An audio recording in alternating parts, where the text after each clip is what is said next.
All right, good morning, Ms. Simon.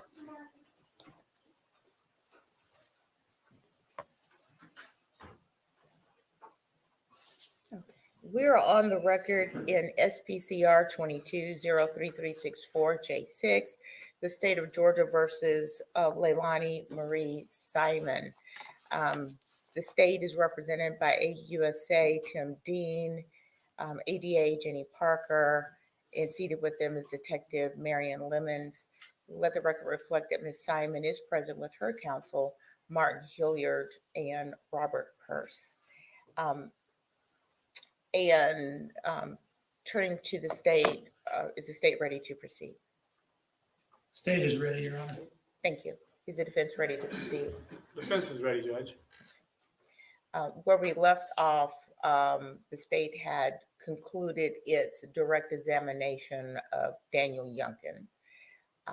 And Mr. Hilliard, you were going to begin with the cross-examination of Daniel Youngkin. I am, Judge, and I think I've got the technical issues worked out, but we'll have to wait and see. Technology is not my friend. All right. Are you ready to proceed with cross-examination? All right. Please call Daniel Youngkin. Or recall Daniel Youngkin.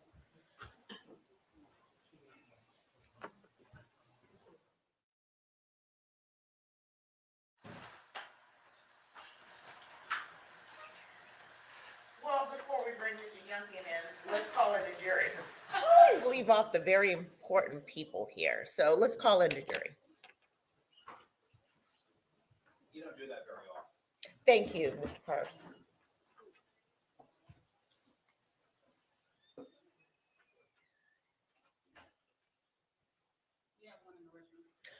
Okay.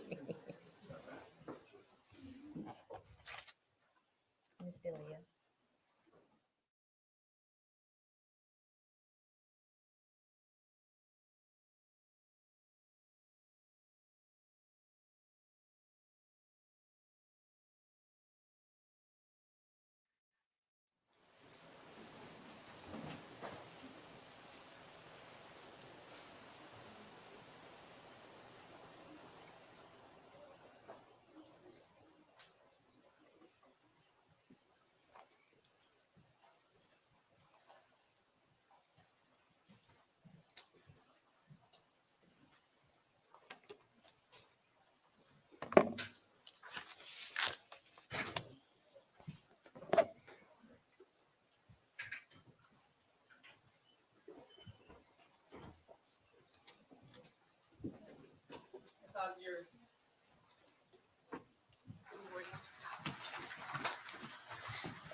All right, good morning, ladies and gentlemen. Please have a seat. Good morning. All right, and thank you so much for being here all together and ready to go and on time. I just want to confirm that you are able to comply with the court's instructions. Okay, no one did any research or discuss the case with anyone? No. All right. Did any of you view any media? Okay, looks like everybody has responded in the appropriate way. Thank you very much. I'm going to now turn to Mr. Hilliard. Mr. Youngkin. Please call Mr. Youngkin.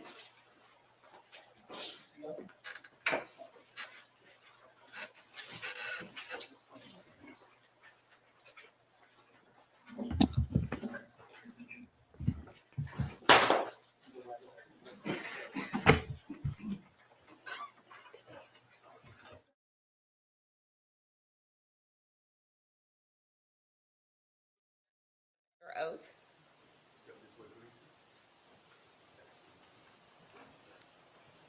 And Mr. Youngkin, just to be clear, you do understand that you are under oath. You were sworn in yesterday and you remain under oath at this time for cross-examination. Yes, ma'am. All right, thank you. Mr. Hilliard. Since yesterday, have you spoken with anyone about the case or your testimony? No. Thank you, sir.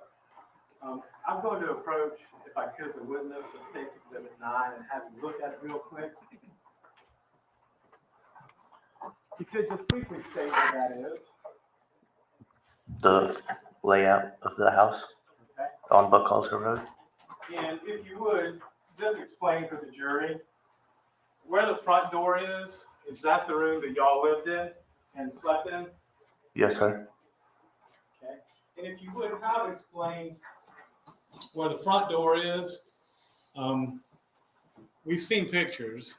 Give me 1 second. I might can give you a better picture.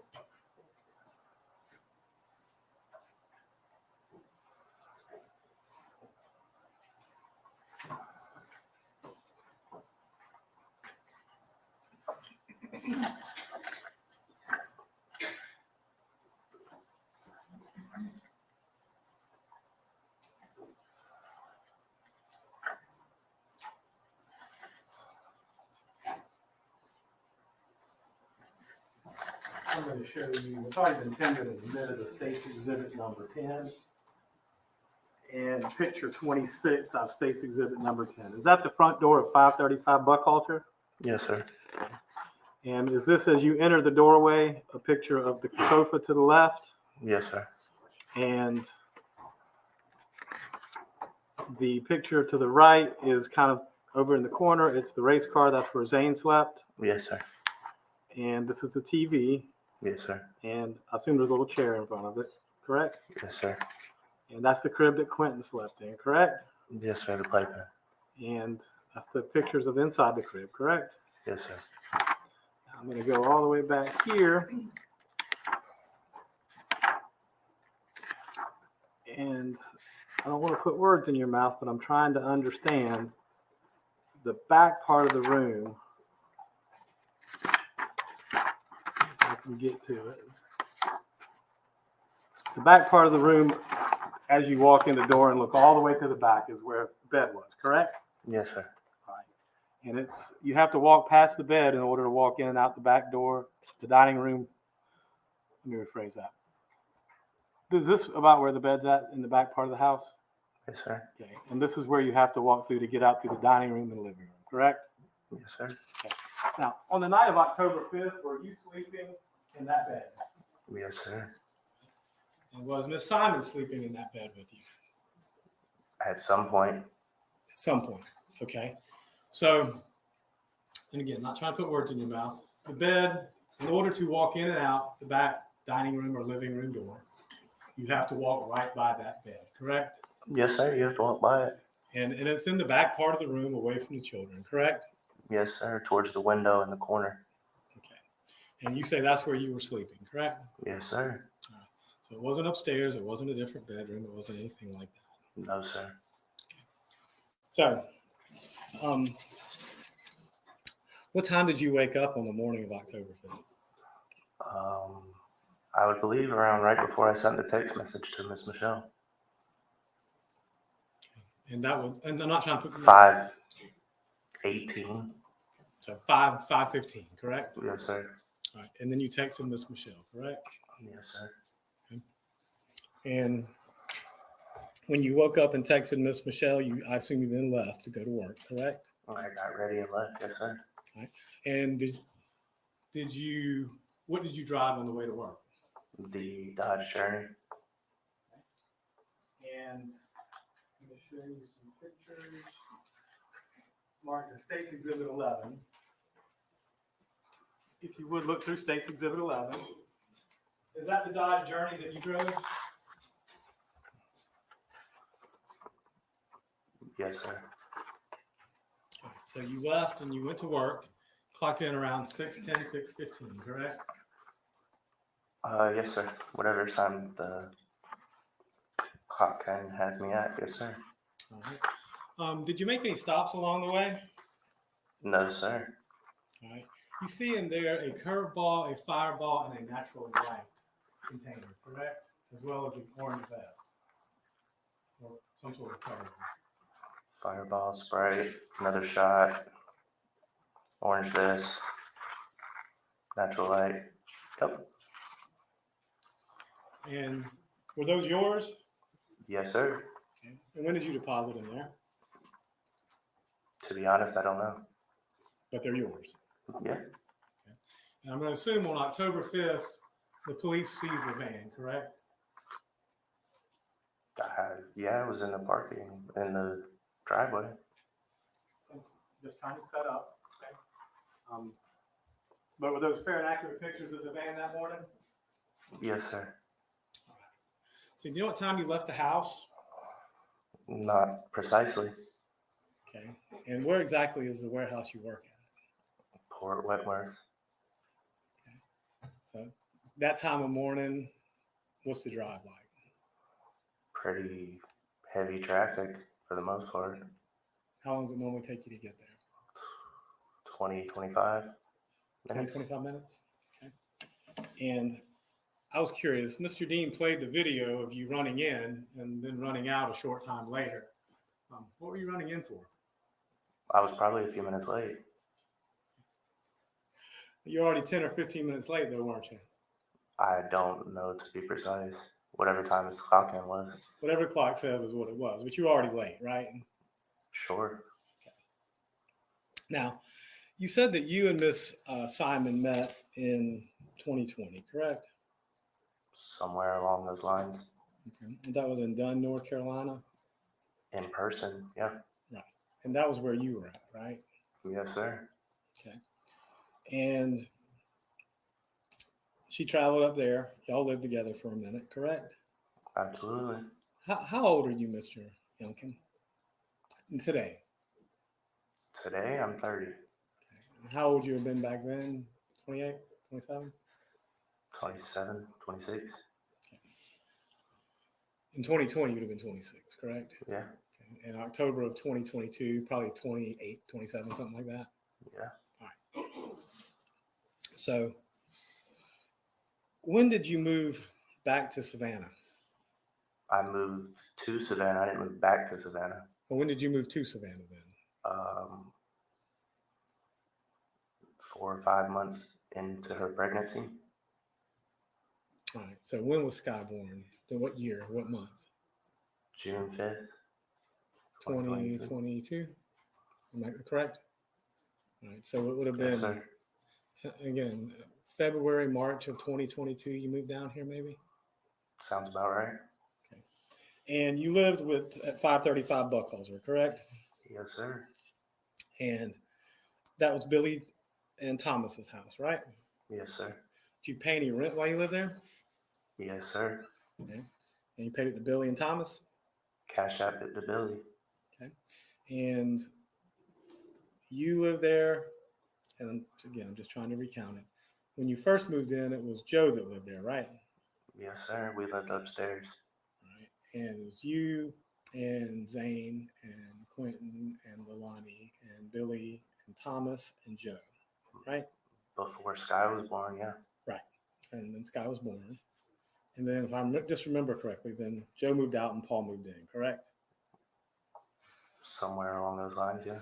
So around the summer of 2022, that's an accurate picture of who was residing in the house, right? Yes, sir. Okay. Now,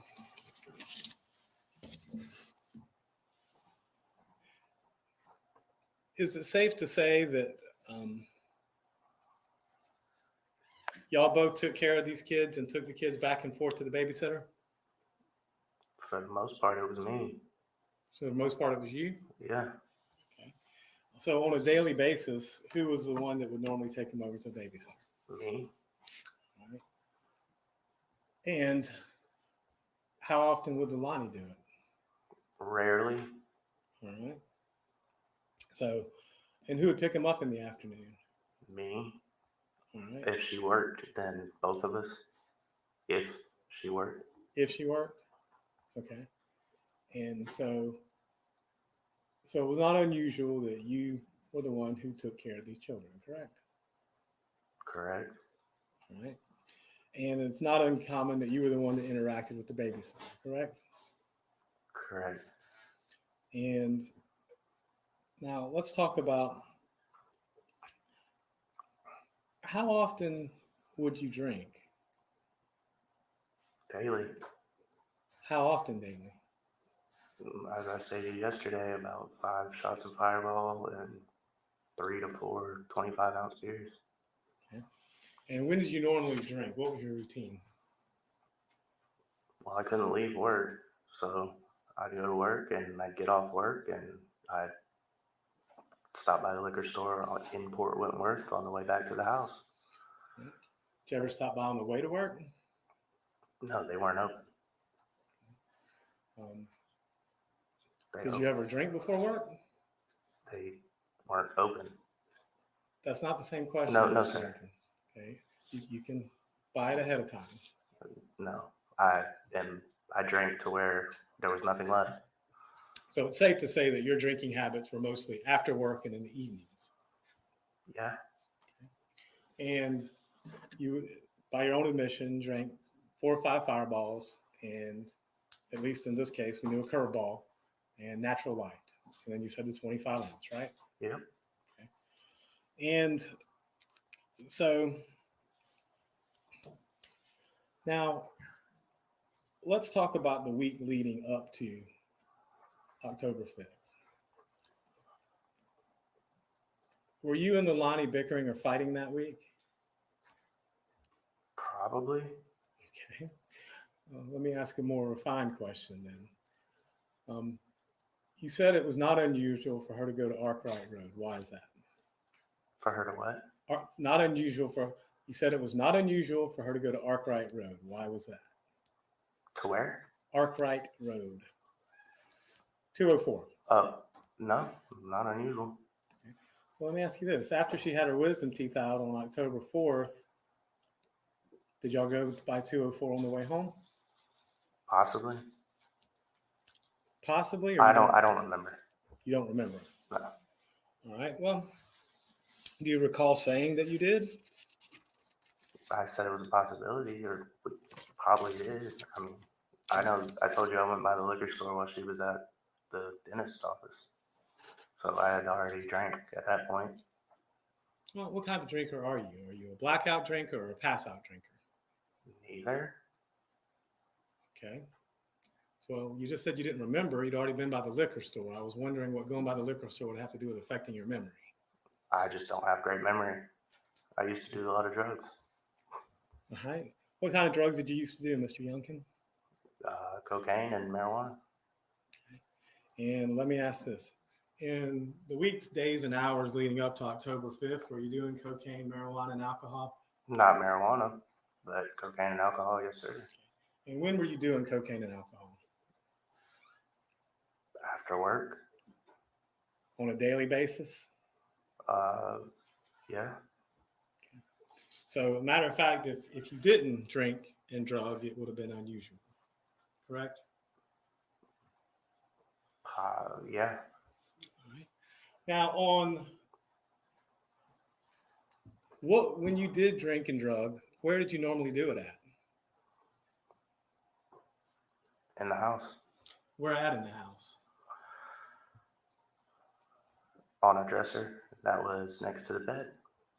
All right. So you would do it in the room where the kids were. Unfortunately. Okay. And not trying to pry or anything, I'm just asking. So whenever you, and there's different ways to do it. You can smoke cocaine, No. sniff cocaine, and you can Yes. shoot cocaine. No. How did you do cocaine? Sniff. So when you're doing that, wouldn't you have to explain how you would normally do that? How would you sniff the cocaine? What was your routine? I'm not sure I understand the question. Okay, well, would you buy it? Yeah. Or would you send Leilani to buy it? I would buy it, or she would go buy it. I don't get Okay. it. And did you have a dresser? You said the dresser that you put it on was in the bedroom. Yeah. Okay. Would you leave it on the dresser? Would you put it on a plate? What would you do with it?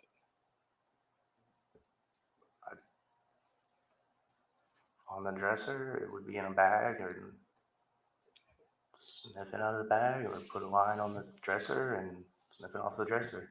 All right. So and that's kind of the point I'm getting to. It's either in the bag on the dresser and you sniff it from the bag. The dresser is like this tall.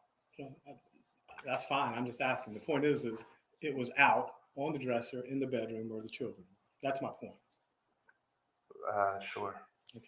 Now, is cocaine more of a stimulant or more of a depressant? Does cocaine give you energy or does cocaine make you sleepy? For me, Yes. sleepy, honestly. And that's a fair assessment. So cocaine makes you sleepy. Does alcohol make you sleepy or energize you? I kind of just evened out. So in your case, cocaine made you sleepy and alcohol would give you a little bit of energy and it kind of I, evened you out. sure. Now, when you did cocaine, would you also drink? Yes. Okay. And how much would you drink at that point in time? I don't have an exact measurement. Okay. Did you smoke at the same time? No, I didn't smoke. I didn't smoke marijuana. I was not. Cigarettes?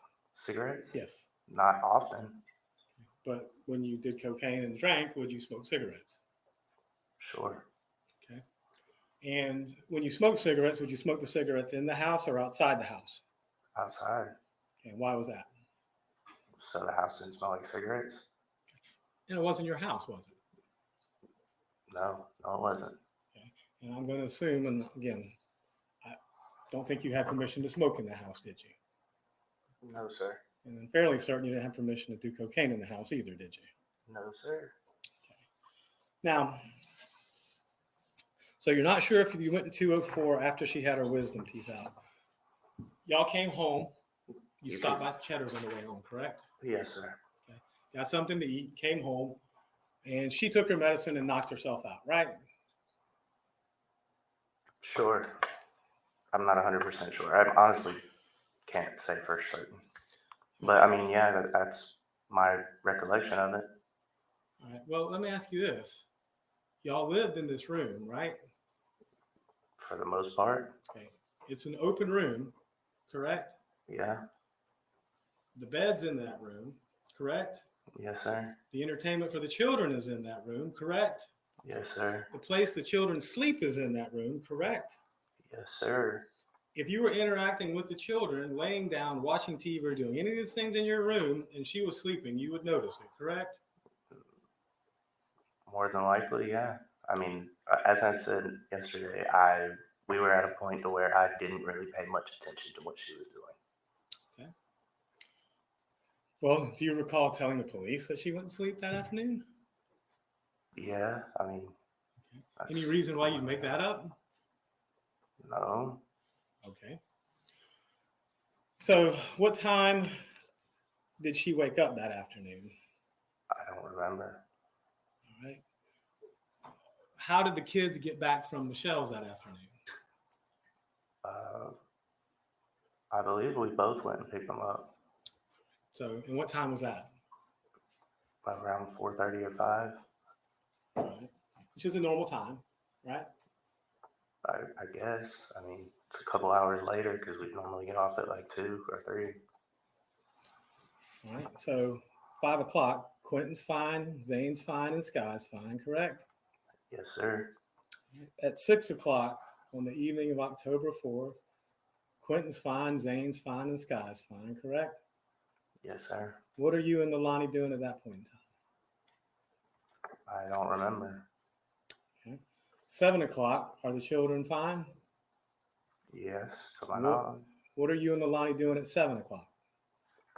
I can't say for certain. 8 o'clock, are the children fine? Yeah, to my knowledge. Absolutely. What are you and Leilani doing at 8 o'clock? I can't be 100% certain. I was probably making dinner. Okay. And 10 o'clock, the kids are laying down for bed, going to sleep at this point in time, correct? Yeah. As Zane's, was I. Zane's in his bed, correct? Yes, sir. Did you actually lay eyes on him? I mean, he's visible. Okay. Quinton's in his bed. Did you actually lay eyes on him? He's not as visible, but yes. Okay. And Sky's in her, I guess it's like crib or whatever it is, next to the couch, right? And you actually laid eyes on her as well, correct? Yeah, she was at the end of the bed. All right. So at 10 o'clock, kids are fine. You're there. Are you drinking or drugging at this point in time? 10 o'clock? Yes. No. All right. And so at 10 o'clock, Was there any conversation about going to 204 that night between you and Leilani? Yeah, there's text messages. And what was the nature of that conversation? She said she was gonna go to 204 and come back. I said, okay, can you make it quick? I'd like to watch a movie and go to sleep so we can go to work. All right. And that's basically what your text message said. Yeah, Come on back. See you soon. please, Let's watch a movie, right? please, yes. So there was no, at least I'm not putting your words in my mouth. From the text messages, there didn't seem to be any animosity between y'all at that point in time, correct? For the most part, Yeah. You're just looking forward to laying down, watching a movie together, right? for the most part. And again, were you drinking or doing any drugs that night? That night, Yes. you said 10 o'clock. And that night, after this, anytime that night. Prior to 10 o'clock, yeah, prior to when I laid down, yes. Okay, what were you doing prior to 10 o'clock? Drinking and the rest of the little bit of cocaine I had. So you were drinking and doing cocaine up to 10 o'clock. And is that why you sent her to 204 to get some more? I didn't send her to 10 to 204. She was the one who said she wanted to go to 204. That's in the text messages. Okay. So let me ask you this. Who would normally get the drugs, you or her? That would hurt people. All right. And would y'all share drugs or Yes. would you keep it separate? Share it for the most part. All right. So if you got some cocaine or some weed or some I didn't get weed. Percocets, I didn't get Percocet. all right. But if you got cocaine, you'd share. Yeah. And if she got it, she'd share. No. No. No. She was selfish. Okay. So you would share drugs, but she wouldn't. Yeah. Did that cause any anger or animosity between you? No, not really. Okay. Not for me. Really? Okay. So whenever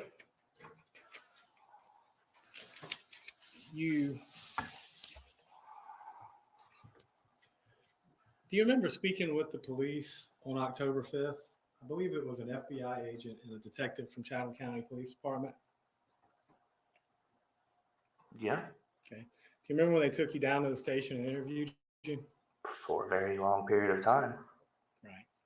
And do you remember that conversation with him? There were quite a few. Let's just start at the beginning then. Do you remember telling them there's nothing weird about her going to Arkwright Drive? Yeah, sure. I mean, there's not anything weird about it. And when Leilani got back from 204, were you awake or asleep? I was asleep. You remember telling them that you were awake when she got back? No, I don't remember, to be 100% honest. I really don't. All right. And do you remember telling them you got up at 3 to take care of Sky?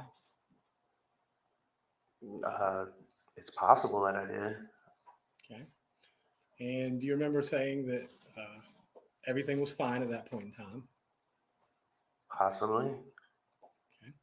Let me ask you this. Whenever you would come and go from the house, did you come through the front door or did you always drive around back and come in through either the dining room or living room doors? Never through the front door. And that's because the parking's in the back, right? Yes. Okay. And it would not be unusual or uncommon that those doors are the ones that get all the movement, are they? No, not uncommon. Okay. And whose responsibility was it to lock those doors or secure those doors at night? Everybody's? Whoever came in last. Okay. But would it surprise you if those doors opened and closed a lot and weren't locked and stayed open? Yes. Okay. Would that be unusual? Yes. Okay. And do you remember going out, and again, you said you didn't smoke often, but would you go out on the patio to smoke when you did smoke? The front or the back? It would depend. Okay. But you would? Sure. Okay. Now, do you remember just a few minutes into the interview with the FBI agent, the Chatham County police officer, you got a little angry? Possibly. Remember saying it feels weird, I'm having a bad day, and No, Well, it's been a long day, so. Do you remember telling them that you were a little antsy and you needed a drink? probably. Okay. Now, do you remember telling them that when you woke up at 3 a.m. that Leilani was asleep? No. Well, if I did, then that's probably something she told me to say. And remember telling them Quinton was okay at 3 o'clock? Probably based on what she told me to say. Mr. Youngkin, are you sitting here saying what you've been told to say? Right now, no. Okay. So you have free will, correct? Absolutely. All right. Now, let's talk about that first day as well.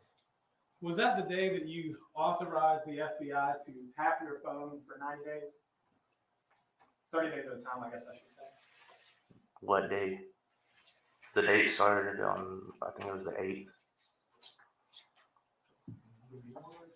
I think it was 10/8, 2022. October.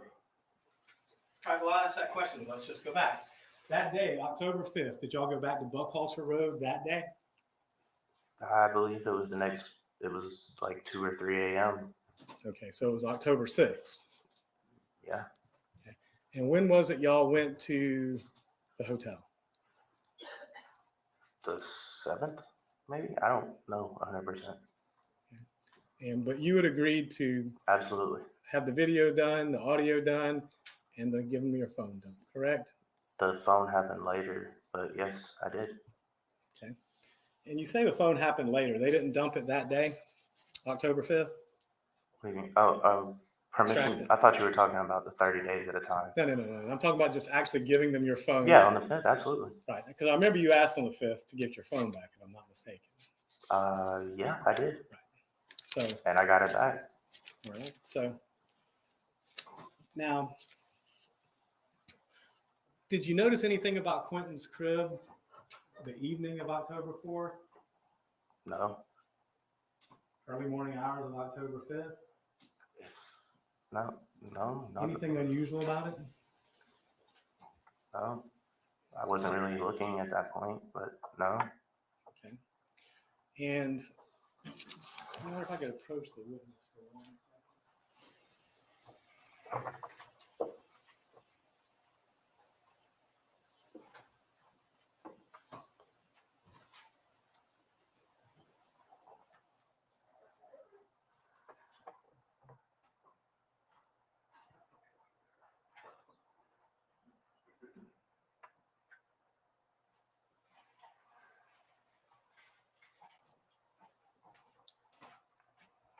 If you would look through that real quick. Don't say what it is, just look through it.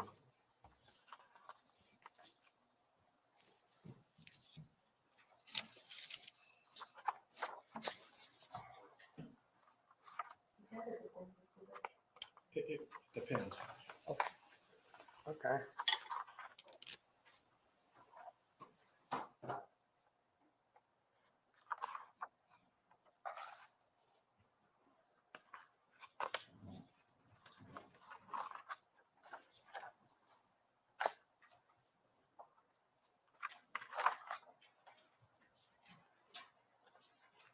Okay. Do you recognize any of these messages? Yeah. Okay. And what are these messages? Text messages between me and Leilani. Okay. And if you would turn to, I guess, the very back one. Let's start in the back and kind of work forward.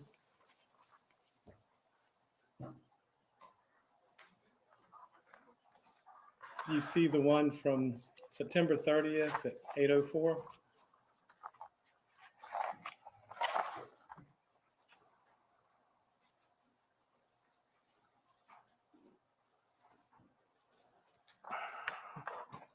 Yes.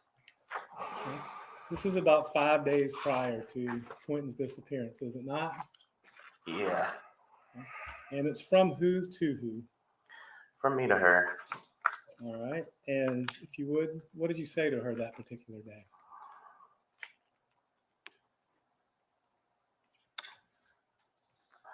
Like, I'm always supposed to deal with your asshole moves and the mean ass kids when you get mad and dip and take shit from me. What particular shit are you talking about here, Mr. Youngkin? Money, drugs, And which mean ass kids are you referring to here, Mr. Youngkin? all three. Well, Sky's an infant, so I'm Yeah, fairly she was certain. being mean that day. How can an infant be mean, Mr. Youngkin? She wasn't being mean. She was just crying a lot. Okay. So how would Quinton or Zane be mean? They're children, Mr. Youngkin. Zane was a handful How's that? because he was always high energy and high strung and didn't want to go to sleep when we would say that. And I would be the one that would always deal with him. Okay. All right, let's look at the next one. It looks like this one's just a few minutes later, September 30th at 8:47. Yeah, I said, I'm such an idiot. I see it.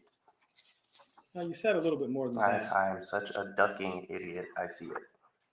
and you meant to say something else, but Yeah, well, autocorrect. all right, let's go on to the next one on September 30th at 8:46. Yes. That's from you to who? These aren't in order. No, they're not, admittedly. I said, still at 2:04, WTF taking so long? What's that referring to? Why was she still gone? Well, what would she go to 204 for? For herself, probably.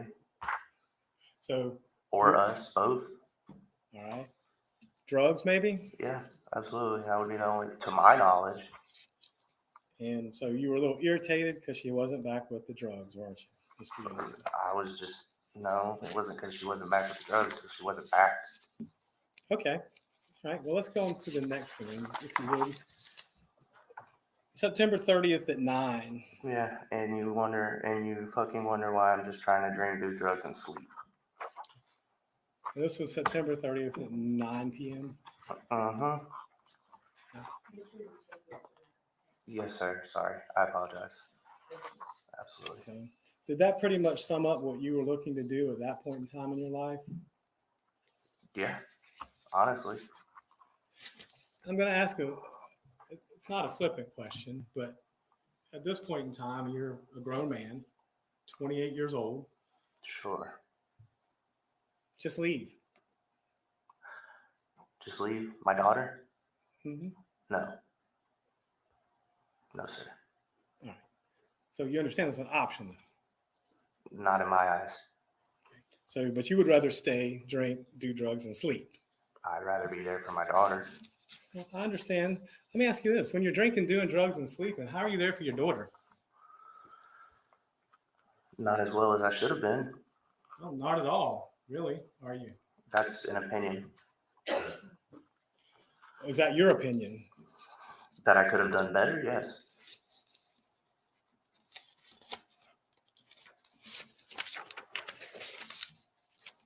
Now, that's all the ones for September 30th.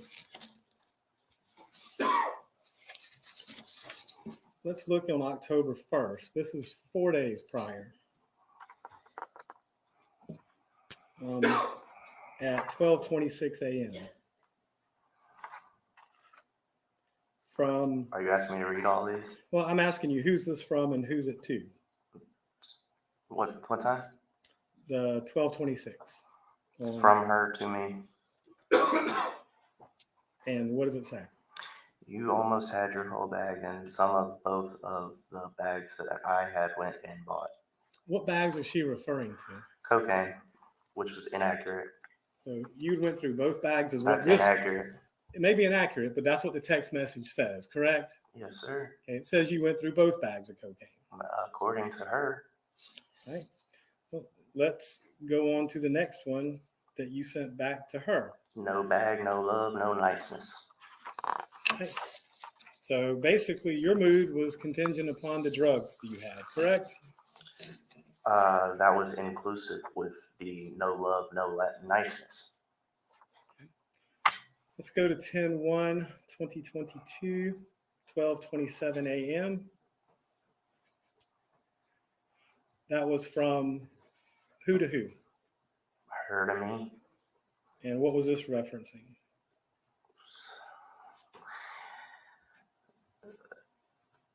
Then expected, that's not in order. Says, and then expected me to come inside while you talk shit and share when you had a G yesterday. What's a G?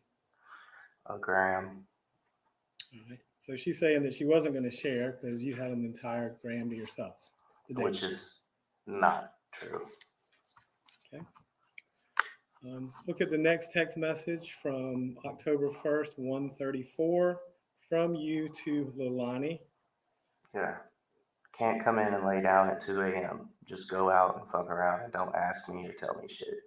Me referring to her leaving in the middle of the night and not saying anything. Okay. You're upset, needless to say. Well, yeah. At the time. Then I gave up. So did it upset you whenever you noticed that she wasn't there in the middle of the night? Occasionally. Most of the time I just accredited it to her doing whatever she wanted to do. Let's look at the next one on 10/1 at 1:34. It looks like from Leilani to you. You can go out and do what you want tomorrow night. And you said you wish you knew. Well, now you know. And that's basically saying you can go do what you want tomorrow night, right? From her, yeah. Right. Like I would do that. Well, whether you did it or not, I guess that's her giving me permission to leave the next night. did you leave the next night? Nope. Right. And what was your reply back? You know damn well I can't do shit. Why is that? Because I'm the one that takes care of the children. Okay. And look at the next one from October 1st at 1:40.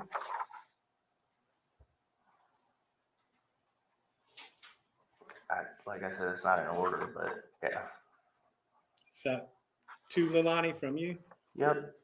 And what does it say? Bet it'll be 3 a.m. before I see you and no beer. 3 a.m. drinking beer? Yeah. Was that unusual or uncommon? Depending on the day. If I didn't have to work the next day, probably not. And this is later. You want me to read this one? October 1st at 2:19. Yes, sir. But want me to be all over you when you run off at night like this and lie and don't respond.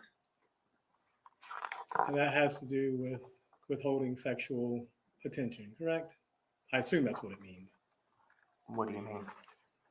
What do you mean? Well, you tell me. I'm assuming that's what you mean. You want me to be all over you when you run off at night like this. What does that mean? Anything intimate. Right. So, Anything intimate, not just sexual, anything. so that was withholding affection, correct? That's what you're threatening there. That's what I'm threatening. I That's what it wasn't sounds like. threatening. Okay. That was me saying she wants that, but how am I supposed to do that when she does this? Let's look at the next one from October 2nd. You may remember this, you may not remember this. But Oh, I don't know what this is. All right. And you see the picture there? Vaguely. All right, we'll go to the next one then. See if that helps. I guess it's a haircut. Were y'all talking about getting Quinton's haircut? It wasn't my choice. I think. Well, that's what at least Leilani was. That's from her to you, correct? Yeah, I guess she was thinking about getting Quinton's haircut. And that was on October 2nd, correct? Mm-hmm. All right, let's look at October 2nd, that evening at 8:43. Yes, sir. Sorry, my fault. I'm so sorry. October 2nd at 8:43. That was from you to Leilani, correct? Yep. Should have gotten Zane to chill or left me something before you tell me to fucking chill. Left you what? Some drugs. Okay. And what was Zane doing that night? Being high energy. Wouldn't listen. Basically being a kid. If that's how you want to put it, yes, sir. All right. And October 2nd at 8:56, you sent another text message to Leilani. I want to know why I don't understand the context. I want to know why I wish I did, because I didn't get any when I even begged. I don't know. Maybe you don't understand. You don't know what that's about. No, I don't know the context. All right. Let's look at the next one then and see if that helps put it in context. It doesn't, but I want to tell me why it looks like you touched my bag from her to me. Okay. And Also incorrect. so but put it in context, that may have been about drugs, correct? Could have been, possibly. All right. And let's go to October 3rd. This is the evening of October 3rd. I think this is the day before the wisdom tooth, if I'm not mistaken.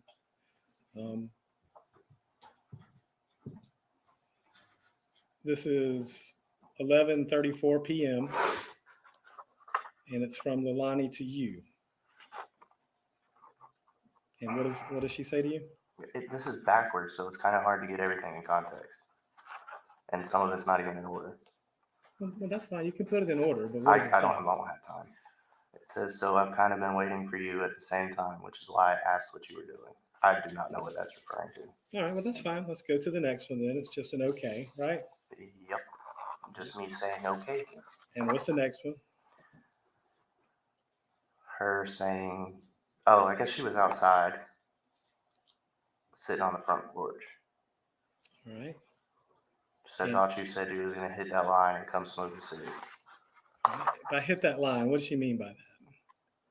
What she had left on the dresser for me. For you to do. Yep. And by do, I mean cocaine, correct? Drugs, absolutely. And this was about 11:30 at night, give or take. 11:33:47. And let's look at the next one from her to you. 11:33:32. Yeah. Just put out my blunt and lit a cig. All right. And the next one, 11. This one's kind of out of order. I said, are you coming? As in, are you coming to bed? Yeah. At 11:32:19. And let's go on to October 4th, which we kind of have a little bit about this already. There's one from October 4th at 10:41. 10:41:37. She said, I'm about to turn on 204. And the next one, I said at 10:44:24. Thank you for the little bit left. So sweet, no lie.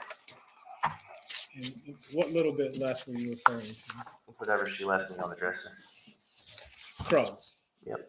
All right. So at least at that point in time, on the night of October 4th, you were at home with the children under the influence while she's out getting more drugs, correct? Yes. Okay. At any point, did you ever tell them this? Yes. When?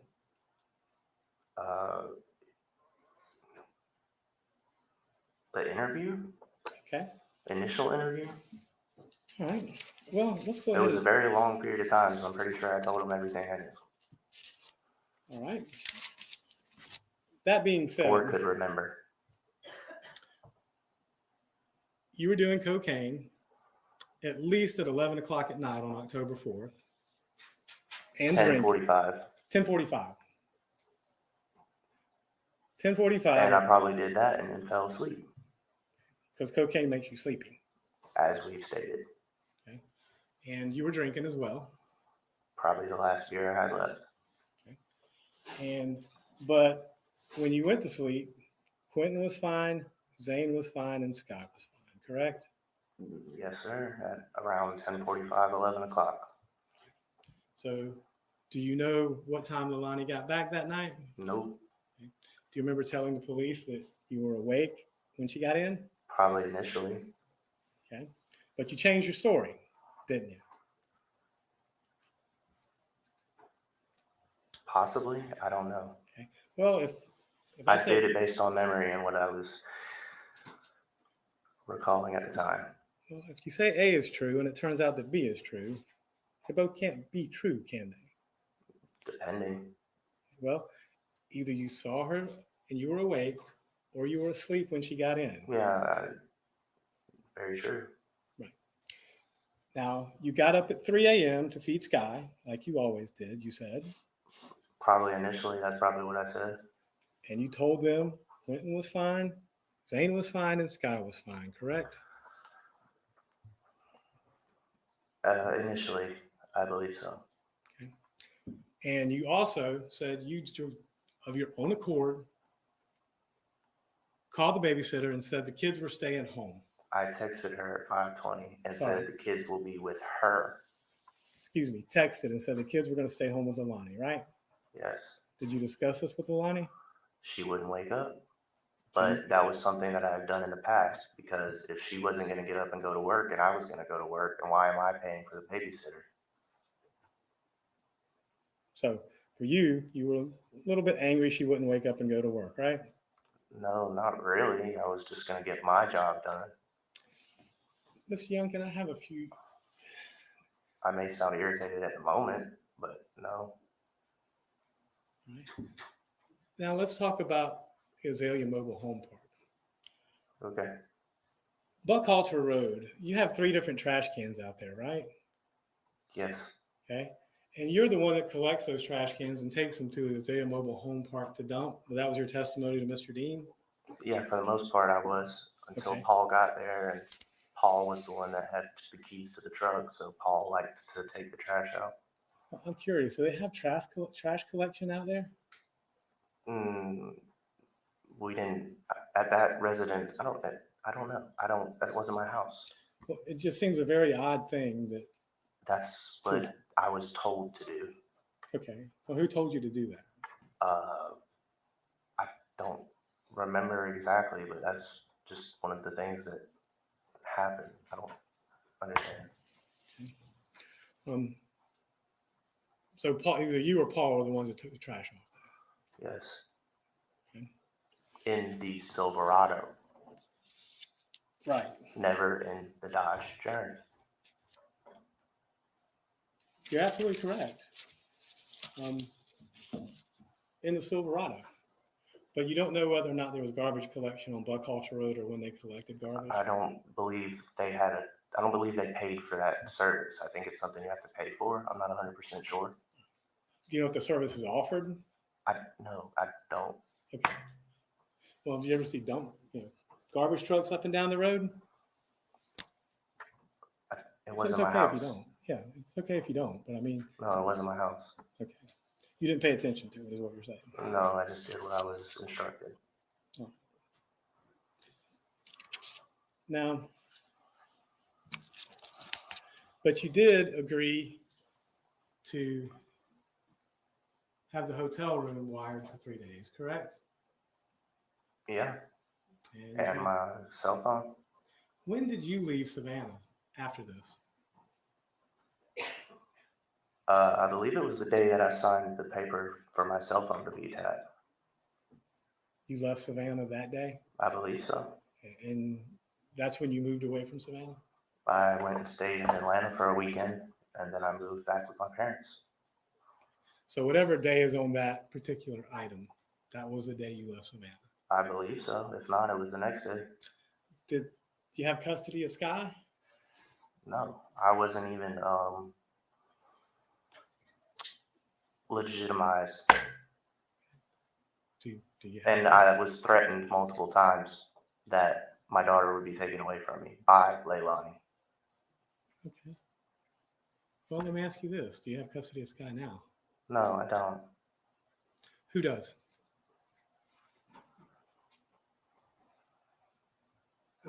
Objection, Your Honor. What's What is the wrong? relevance? What's wrong? That's all the questions I got. In just a moment, Mr. Dean may have some further questions for you. Sorry. I do have some redirect, Your Honor, but I need a break. Okay. So I suspect I was going I'm sorry. It's a good time to take a break. Let's take a 15-minute break, ladies and gentlemen. It's 10:02. Let's be back about 10:20. We're in recess. Jury's exiting.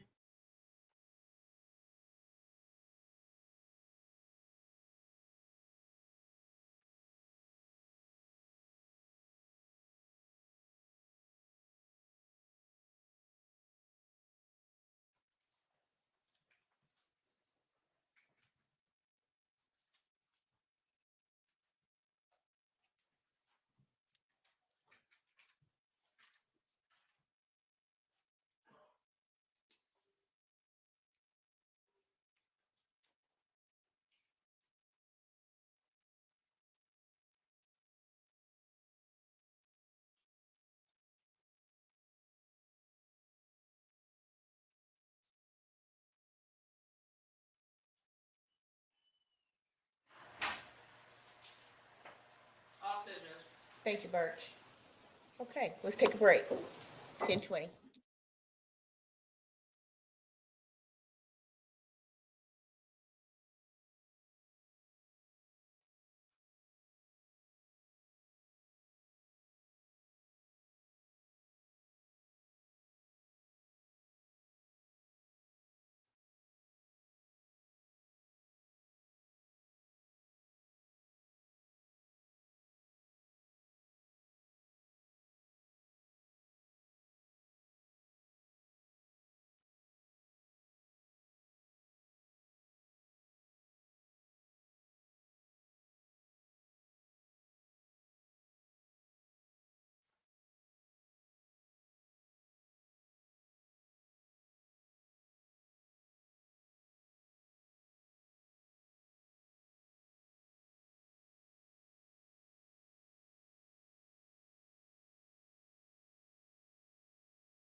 Okay, please bring out Ms. Simon.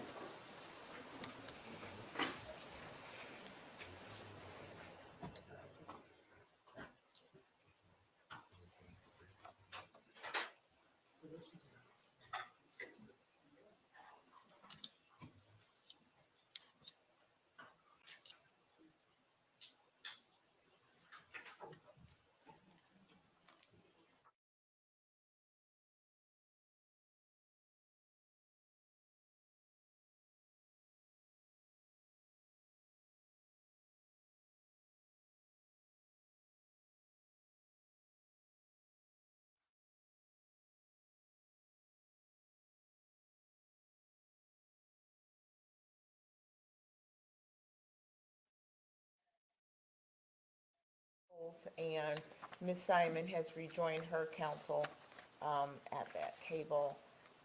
We're back from break. Is there anything that we need to take up before bringing in the jury? Okay, and Mr. Hilliard, you ready to proceed? We are, Judge. Okay, please bring in the jury. Just a moment. Witness back on the stand before we bring the jury in. Yes. Daniel Youngkin.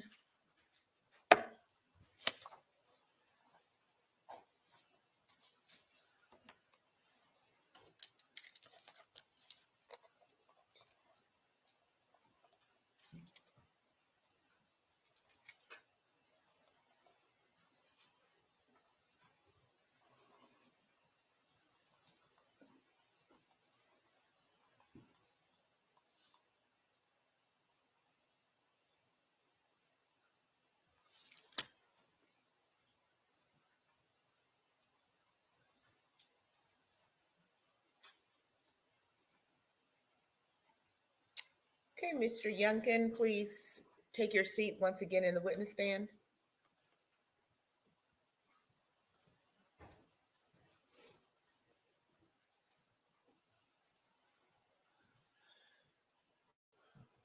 All right, Mr. Youngkin, you understand that you remain under oath?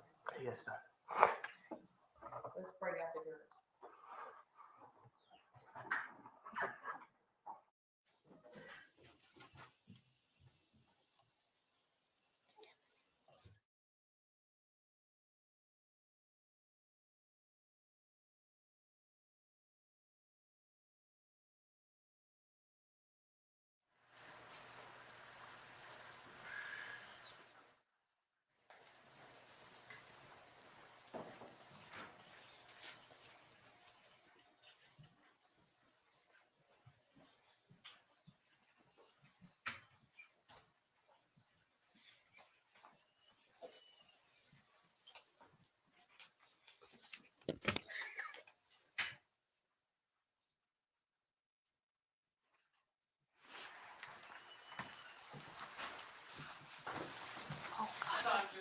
I stepped on the cord.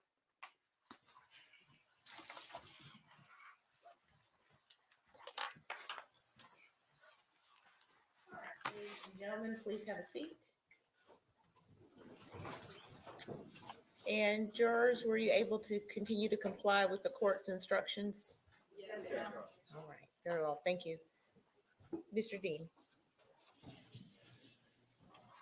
Danny, I think you were asked some questions on cross-examination about where you all kept cocaine. Yes, sir.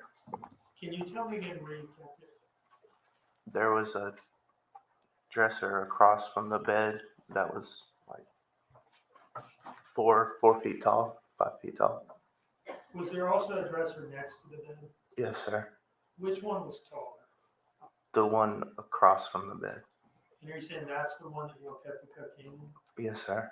Why that dresser and not the other one? Because it was taller and less. It was. They couldn't reach it.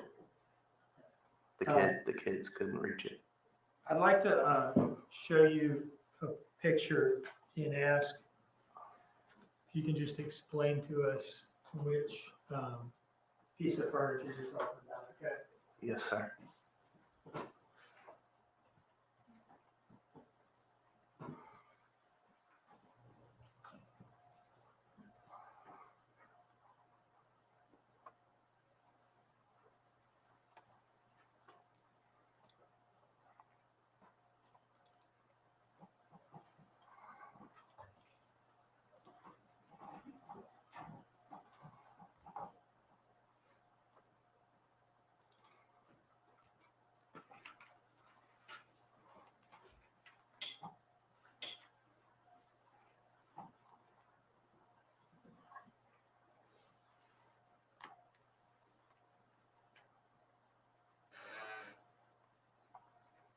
All right, this is image 44 from State's Exhibit 10. Are we seeing in this picture the piece of furniture that you're talking about? Yes, sir. Where in this piece of furniture or on this piece of furniture would you guys keep cocaine? There's a shelf in there that's at the top, near the top, and then on top of it And how do you open that piece of furniture? with that door handle right there. Well, with that knob. So you have to pull that knob to open it? Yes, sir. And there's a shelf near that hinge, sort of at the bottom of it. Like right here, Like towards the bottom of it, yeah. towards the bottom of the top hinge. Yeah, there should be a shelf in there. Okay. Did you ever see Quinton open that piece of furniture? No, never. If he had, was he able to open it to your knowledge? No, not to my knowledge. I believe it was taller than he could reach.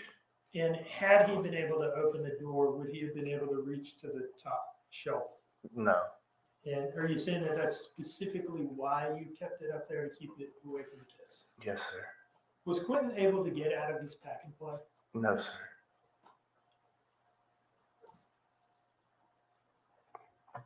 How much were y'all paying for cocaine at this time? Quite a little bit, actually. What do you mean by that? 20 to 40 a bag. And how much is a bag? Like how much are we talking about in the bag? 0.3, 0.5, something like that. 0.3 or 0.5? Put up a gram. Okay, so less than a gram. Yes. And how much money is that, you said? $40 would get you probably like a 0.5, maybe. So did you consider cocaine to be expensive? Yeah. Were y'all in the habit of just leaving it laying around? No. Once you bought cocaine, would you be careful to take care of it and safeguard it? Yeah.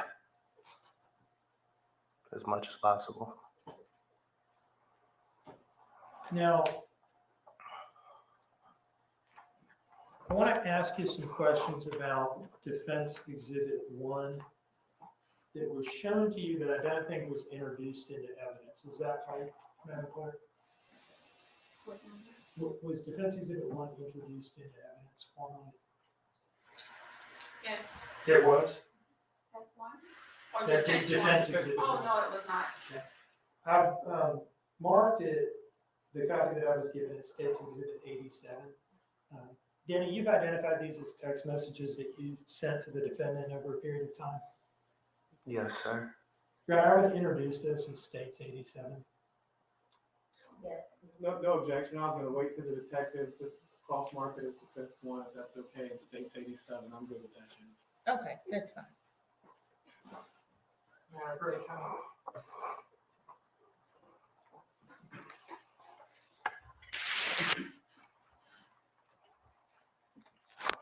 Now, I've given that copy to the witness, and I'm going to grab a copy on the clerk's table so that I can follow along myself. Okay.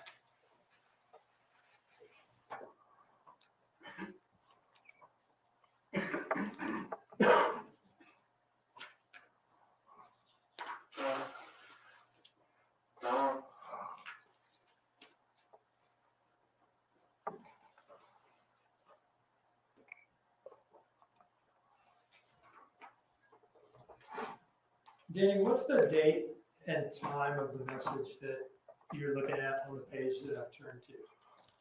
October 1st, 2022, 1:34:29 a.m. And what did you say in this message? I said, can't come in and lay down at 2 a.m. Just go out and fuck around and don't tell me or don't ask me or tell me shit. What did you mean by don't ask me or tell me shit?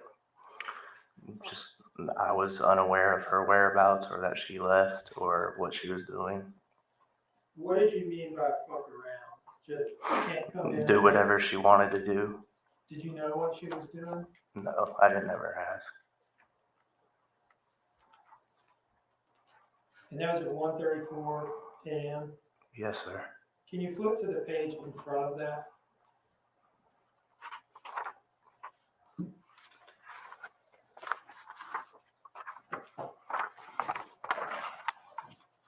What's the time of this message?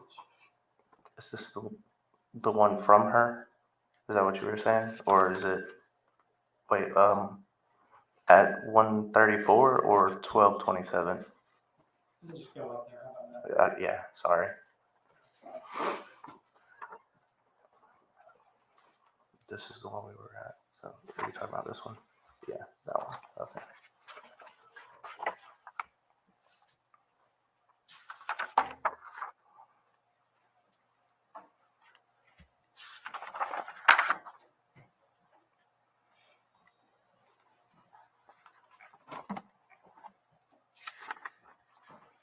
Now, I've flipped forward a couple pages. What is the date and time of this message?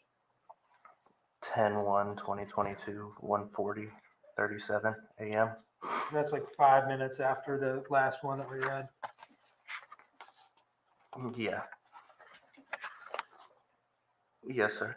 Okay, go back to it, please. All right. And what did you say here? That it'll be 3 a.m. before I see you and no beer. Do you remember where, if anywhere, she had told you that she was going at this time? No. Did you know what she was doing? No. Did you have any suspicion as to what she was doing? Yeah. And what was that? 2:04.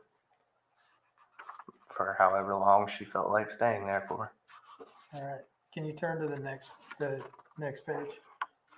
Yeah, the one in front of it. This Okay, one. and this is what date and time? 10/1/2022, 2:19:08 a.m. All right, so same morning, but like 40 minutes. 40 minutes later or something Yeah. like that. About 40 or 50, yeah. 40 or 50 Well, it's minutes. 1:35, so 2:20, so 25, 20, 45 minutes. Okay. Was she still gone at the time of this message? Yes, sir. And what did you say to her? But want me to be all over you when you run off at night like this and lie and don't respond?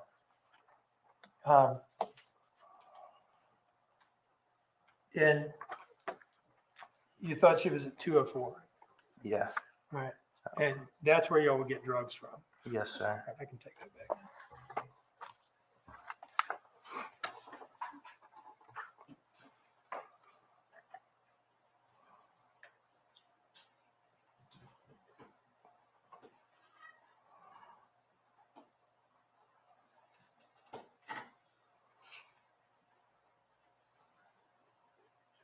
How far was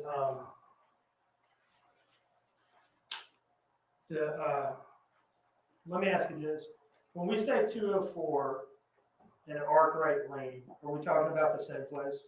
Yes, sir. The drug dealer's residence? Yes, sir. Okay.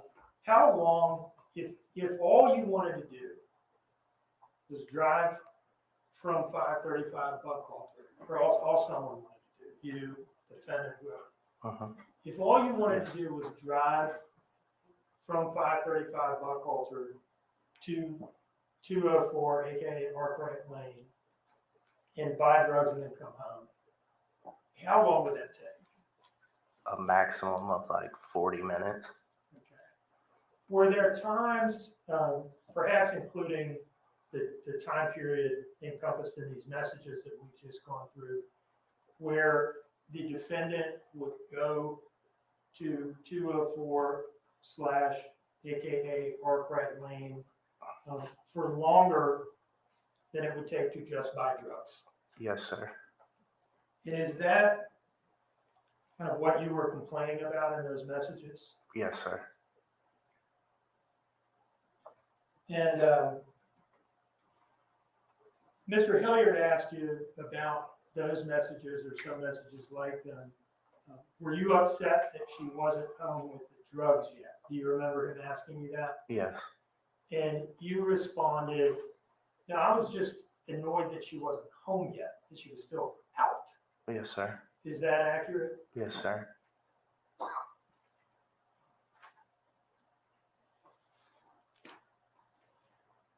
One moment, please, Your Honor.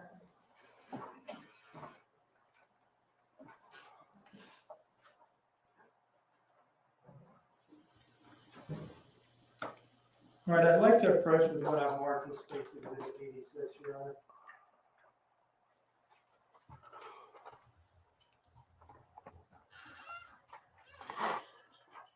Has 86 been entered into, has it been admitted into evidence? No, Your Honor, that has not been offered yet. All right, thank you.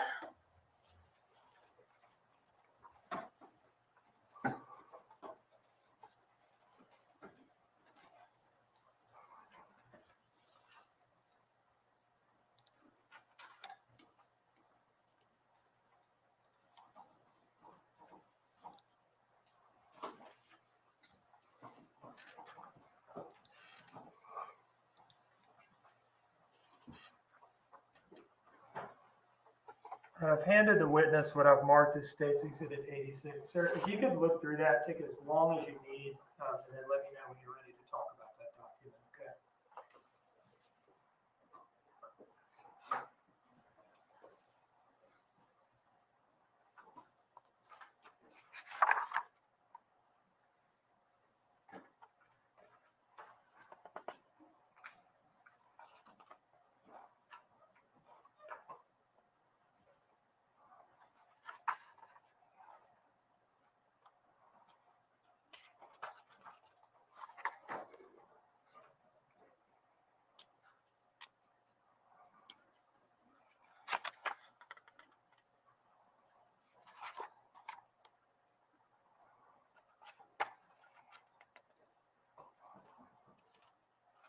Okay.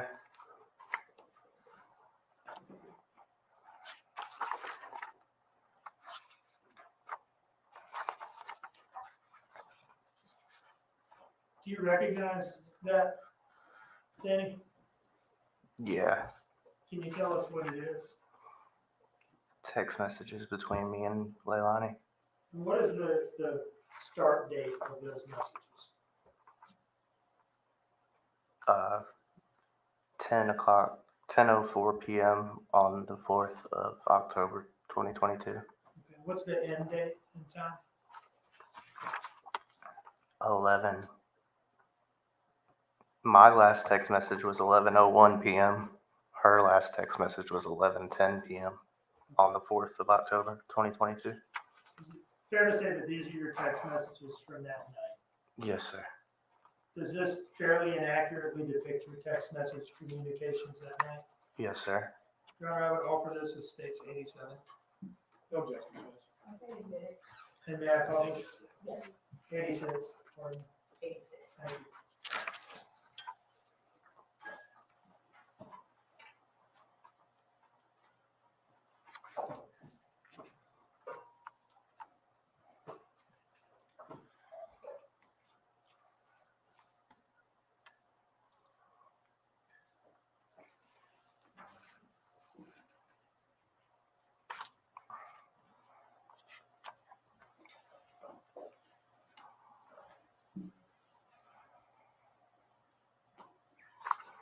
All right.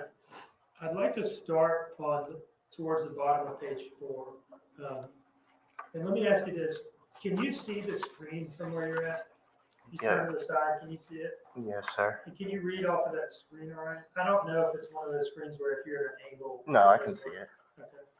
So from here on out, can we just work off the screen together, please? Yeah. I think that'd be easier. Absolutely. This green message here, can you tell us the time of this? 6:20, 6:06 p.m. 10/4/2022. Okay, so this is the evening of October 4th. Yes, sir. But this would be some hours before she left on this 204 trip, correct? Yeah. Yes, sir. And the next message here, what does this one say? I'm gonna run to 204, I guess, at 10:32:20 on the 4th of October, 2022. Okay. So is it fair to say then that this message right here is basically like your first nighttime text message Yes, sir. between you and her? I know it's not your text message. Yes, sir.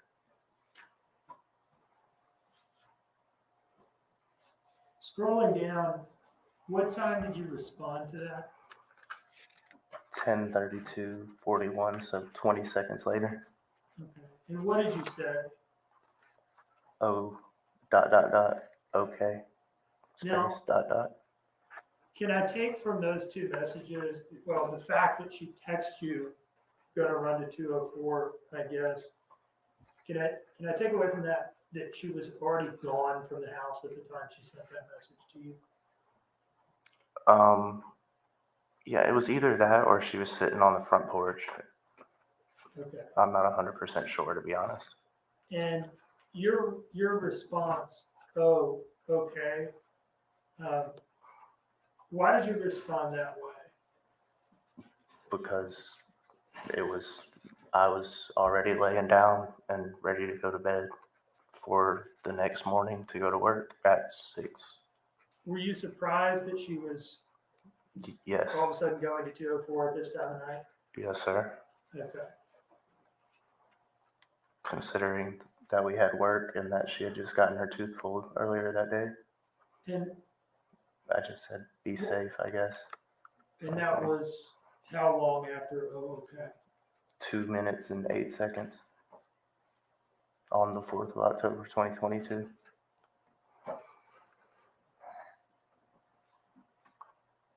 Now, what time was the next message?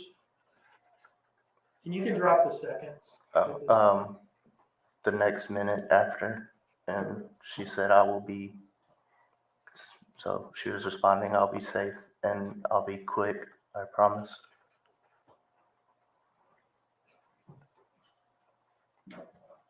And what did you say to that? I hope so. ... And that was like the same minute. 21 seconds left. Yes, yes, sir. And what did you say next? 3 minutes later, Paul showed up and is going to bed. And can I presume that the defendant was still gone at this point? Yes, sir. What did she say to that? Wow. Okay. And then what did you say? He said something about telling you he was on the way and then you leaving and him getting threatened to get ran over. Can you just kind of explain to us what, it sounds like that's a reference to some, Yeah, I think he had like an incident on the road on the way back to the house or something. and then what's her next message to you? At 10:41, she said, I'm about to turn onto 204. And I said, okay, at the same minute. And what's the next message? She said, no, he said in a little bit. What is that a reference to? I believe it's in reference to Paul. I'm honestly not 100% sure.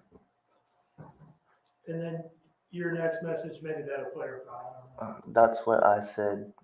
Oh yeah, I remember it. Sorry. Can you first read the message and tell us what this particular part of the exchange means? That's what I said. You said, he said. But he said something about it was something about no, it was I'm on the way or something. Was there, let me just ask you this, does this exchange refer to some sort of like miscommunication between the defendant and Paul about when exactly Paul was going to get out? Yeah, that's what I'm gathering from it. Yes, sir. And then at 10:44 at the top of page 7 of this document, what did you say? Thank you for the little bit left. So sweet, no lie. And what were you referring to here? She left a little bit of Coke on the top of the dresser for me. Was it in a bag or not in a bag or what? I think it was a little line left out. How much was it? 0.05 gram. Was it the last, I'm going off of the text of the message here. Was it the last of what y'all had in the house at that point? Yeah. Okay, and did you use it? Yes. I think, well, let me ask you this. Earlier, I think Mr. Hilliard may have asked you, were you drugging and drinking at that time? And I think you said no. Was that an intentional misrepresentation? No, it was not. Do you remember coming up to Savannah maybe a month or so ago and sitting down to talk to me in preparation for this trial? Yes, sir. And do you remember our going through all these messages together? Yeah, I do now. And do you remember my specifically asking you what that text message meant? Yes, I do. Do you remember freely admitting to me at that time? that Yes, there was I a do. Reference to a little bit of cocaine. Yes, I do.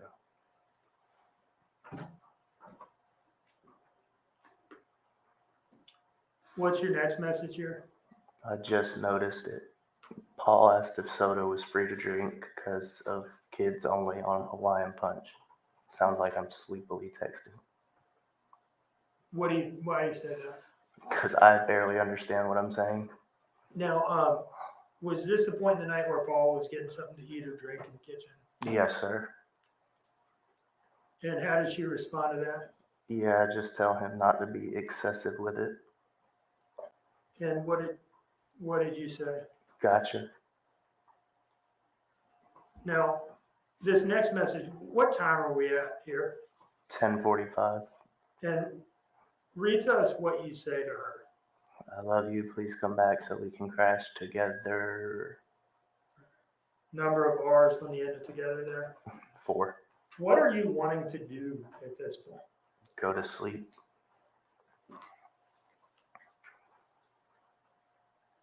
Do you know where you were in the house when you sent this message? Laying in the bed. What if anything was holding you back from going to sleep at this point? Her being back. Now, scrolling down to the top of page 8, 6 minutes later. what did you say to her? Or not. Has she responded to your last message about come No. back so we can crash together? No. So you say or not, and what does she say? I love you. And what does she say next? And I'm about to be walking to the car. And what time was that message sent? 10:51. In your response? 1 minute later, I said, oh, okay. And your next message? I guess I'm gonna eat this food and stay up for a few.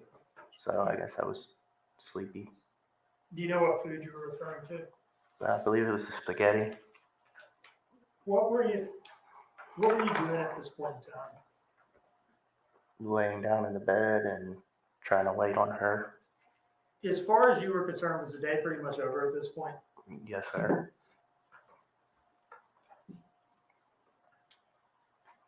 And what was your next message and when? 10:56. I said, I don't want to be tired or you be tired either. They. And that was how long after the last message where you said, I guess I'm going to try to stay up for a few minutes? 4 minutes. You're still wanting to go to bed at this point? Absolutely. Just wanting her to come home so you can do that. Yes, sir. How did she respond to that? I know, maybe. And what did you say? I know you don't feel great. I don't know how you're still up. And I wanted to watch a movie. Sad moment. And what time did you send that message? 1 minute later, exactly. How are you feeling at this point? Sad and tired. Did she respond to that message? No. What's the next message? 4 minutes later, I said, moi. What does that mean? I don't mean to embarrass you. I just don't know. A who kiss. knows. All right. It's a text message representation of a kissing noise. Yeah. Okay. And when did you send that message? 4 minutes later, What time of night? 11:01. All right. 11:01 p.m. on 4. Yes, sir. Did she respond to that message immediately? No, it was 9 minutes later. And what did she say? The same thing. Is that the last text message you sent to anybody that night? Yeah, I believe so. All right. And at the time that you sent this message at 11:01 and didn't get a response, What were you doing? I believe I went to sleep. Okay. So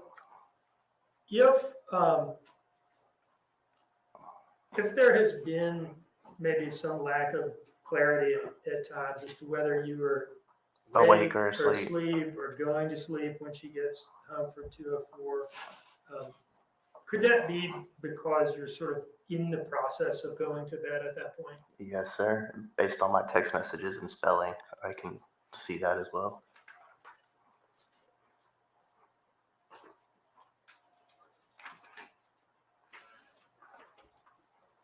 And my lack of remembering correctly.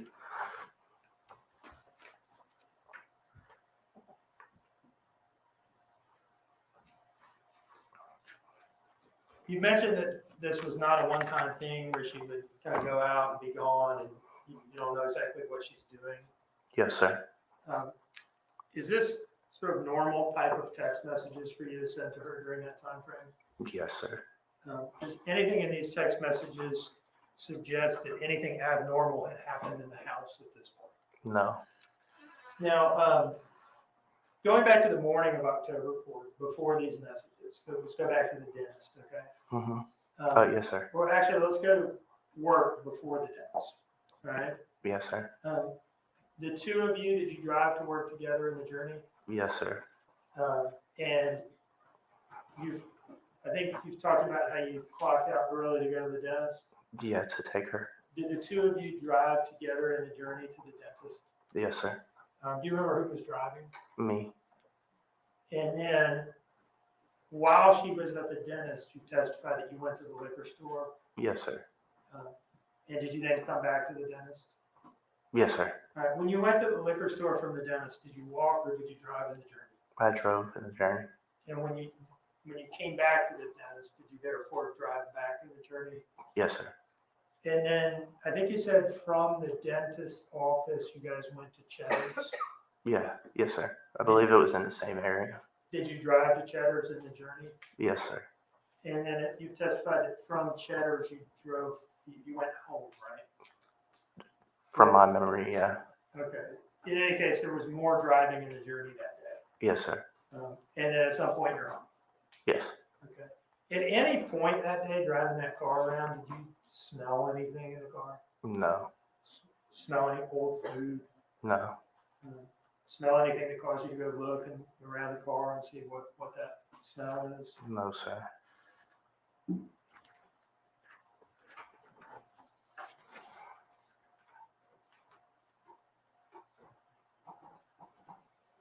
One moment, please.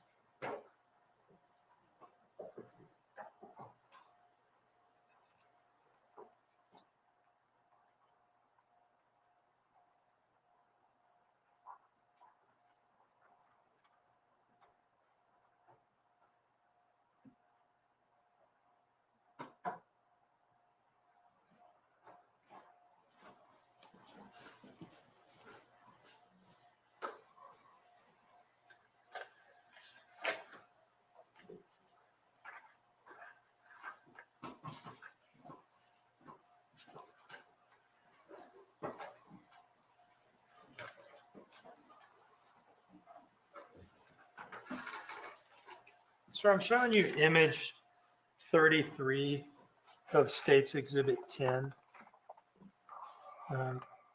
This has been identified by other witnesses as apparent vomit on Quinton's pillowcase as photographed by the police on October 5th. Have you now gotten a look at that? Yes, sir.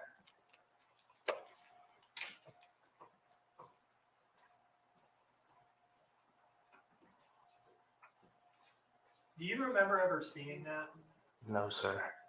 If the call to the police was morning of Wednesday, October 5th, right? Yes, sir. If that had been there Monday night,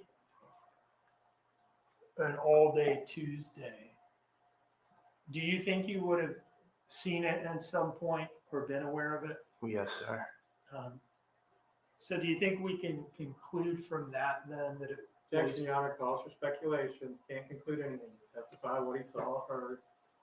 Mr. Second. Dean, First, may I ask that you don't have speaking objections? And second, I will withdraw the question. yes.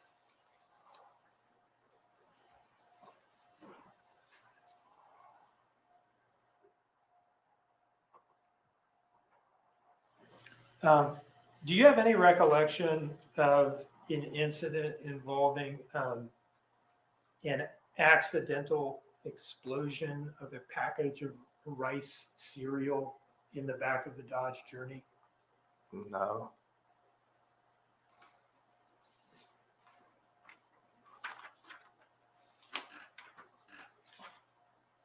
And that was a car you drove pretty much every day. Yes, sir.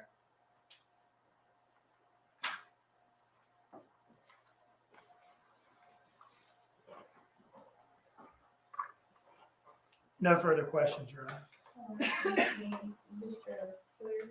Thank you, Judge. Mr. Youngkin, it's your testimony that you slept in that room the entire evening of October 4th until the early morning hours of October 5th, correct? Yes, sir. The same room that Quinton, Zane, and Sky were in, correct? It's 2 rooms together, but Are there any walls that divide it? no. It's wide open, correct? Yes. You testified that you saw the kids okay, and you told them you saw the kids okay when you left at 5:30 that morning, correct? I was mistaken. Well, you're mistaken now, but you weren't then. The first time you spoke was on October 5th, wasn't it, Mr. Youngkin? Objection, Your Honor. I was mistaken then. Mr. Youngkin, just a moment. Your objection? 2 objections. 1, asked and answered previously. 2, beyond the scope of recross examination. I'm going to allow Mr. Hilliard to ask those questions. I really won't, Judge. It's not that big of a deal. Mr. Youngkin, you testified on redirect a minute ago that you were a responsible cocaine addict and you only put the cocaine on top of the testifier. I didn't correct? say I was responsible. Okay. Well, you put it in a place that only the kids couldn't get it. Well, let me ask you this. You also testified a few minutes later, didn't you, that you couldn't read your own text messages because you weren't making sense. You were either tired or intoxicated, correct?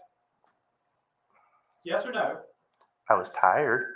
Well, that's your explanation, but you're also intoxicated. You admitted to doing cocaine and alcohol that evening, correct? That's a matter of opinion. Now, you were asked whether or not you saw this pillow, right? Mr. Dean just asked you about that. He asked me if I had seen it prior to the 5th. Yes. Right. Let me ask you this. At any point in time on October 5th, did you ever speak to anyone about an overwhelming smell of vomit emanating from the crib? No. Did you smell vomit? No. Were you sleeping in that room all night? Yes. And you woke up, correct? Got ready for work and left that morning, correct? Yes. Did you ever mention that you smelled vomit? No, I was asleep. All the question like that. All right, Mr. Dean, anything further? No, Your Honor. Mr. Youngkin, you are excused, sir. Is there any reason to retain this witness? Let me ask that. Under subpoena. May I have 1 moment on that question, Your Honor?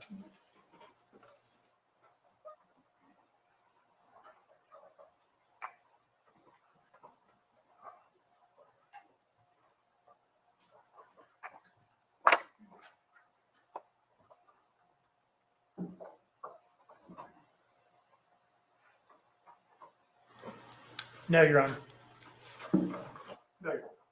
Thank you. Mr. Youngkin, you're excused, sir. You're welcome.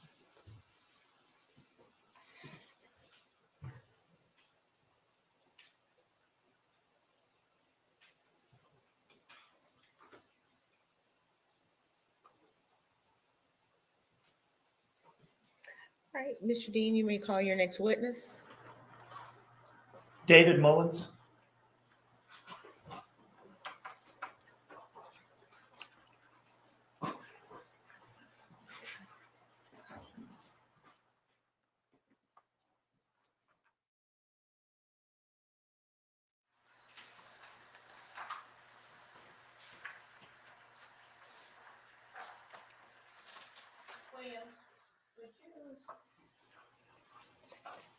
David Mullins. He's on his way. All right.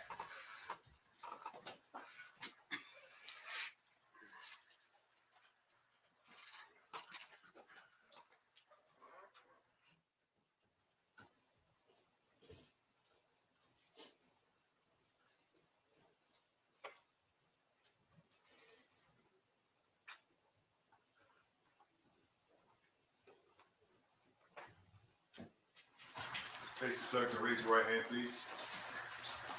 The evidence you shall give the court and the jury the trial this issue should be the truth, the whole truth, and nothing but the truth, so help you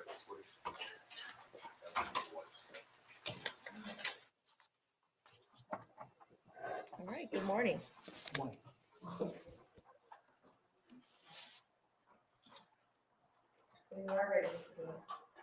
Good morning, sir. Could you please introduce yourself to the jury? Hi, my name is David Mullen. Normal spelling of David. Yep, D-A-V-I-D, last name M-U-L-L-E-N. And what is your city and state of residence, sir? Currently Springfield, Georgia. What do you do for a living? I'm a warehouse manager. And where do you work? Currently work for a company called Eunice. How long have you been in warehouse or freight operations? A little over 12 years. In October of 2022, where were you working and what were you doing? I was working for a company called Eclipse Advantage. We were a warehouse labor provider. And where specifically did you work? In the Port Wentworth location, I was the facility manager for the company. And what was this location specifically? Inside of NFI's warehouse. Trying to remember the street address. Does Littlehurst Yep. sound right? 101 Littlehurst. 101 Littlehurst in Port Wentworth? Yep. And you said this is an NFI warehouse? Correct. What is NFI? NFI is a third-party contracted logistics provider in that particular building. They were contracted by Target to process freight for them, and we were subcontracted by NFI to provide labor. Okay. So NFI has a contract with Target, it's their building. Yes. And then Eclipse, the company that you work for, did what now? We provided labor, the actual manpower of actually loading the boxes into the trailers for NFI. What exactly would go on there? Basically, it was a 24-hour day operation, scheduled for 7 days a week.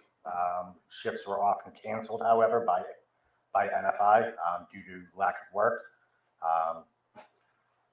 So we would have people that would unload containers, get the freight onto the floor, onto carts. The carts would be pushed over to the outbound side, where my team would take over and load the boxes into the trailers off the carts. And where do the trailers go from there? They go to Target's distribution centers. Okay, so what's happening here is taking stuff out of shipping containers and putting it in trucks to be driven where it needs to Correct. go. Okay. In your capacity as what was your position again, you said at that time? I was the warehouse facility manager. Okay. And in that capacity, did you meet the defendant, Leilani Simon? Yes, I did. And did you meet Daniel Youngkin? Yes, I did. And did you meet Paul Simon? Yes, I did. How did you meet all these people? They're all employed by Eclipse, so they all reported up through other people to me. And what did they do for Eclipse during the time period we're talking about, October 2022? They were responsible for loading trailers. So when the cart would get pulled over to the door, it was their responsibility to take the boxes off of that cart and stack it as high and tight as possible inside of the trailer. Is there security at that building, or was there security at that building at the time? Yes. That affected employees going in and out Yes. to and from work? Can you tell us about that, please? So there were metal detectors. There was a staff security operation right at the front entrance to the building. So all employees had to go through the metal detectors. For any reason the metal detector went off, security would then wand them. Now checking for metal objects, making sure that nothing was being brought into the operation. They're also responsible for keeping an eye on associates leaving to make sure that no product was leaving. All right, and what did that involve? basically a cursory glance 9 times out of 10. If someone was leaving with the bag, they would ask them to open the bag or peek inside the bag. Okay, so employees even leaving work have to go through security. Yes. Okay. How did you keep track there of what hours people were working? So we used a timekeeping system where every employee had their fingerprint that was biometrically registered. So when they would come in for the day, they would put their finger up against the fingerprint reader. It would record their time in, and same thing for their time out. Did you have the ability to, if somebody had left and forgotten to clock out, did you have the ability to manually Yes. clock them out? And how would you do that? That would be off my computer terminal, either myself or the human resources manager, and the supervisors on the floor also had access to that. Did, at some point during the investigation of this case, did the FBI make contact with you? Yes, they did. And was there a Chatham County Police detective there as well? Yes. Okay. And what were they asking you for? They asked me for if I any time card records of the defendant or Danny Youngkin or Paul Simon. And were you able to pull responsive documentation? Yes. And did you give time cards for the 3 of them Yes. to the FBI? Do you see in front of you 3 documents marked as States Exhibits 36, 37, and 38? Yes, I do. Do you know what those documents are? Yep, those are printouts of the time cards. Are those copies of what you gave to the FBI during the investigation? Yes, they are. And did those time cards reflect when you hit export or print and produce them? Yes, they do. They are time stamped at the top, time and date. And what was the date that you produced those to the FBI? That was October 6th. Okay. Are these timesheets we're looking at, are these maintained in the ordinary course of business at Eclipse? Yes. And do they reflect things as they happened at the time that they happened? Like they say somebody clocked in at this time, that's Yes. accurate? Yes. And they're kept on file? Yep. Do you consider them business records of Eclipse Advantage? Yes. Your Honor, I would offer these in as 36, 37, and 38. No objection, Your Honor. 36, 37, and 38 are admitted without objection. All right, I would like to, now, let me pull these up, and I just want to ask you a couple questions about them. Sure.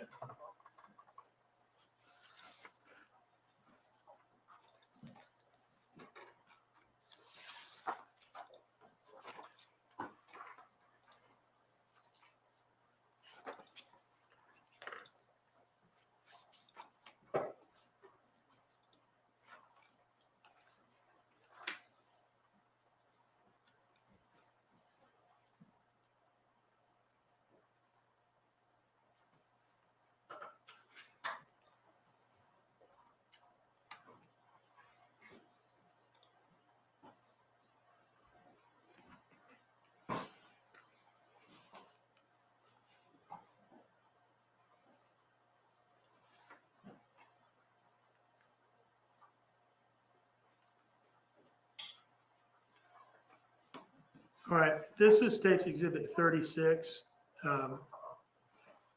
Whose time card is this? That is Leilani Simon's. And can we see here the date and time that you produced this document? Yep, October 6th, 2022 at 3:54 p.m. Okay, so that date and time reflects when you printed it out or something. Correct. If it was produced on Thursday, October 6, 2022, can I take it then that on the last page at the bottom, that is the day represented by this Thursday here? Yes. Okay. And that would make this Wednesday above it Yes. October 5th? Yep. Okay, and then the Tuesday above that, October 4th? Correct. Okay. Now, this column over here, what does this reflect? That was the scheduled time that was input by one of the regional managers. Okay, so we're talking about the second, just so the record's clear, I should be a little better about this. We're talking about the second column from the left. Yes. Okay. And let me actually back out and just have you talk about these columns generally. Sorry, I'm jumping around a little bit. Yep, certainly. Leftmost column says date. Yep.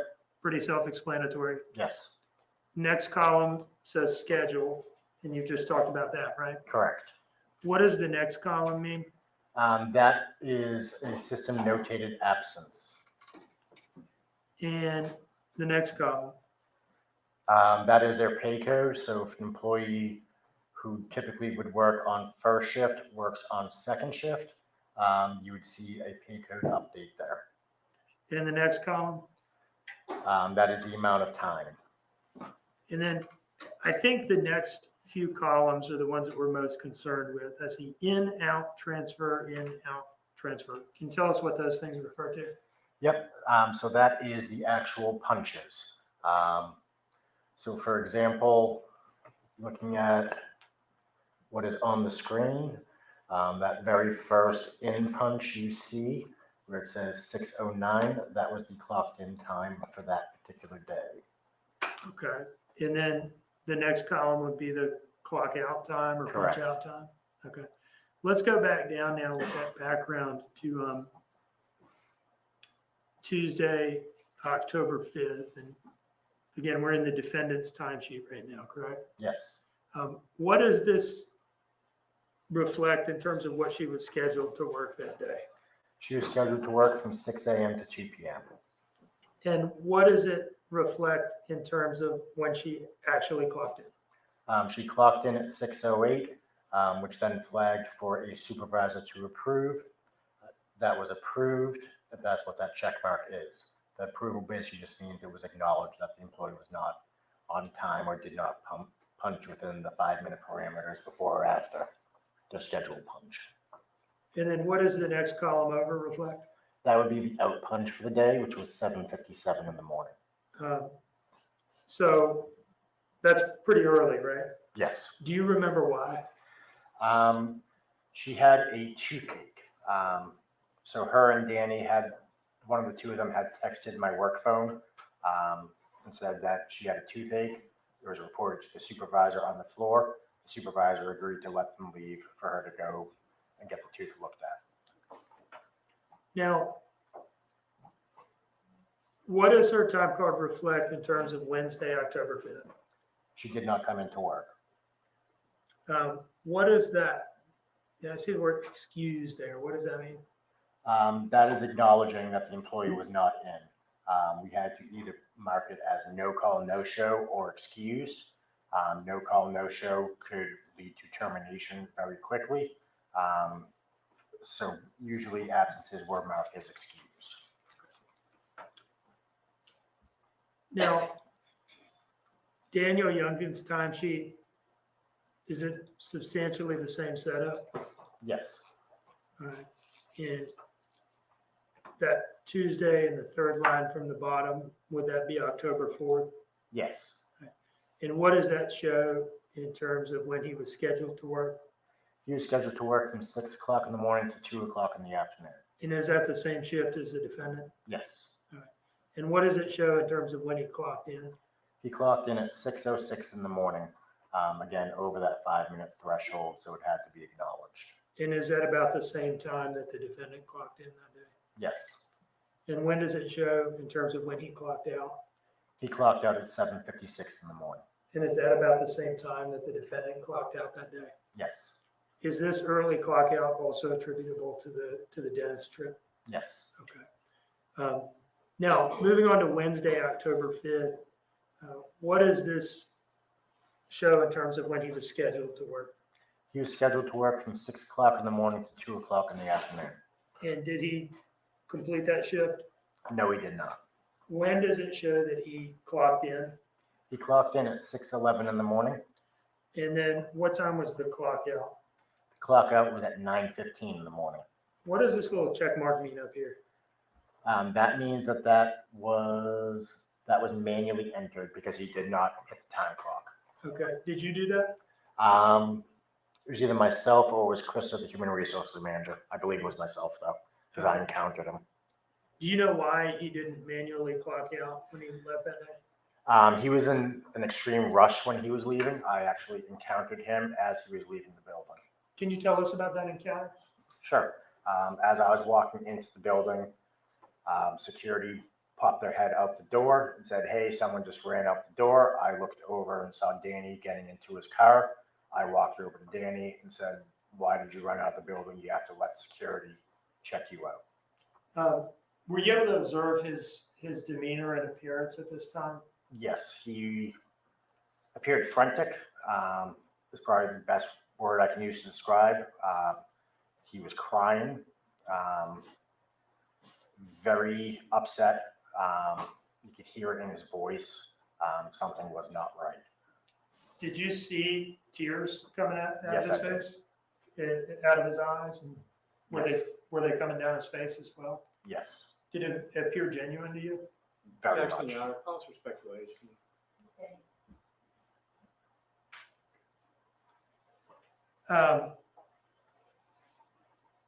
Did either Danny or the defendant ever come back to work in Eclipse after No, Danny's departure on October 5th? no.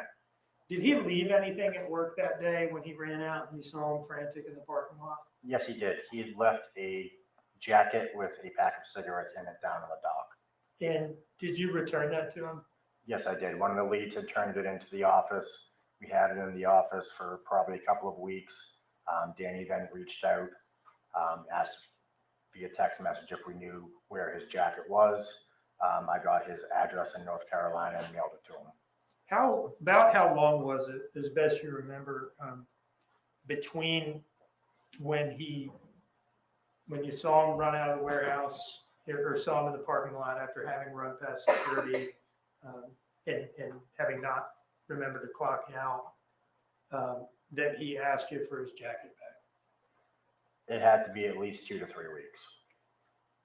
Did it seem to you that he had forgotten about it? Objection, Your Honor, calls for speculation. Withdrawn. Let me ask you about Paul Simon's timesheet, States Exhibit 38, okay? Yep.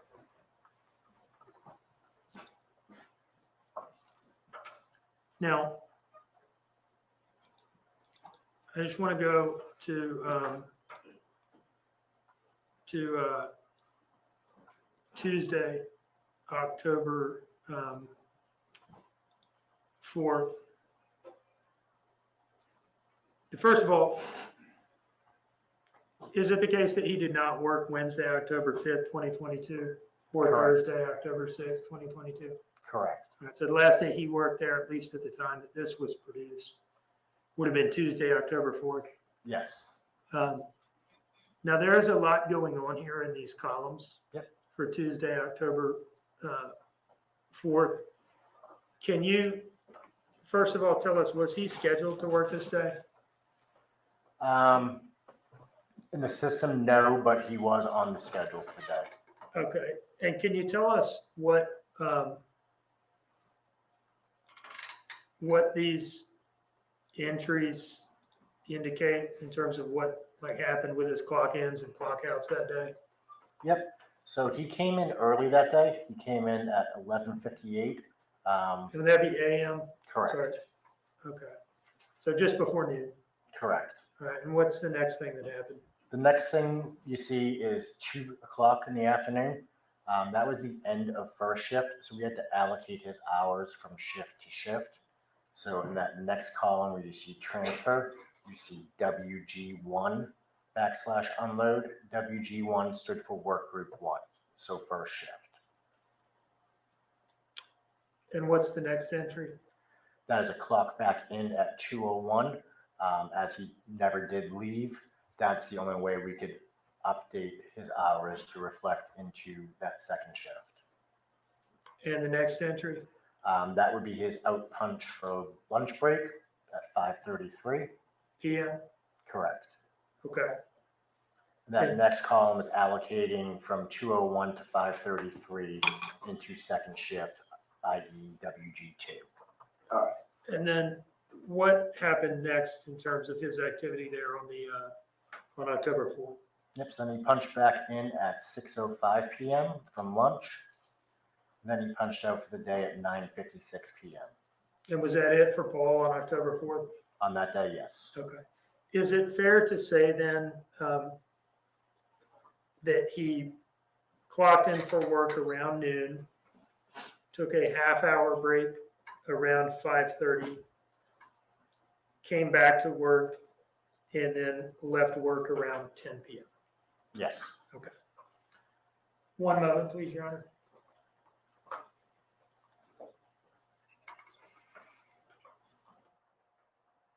No further questions.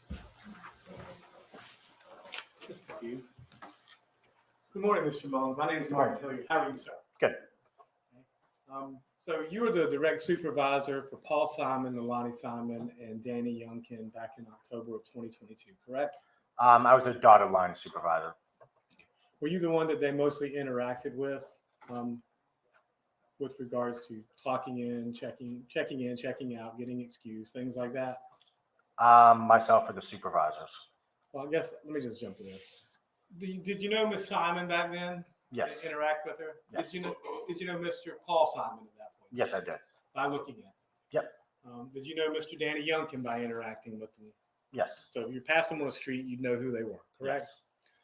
Yes. I didn't see this on the sheets, but the regular shift was from 6 to 2 Yes. for Mr. Youngkin and Miss Simon, correct? Yes. And the regular shift for Paul Simon, I think, was like 2 to 10. Yes. Okay. Those are the general shifts they worked.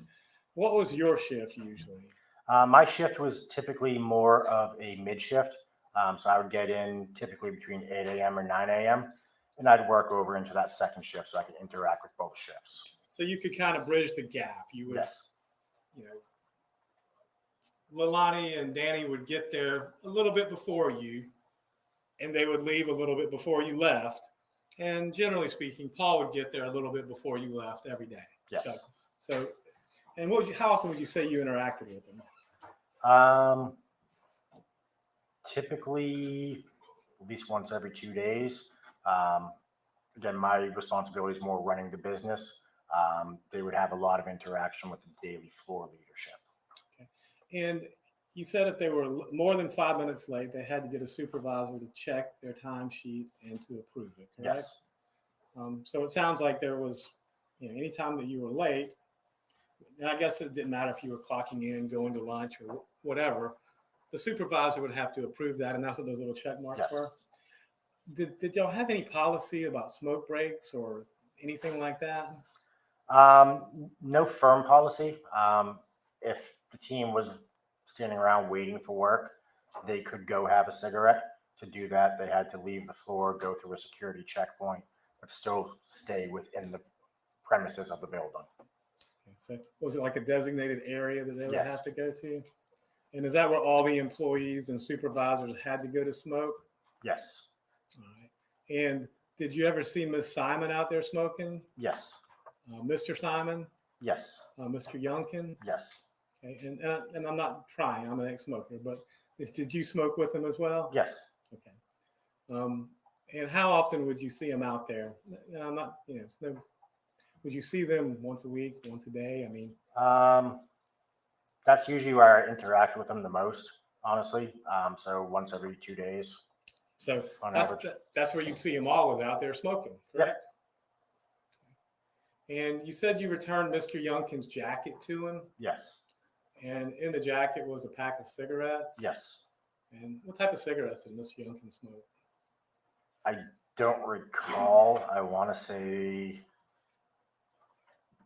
I'm not positive, but I want to say it was like Marlboro menthol or something. And you smoked with him on more than one occasion in the Yes. smoke break, I guess the smoke break area? Yep. Thank you. That's all the questions I have. Thank you, Mr. Mullins. Thank you. Thank you. Anything further, Mr. King?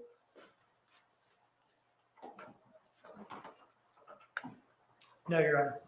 Any reason to hold this witness under subpoena? No. No, Your Honor. Thank you. Mr. Mullins, you're excused. Thank you.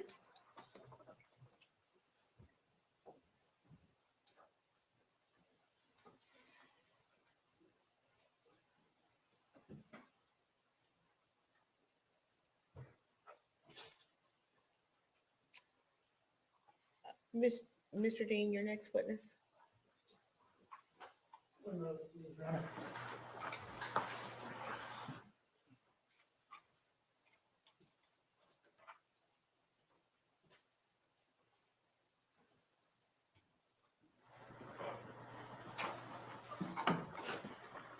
While we're doing this, ladies and gentlemen,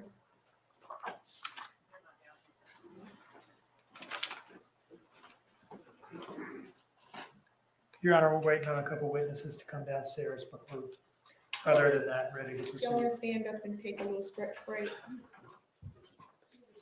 Need a break. All right.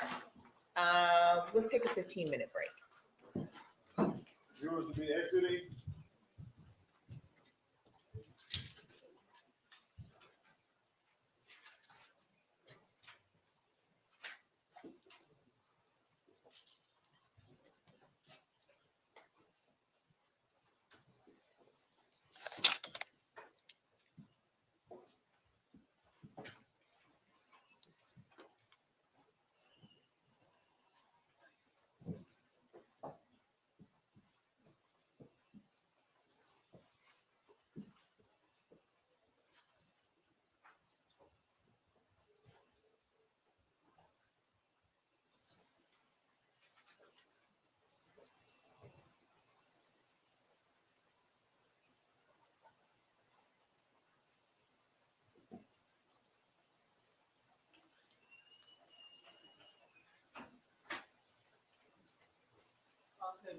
Thank you.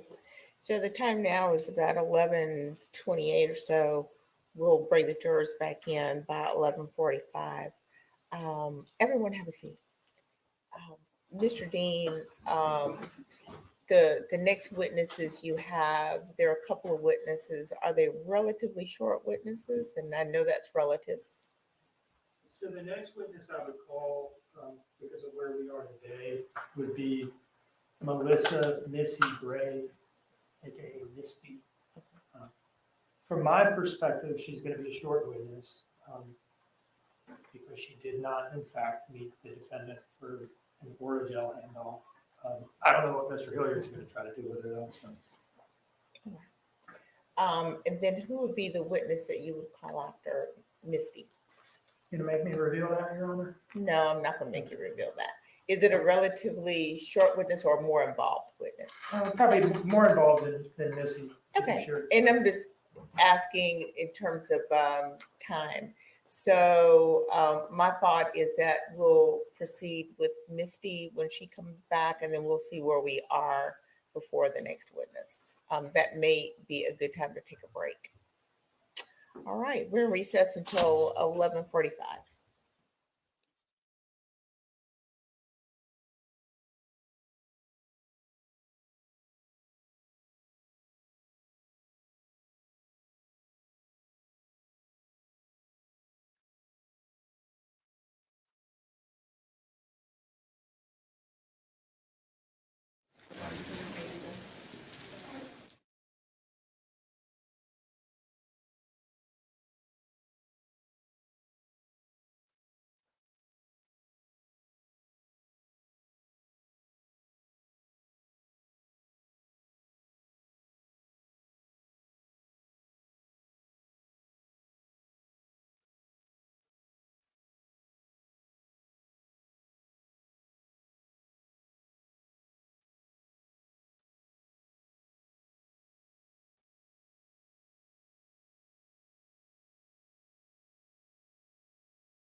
Okay, please bring out Leilani Simon.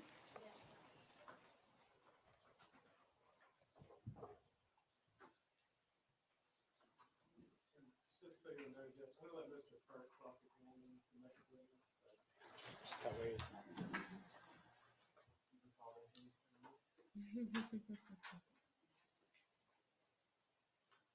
I guess not that.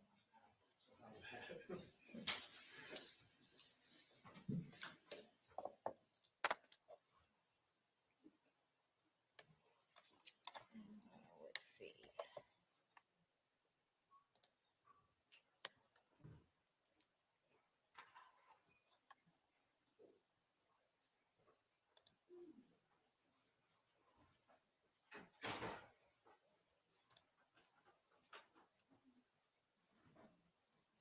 Okay, let the record reflect that Ms. Simon has rejoined her counsel at counsel's table.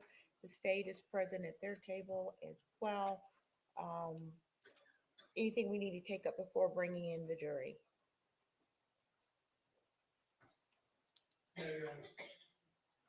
Nothing I can think of, Your Honor. All right, thank you. Please bring in the jury.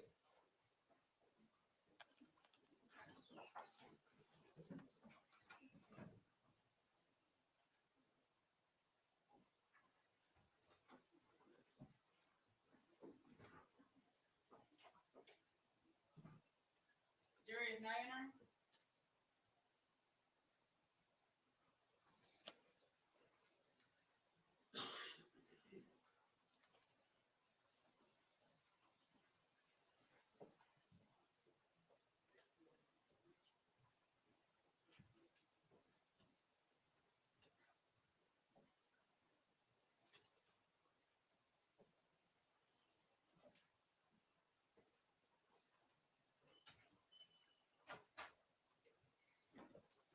Solid jury. Thank you.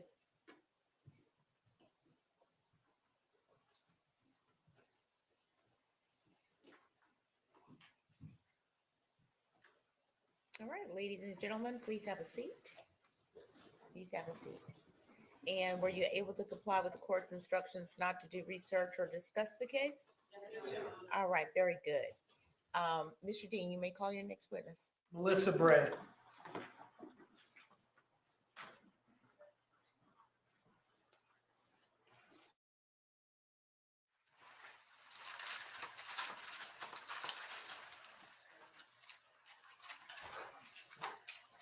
Step this way, ma'am. Face the clerk and raise your right hand. The evidence you shall give the court and jury in the trial of this issue shall be the truth, the whole truth, and nothing but the truth, so help you God. Step this way, ma'am.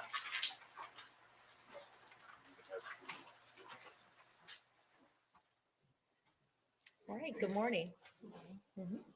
Mr. Dean. Hello, could you please introduce yourself to the jury? Hi, I'm Melissa Bray. And do you live in the Savannah area? Yes, Where do you live? Not the street address, but the general area. off of Highway 17, Ogeechee Road in Azalea. I'm gonna ask you, I can hear you, but I'm not sure that everybody can. Okay. So could you just, closer to the microphone would be good. Is that good? Yeah, Yep. that's much better, thank you. Can you repeat your answer to that last question? What general area do you live in? Highway 17. And you mentioned Ogeechee Road, Yes, Ogeechee Road, and then I think you said Azalea as well. Azalea Trail Park. Now, how long have you lived there for? I have lived there for about 4, maybe going on 5 years. And in those 4, maybe going on 5 years, have you lived in the same residence at Azalea the whole time? Yes, Do you, or at some point, did you know the defendant, Miss Simon? I met her at my job, And what job was that? at the job that I used to have, which was Bojangles. Was she working there as well? Yes, And is that how you met her? yes. Roughly, how long did y'all work together at the same Bojangles? Probably around 3 or 4 months, if that. And do you have any nicknames that you go by? Yep. What nickname or nicknames do you have? Missy. Missy? Missy. Missy? Exactly. Anybody ever call you Misty with a T? No. Do you remember a time where an FBI agent came out to your house at Azalea to talk to you about when was the last time you had had contact with the defendant? Yes. Do you remember that FBI agent's name? Yes. What was his or her name? Brad Snyder. Okay, and where did y'all meet and talk? He came to my house. All right, where at your house did y'all interact? In my parking lot in the driveway. Okay, I want you to go back, kind of take yourself back mentally to the day of that conversation, the first conversation you had with Brad, okay? Hmm. At that time, how long had it been, roughly, since you had seen the defendant, Ms. Simon? How long had it been since I talked to him the first time in my driveway or at my job, Bojangles at the time?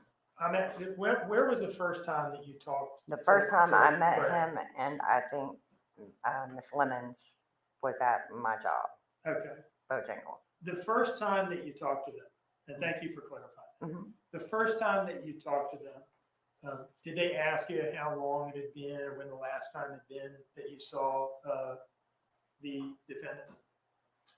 I think so.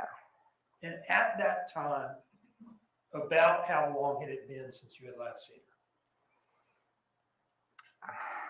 her? I'm guessing roughly around maybe a month or so. Roughly. It had maybe been roughly a month. Roughly, yeah.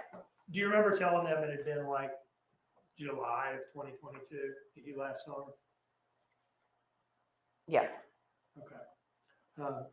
And were you telling them the truth at that time? Was that accurate? Yes. Okay. And that was closer in time than we are now, right? Right. Okay. What were the circumstances of your last contact with the defendant? First of all, was the time that you were telling them about then, is that the last time you ever had contact with her? I mean, in other words, have you had any contact with her since the police began talking to you? No. Okay.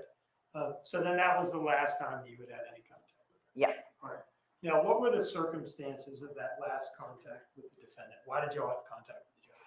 Because she came to my house around 12 midnight or 1 o'clock in the morning, asking if we had any money, me and my husband, for gas because her vehicle stalled on that back road behind me. I can't remember the name of the road right now.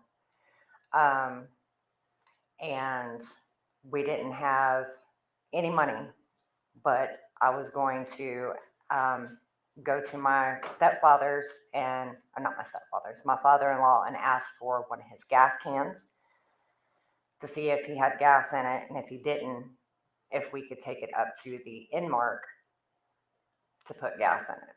And right now you're describing something that occurred in like July of 2022? Yes. Okay. So what happened with the gas can? We got the gas can from our property manager's yard because we had called her to ask her instead. And she said, yes, there should be one right there in the yard, went and got it. And me, Leilani, and my husband walked up to Inmark to go get the gas. And what happened to the gas can from that point? Of course, when we got there, she said that someone was coming to get her, to take her back to put gas in her vehicle that was on that road. So me and my husband, we left, okay? And I told her that I needed the gas can back. Sometime after that, did you send her some text messages asking for the gas can back? Yes, I did. Did you get a response to those text messages? I did not get a response at all until actually, no, I did not get a response at all. Okay, so let me just ask you about that. Was that, those text messages to the defendant asking to get the gas can back, Did you ever have any in-person contact with her after that? No. Okay. And again, this all happened in like July of 2022. Mm-hmm. Okay. I would like to approach with what I've marked as, well, let me ask you this. Did you show those text messages to Brad, the FBI agent? Yes, I did. Okay, he got a look at them. Yes, he did. And did they support what you were saying? Yes, they did. Your Honor, I'd like to approach with what I've marked as State's Exhibit 35.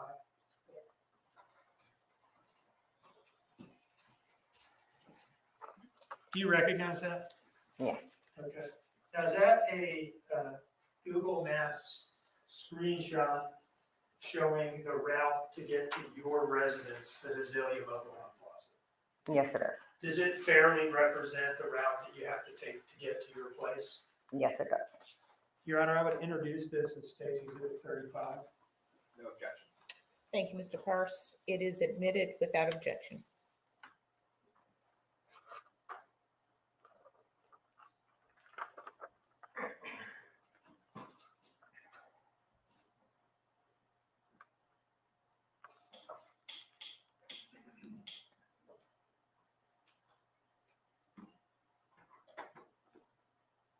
All right. Do you see that main road at the top there that I'm highlighting with the little arrow? Mm-hmm. Is that Ogeechee Road? They like you to say yes or no. Oh, The yes. court reporter's taking everything down. Yes. And that red arrow coming off of Ogeechee Road, does that reflect the turn that you make to get into Azalea? Yes. Okay, and is that right next to the Chevron? Yes, it is. Okay. Now, the second arrow here, does this represent a right turn that you have to make to get to your house? Yes, it does. Do you live on a dead end? Yes, I do. Is that lower red arrow showing that right turn there, does that take you onto your dead end? The lower red arrow? Yes. This arrow here? All Mhm. right, so that's a right turn, takes you onto the dead end street that you live on, correct? Yes. Okay. Is there any other way to get to your house by car? No. One moment, please, Your Honor.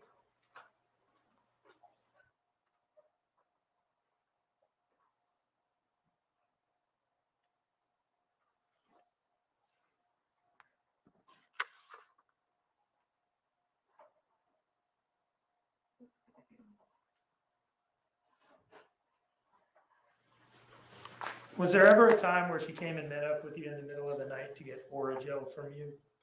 No. No? Saying that never happened? I'm saying it never happened.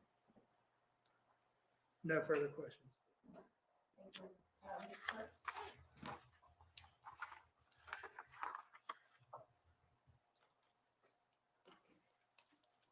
Good morning, Ms. Bray. Good morning.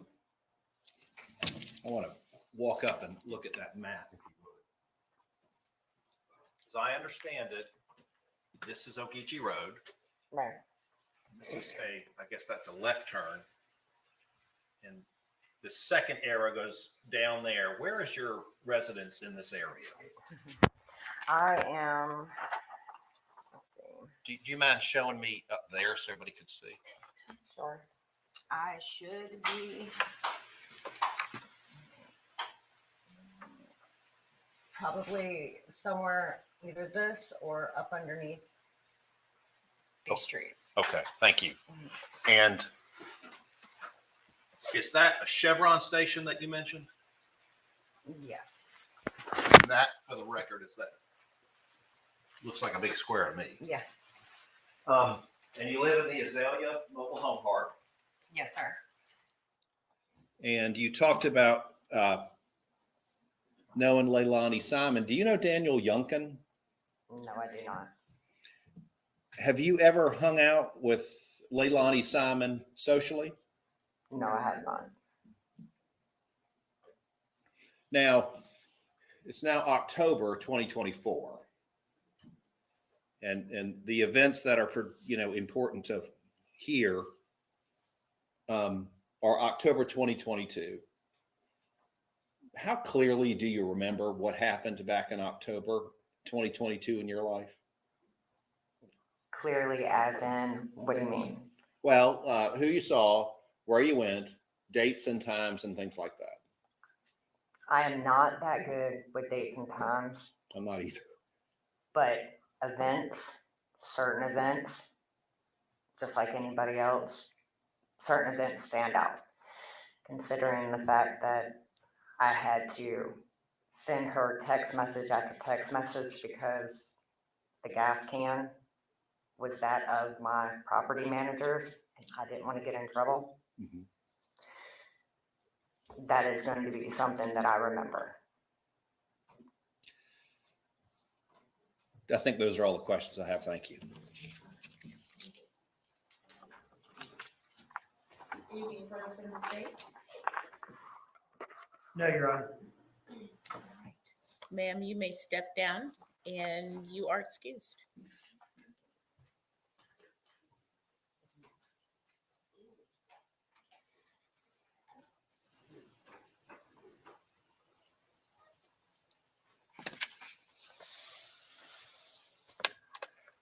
Okay. Mr. Dean, is your other witness ready?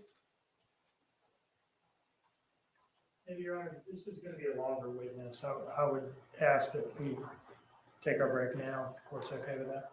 Okay, as we discussed. This is going to be at the time that we take the lunch break, ladies and gentlemen. So I am going to excuse you for lunch. I'm going to ask you to comply with the court's instructions. Do not discuss the case with anyone. Don't allow anyone to discuss it around you. Please don't do any research. Okay. The time now is 12:04. Let's meet back and begin again at 1:15. All right, you're excused. Jury's exiting.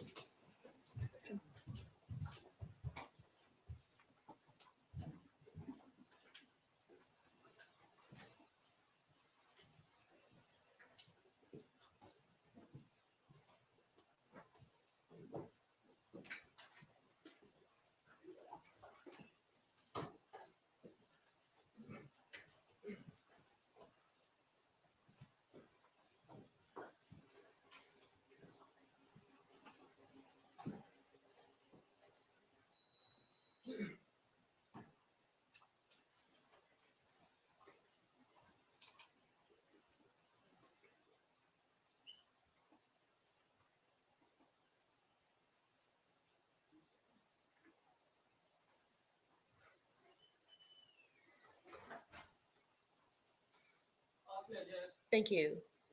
All right, we'll resume at 1:15. Thank you. We're in recess.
what she was doing was picking up drugs for the both of them. And what he was doing is impatiently waiting for her to get home with drugs for the both of them to use. That was the clear suggestion. As to the October 1st text messages and some of the October 4th text messages. Now, I think they did this in part because they kind of misread what these text messages signify in Defense 1, which I put in as States Exhibit something. What they show is the defendant out having, and Mr. Young can kind of testify to this, although he claimed not to know exactly what she was doing. Maybe he just didn't want to believe it or didn't want to speculate. These messages show that, and here I'm talking about States Exhibit 83, the Craig messages show that she was not out getting drugs for the both of them, and he was not at home waiting for her to come home with drugs for the both of them to use. She was out visiting her paramour, Craig. Again, they put these messages into issue. We weren't admitting any of these night of October 1 messages where the defendant says, bet it'll be before 3 a.m. and I see you. You can go out and do what you want tomorrow night. Can't come in and lay down at 2 a.m. Just go out and fuck around and don't ask me or tell me shit. They're the ones that put these into evidence. We need to be able to prove what all this was about to get around the suggestion that they've made about what Danny was doing in sending those messages on October 1 and what he was up to on the night of October 4th. Remember, we say he's just home waiting for her to finish this trip so that they can go to bed. And they're suggesting, no, he's home impatiently waiting for drugs because he's going to stay up and use them with her. So this is really what exactly was going on is now at issue. I want to point the court back to States Exhibit 83, page 9, line 123. Does the court have a copy? Madam Clerk to hand it up. Okay. Once again, Mr. Dean, which page? Page 9. Okay. 123. Mm-hmm. And the following messages and the ones that come before. These are in UTC time. So to get to Eastern Standard Time for these messages, you subtract 4 hours at this time of year. So line 123, it says it's at 7:23 a.m. on October 1st. You would back off 4 hours. It's at 4:23 a.m. on October 1st, in which she's referring to this sexual encounter that just happened between them. So that is what was going on between them in the early morning hours of October 1st, 2022, when Danny was sending these messages to her, urging her to come home so that they could go to sleep, as he testified to. We think it's very likely that she wasn't just getting drugs from Craig on the night of the 4th at this point. Beyond that, and she's there for the GPS evidence will show that she's there for 10 minutes. Doesn't take 10 minutes to buy some drugs from Mr. Craig. And so in any case, I think they've thrown it into issue and we think it ought to come in at this point. Okay. So State's Exhibit 83 has not been admitted into evidence. No, I haven't Yes. offered it into evidence because the Okay. court has to this point excluded the messages and the that- general subject matter. And I want to be sure that, okay, so it's not in evidence. It has been excluded thus far. And specifically, you want the unredacted copy to come in? There is no redacted copy. Well, there is no redacted. And I- Would and you I- like it to come in without redaction? Absolutely, because to redact it would be to redact out the relevant evidence that we're seeking to introduce. Okay. I mean, it's a little salacious, but it's the facts of the case that she created. I mean, I didn't write these messages. I didn't go visit Craig. This is the evidence. All right. Sometimes it's a little unseemly. Murder cases are like that. Thank you, Mr. Dean. Mr. Hilliard? Your Honor, absolutely everything Mr. Dean just said has already been litigated. Number one. Number two, we didn't open the door to anything having to do with Craig. He doesn't like the fact, he's right. He's absolutely right. He could have asked Mr. Youngin about these text messages, but he didn't. Okay, I did, and he didn't like that. Two different animals. But finally, the Supreme Court of the state of Georgia agrees with me on this one. Harris versus State decided June 22nd, 2022. Supreme Court case number S22A0092. It's about a 155-page opinion, Judge. And it has to do with basically the salacious sexual text that Mr. Dean's talking about. And it directly on point says these do not come in. It's not relevant. It doesn't help prove anything. It's just to get into the salacious aspects of the case and to try and ask the jury to judge this case on character or character defects rather than the evidence in the case. So the court's ruling was right the first time. Nothing's changed. I'm sorry Mr. Dean believes that, but the facts haven't changed of the case. So the court was right the first time, and the Supreme Court of Georgia agrees with me on this one. Okay, Mr. Dean, May I address the Harris case, Your Honor? you can. It is a long opinion, and I've read all of it. I don't know about my counterpart. The holding in Harris was about a broad swath of 404B type evidence about the defendant, who was alleged to have intentionally left his child in a hot car, having a motive to do so, because as evinced by all these text messages and things like that between him and women, and in some cases underage girls online, and his having visited prostitutes and things like that, I think, over a period of a couple of months.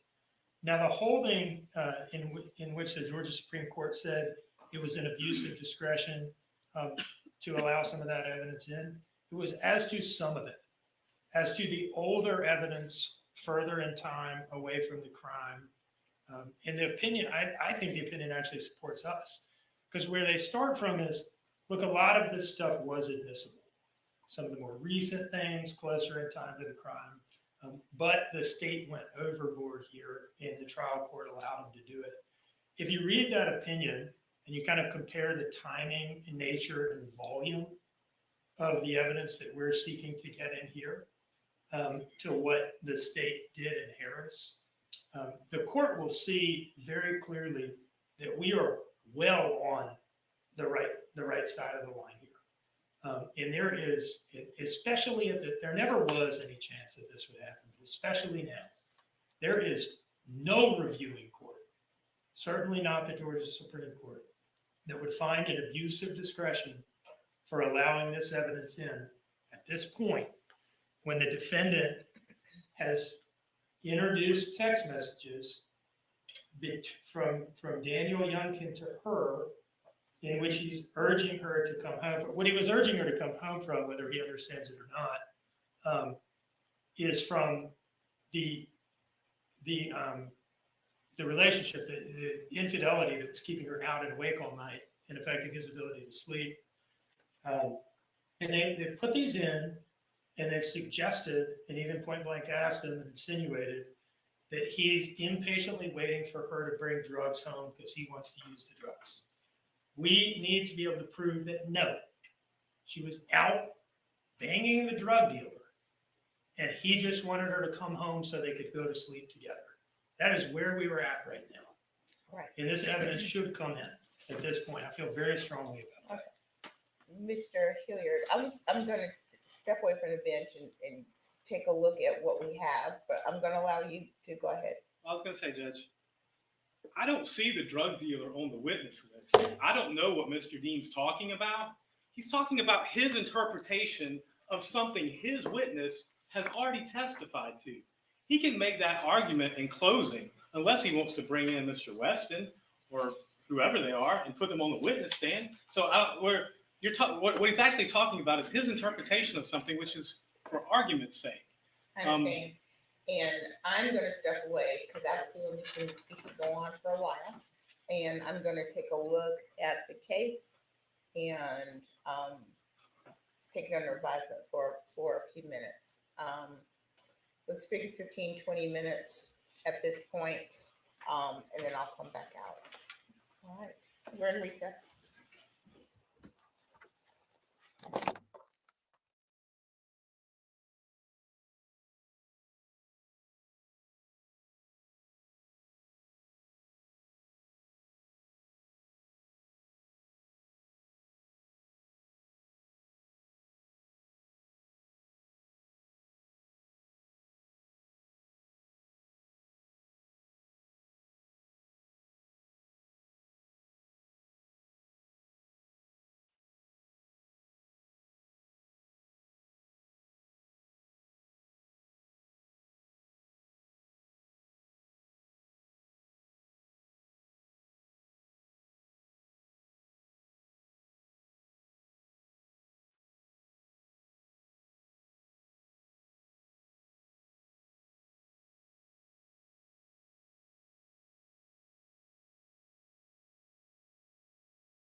Oh, okay, that's fine.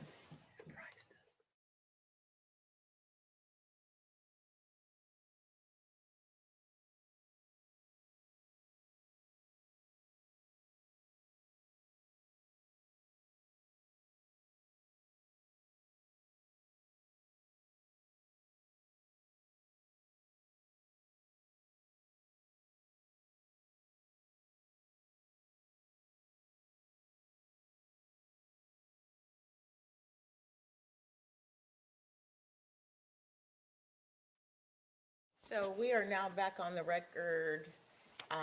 We need Miss Simon. If you bring out Miss Simon, please.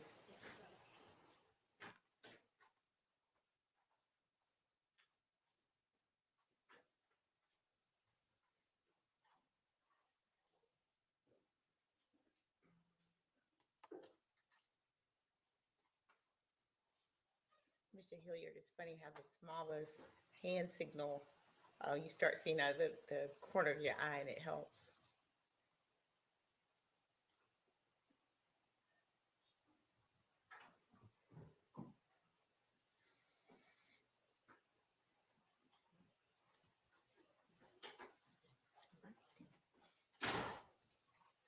We are now back on the record in SPCR 22-03364J6, the state of Georgia versus Leilani Marie Simon. Ms. Simon is present in court with her counsel. The state is present as well. So the issue came up on the text messages presented in State's Exhibit 83. The court had reviewed the issue on admissibility back pre-trial. However, I've had an opportunity to consider the positions of both parties, as well as I've reviewed the case presented by the defense. In light of the evidence that's been testified and admitted at trial at this point, and after applying the Rule 403 balancing test, the court finds that the text messages are admissible, since the probative value outweighs any prejudicial effect to the defendant. So I'm handing State's Exhibit 83 back down to Madam Clerk. All right. Is there anything further to take up before we bring in the jury? Just so I don't have to keep popping up, Judge, just note for the record my objection, and I won't keep popping up whenever we get to that point, if that's okay. Thank you. All right. Mr. Dean? We're ready, Ron. Okay. Please bring in the jury.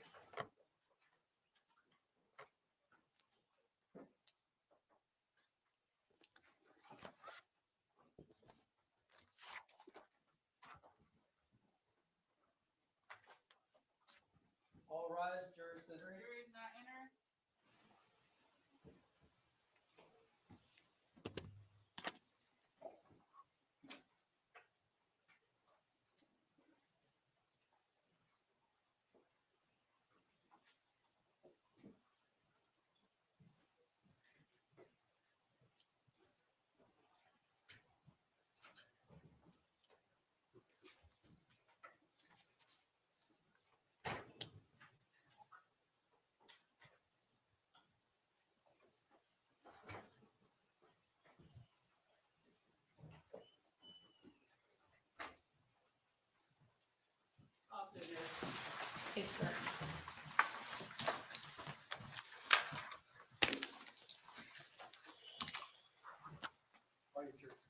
Thank you.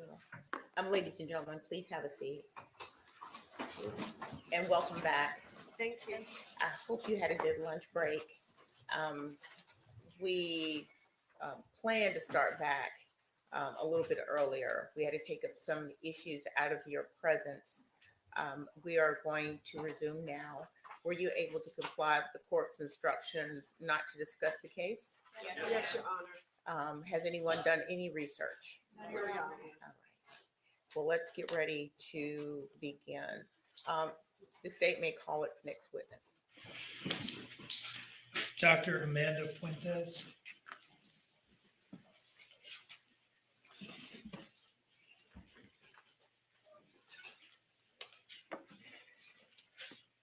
Come right this way.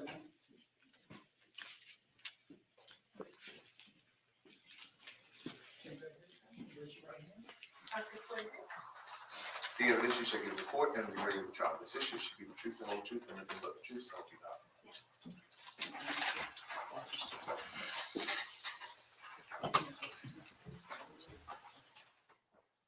All right, good afternoon.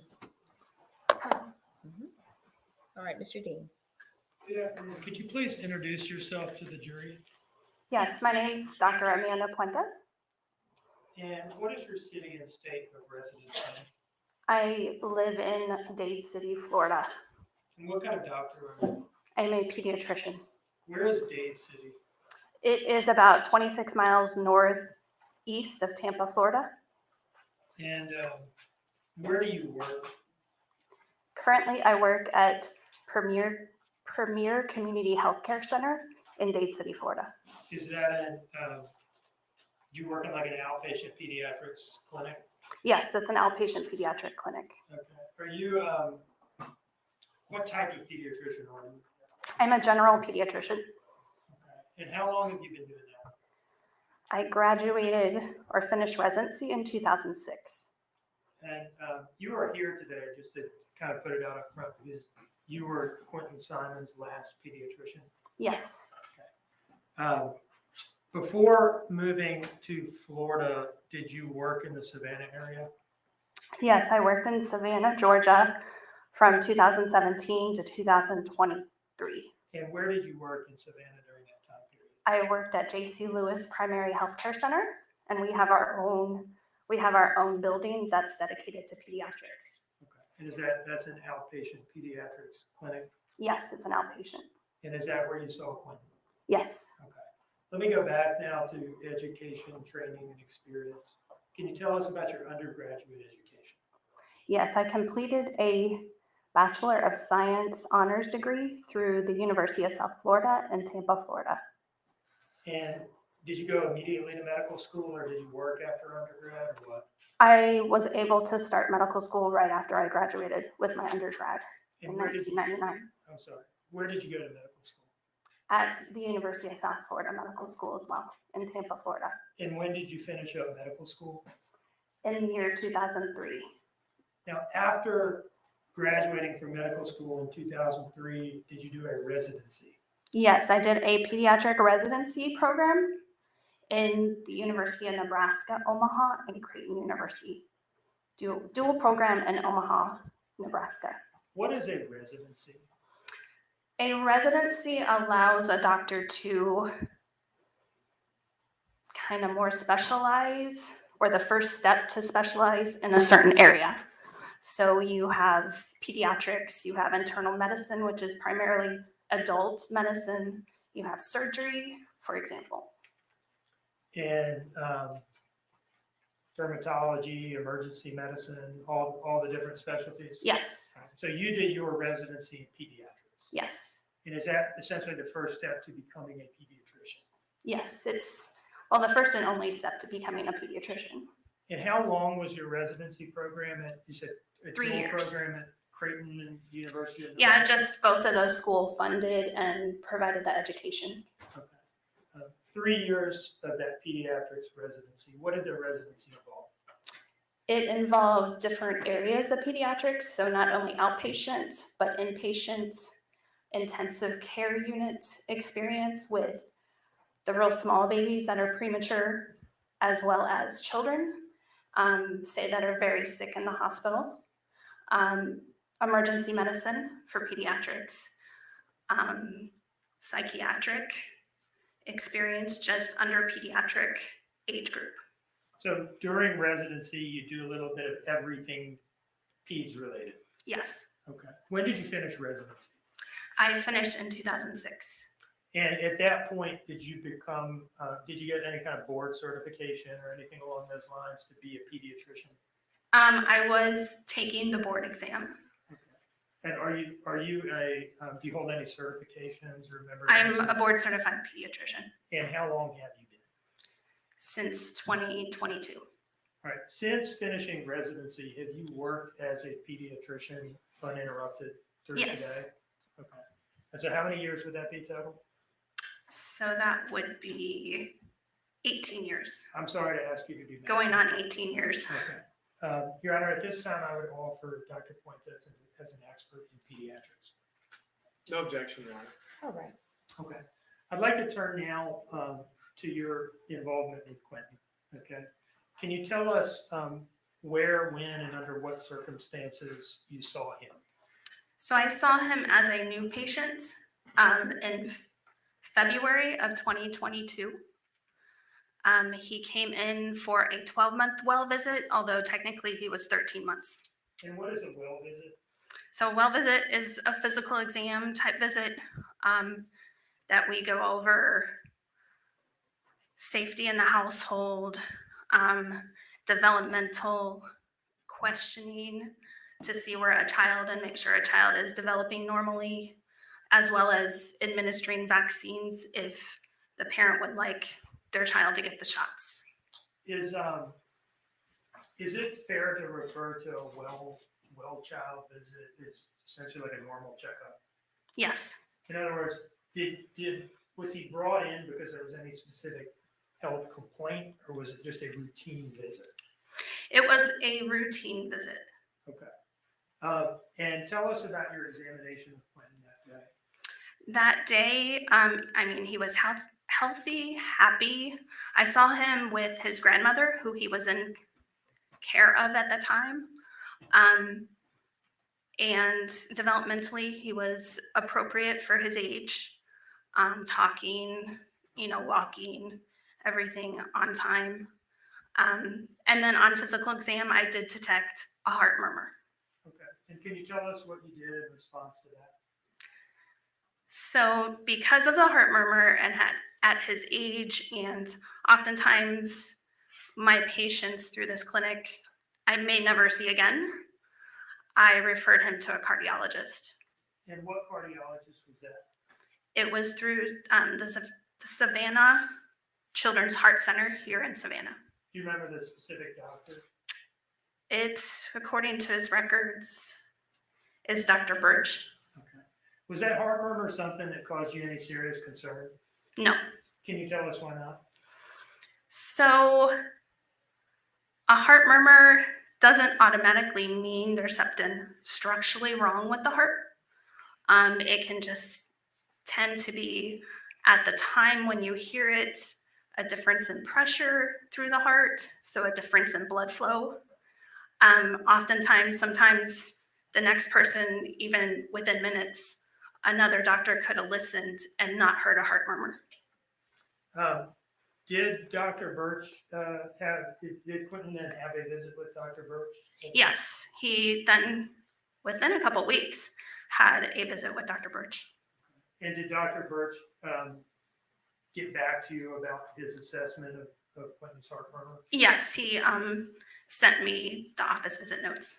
And was there anything about what Dr. Birch told you that altered your initial impression that this wasn't anything to be especially concerned about? No, there wasn't. No concern. Overall, would you describe Quinton as having been in good health, happy, normal child when you saw him? Yes.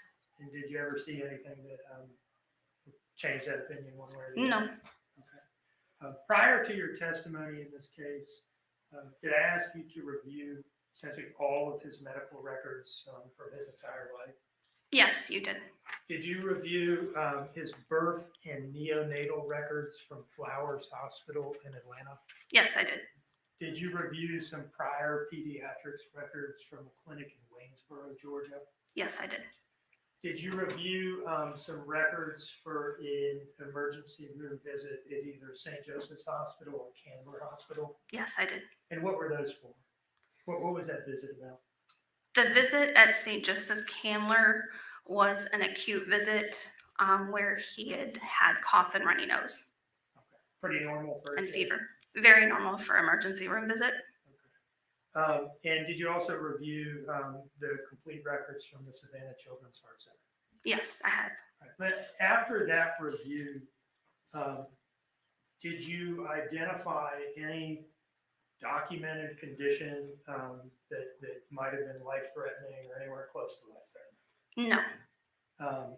any reasonable medical possibility that Quinton just died in his sleep on the night of October 4th. Objection, Your Honor, calls for speculation. She's been tendered and admitted as an expert, Your Honor. She can testify in form of an opinion. It's the ultimate issue in the case, Judge. That's not the ultimate issue.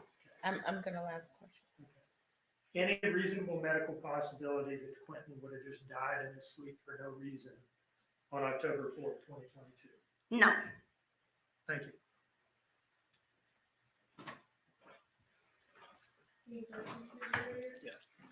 Dr. Quinton, let's pick up where Mr. Dean just left off. Okay. Does anyone just die for no reason? No. Yes. Okay. Who? What would be the no reason that could occur where someone would die for no reason? There's reports of adults, elderly, that will get a sudden arrhythmia and lead to sudden death. But wouldn't the arrhythmia then be the reason for the death? Yes. Okay, so it's a nonsensical question, isn't it? There's always some reason for a death, correct? If it can be proven. Correct. What if it can't be proven? What if you don't know the manner, method, time? Does it mean someone's less dead?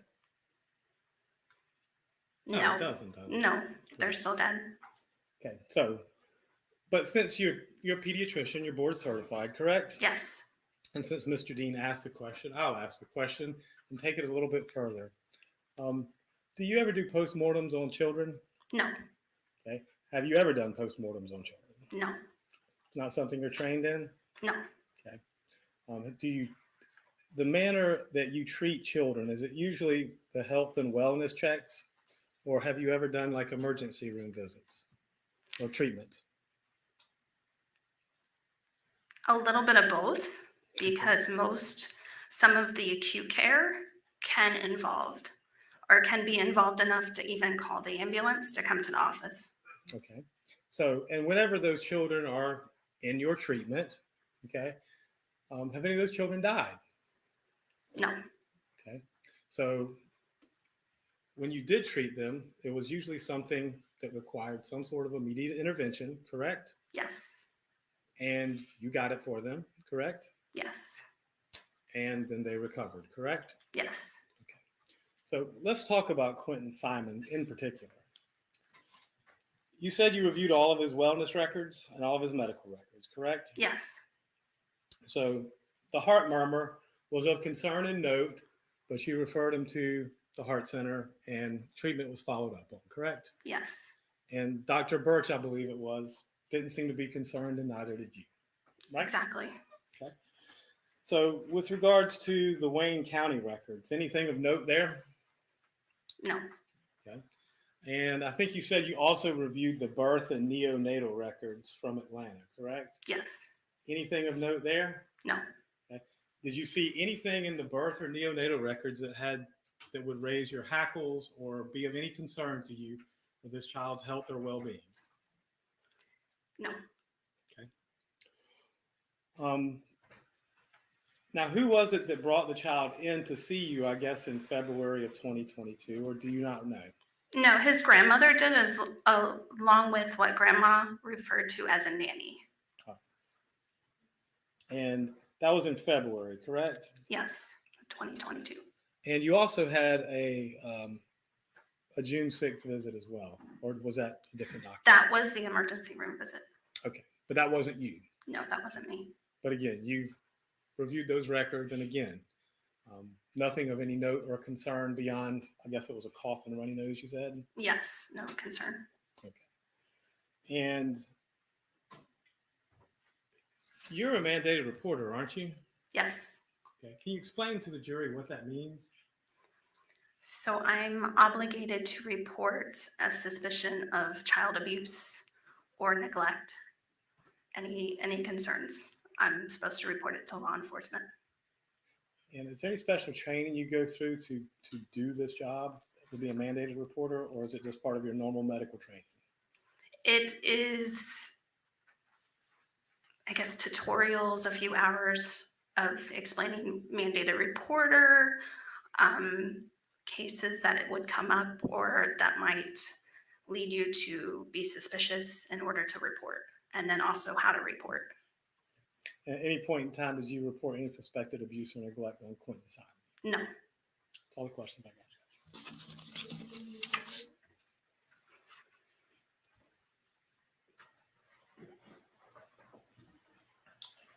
You mentioned that it was his grandmother who brought him in when you saw him. Yes. You didn't report any abuse or neglect, right? Yes. But at the time you saw him, it seems that he wasn't even in his mother's custody. Is that right? Correct. He was. Speculation. The objection. The objection is the cause of speculation of a legal matter, not a medical matter for which you qualify. Mr. Dean, do you want to respond to that? I'll withdraw the question. Thank you. No further questions. All right. Anything further, Mr. Hilliard? Okay, doctor. Thank you. You're excused.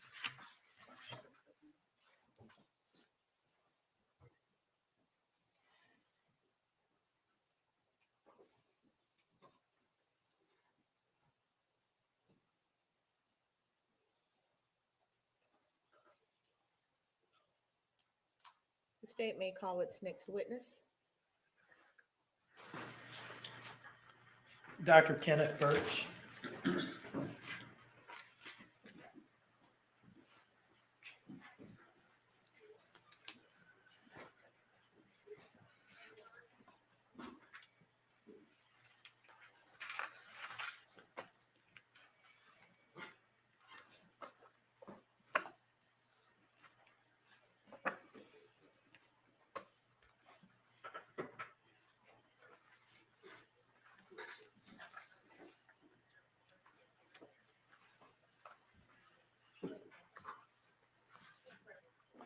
Dr. Burke, if you would just come forward. You come right this way, sir.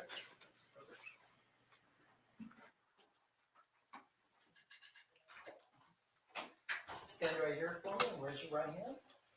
Madam Clerk, swear you in.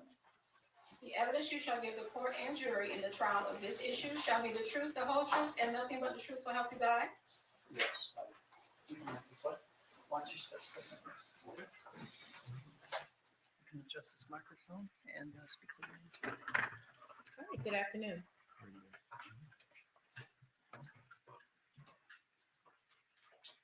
Good afternoon, sir. Could you please introduce yourself to the jury? Yes, Kenneth Birch, pediatric cardiologist And where do you work, sir? at Savannah Children's Heart Center in Savannah. Are you a medical doctor, sir? Yes, You said you're a pediatric cardiologist. that's correct. And are you here today because you briefly treated Quinton Simon, the victim in this case? Yes. Now, let me ask you a little bit about your education, training, and experience. Mm-hmm. Can you tell us about your undergraduate education?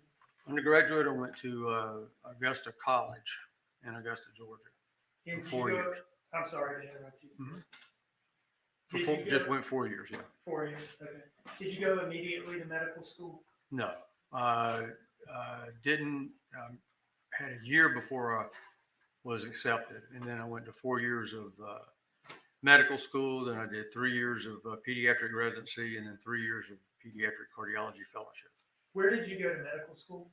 Medical College of Georgia, And when did you graduate? 1982. You mentioned that you did was it a pediatric residency or a Mhm. cardiology residency? Well, a residency was general pediatrics. Okay. So I did 3 years of that at the medical college there. And then was fortunate that they thought enough of me to go ahead and offer me a fellowship in pediatric cardiology there before I was halfway through my second year of residency. So I stayed and did 3 years there Our last in witness, fellowship. Mhm. I'm sorry, our last witness, Dr. Quinton, explained to us what a medical residency is. Mhm. But I don't think we've heard what a fellowship is after residency. Can you tell us what a fellowship is? Well, a residency, you sort of do a lot of different things. But when you do a fellowship, you're specifically focused on one particular subspecialty. In my case, it was pediatric cardiology. Is it fair to say that in your residency, you gain your specialty, but in your fellowship, you get a subspecialty? That's correct. Okay. When did you finish your pediatric cardiology fellowship? 1988. And have you been working as a pediatric cardiologist uninterrupted since then? Yes, sir. Tell us where you worked as a pediatric cardiologist. Well, initially was employed, if you will, by Memorial Medical Center starting July 1988, and worked in the pediatric department there doing pediatric cardiology until 1995, and I went out in private practice April 1st, 1995, and formed Savannah Children's Heart Center. I've been there ever since. Now, as a pediatric cardiologist, how do you get patients? Where are these patients coming They're from? referred. Referred by who?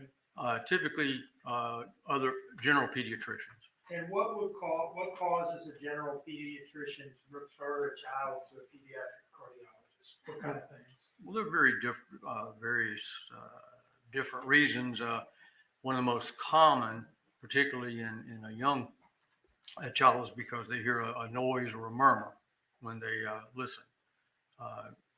We also see kids for passing out, chest pain, all kind of other complaints. But Now, can you tell us about Quinton Simons being referred to you? I believe that Dr. Prince heard a murmur, and I think it was a new finding, from what I gathered. And so he was referred for us to evaluate. And tell us about that evaluation. Okay. Well, what do you want to know? Everything, or just, Can you do like a 1 minute? Yeah. So basically, when he came into the office, he had a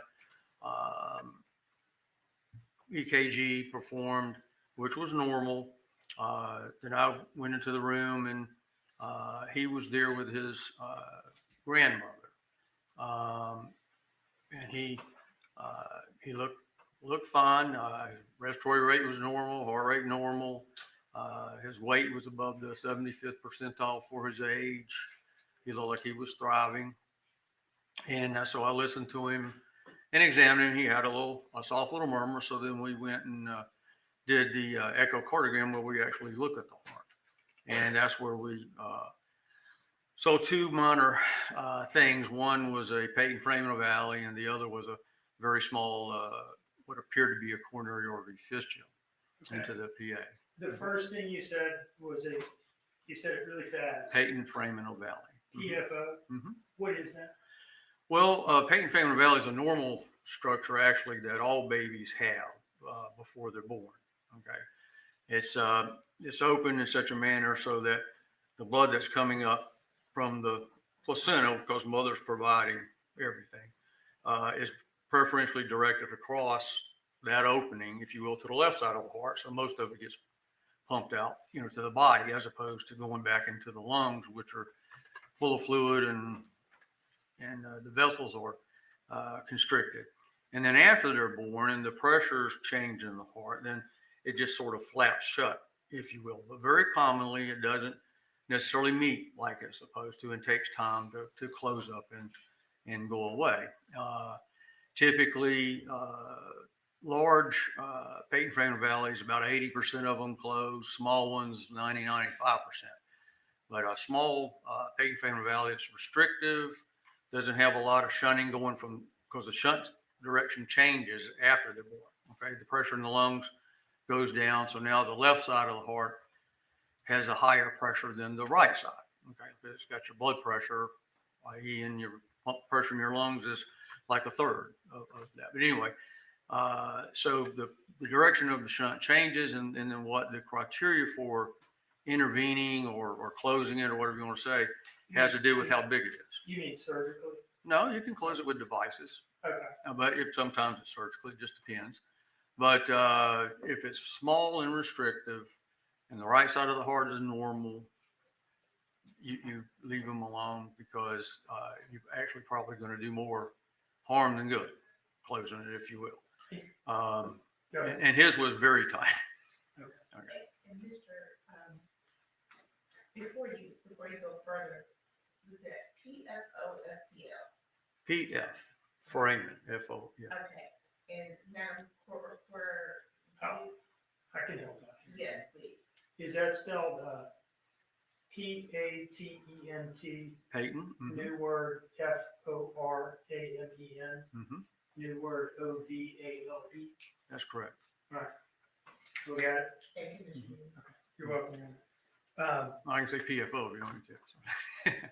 So was any intervention indicated for? Not for that, no. Okay. Would you consider this a minor issue? Mhm.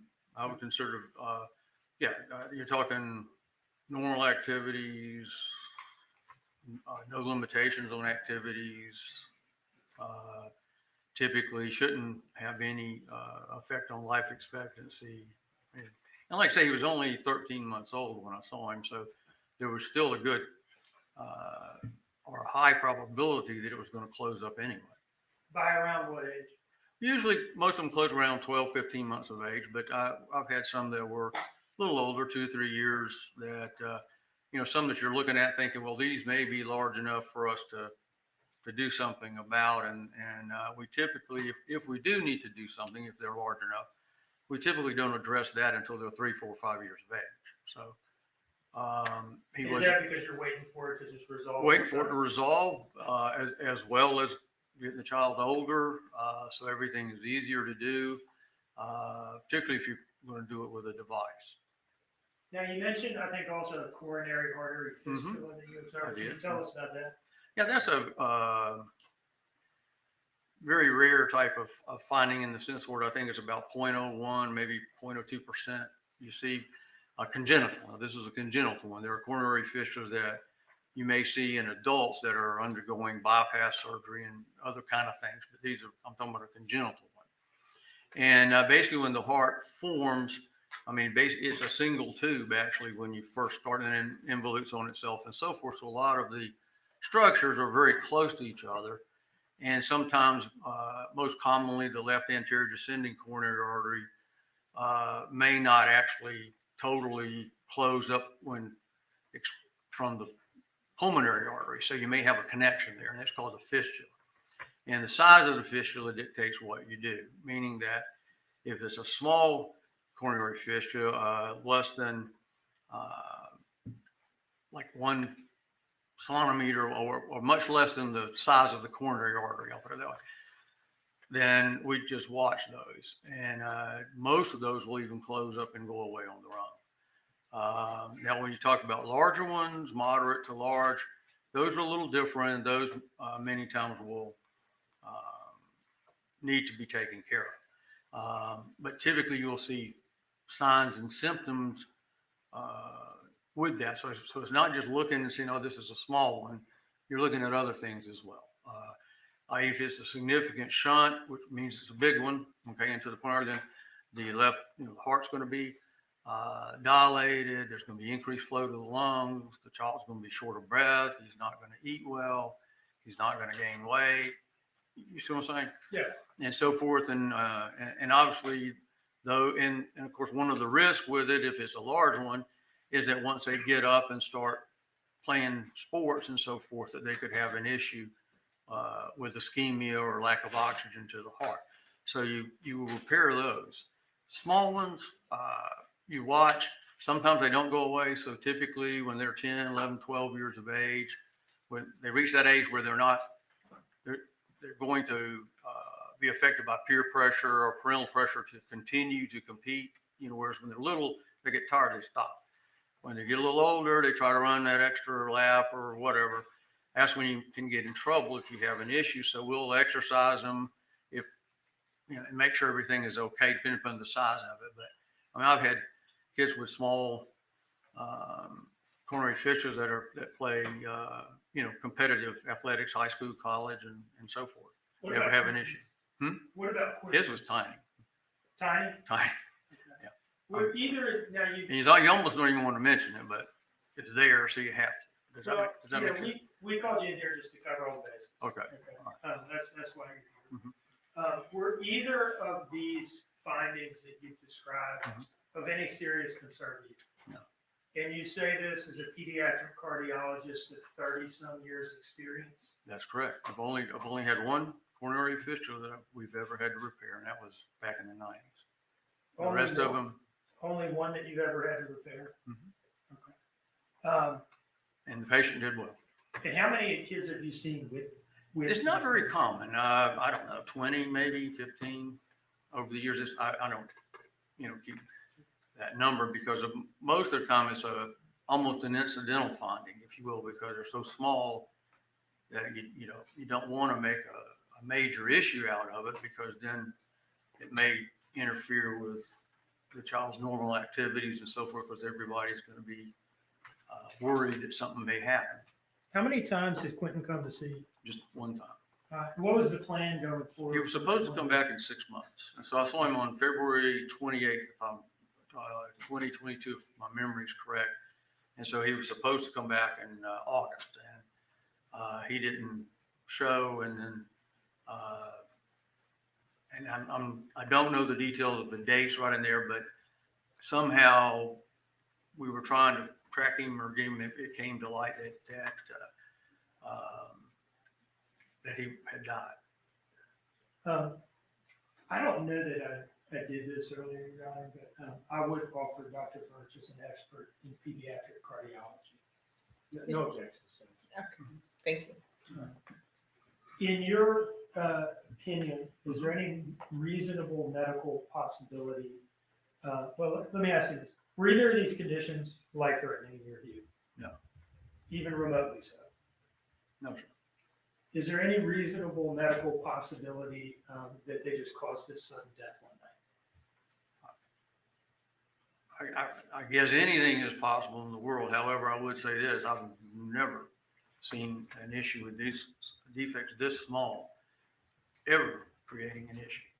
I mean, any symptoms or whatever, much less death. Thank you, sir. Mhm. One moment, please.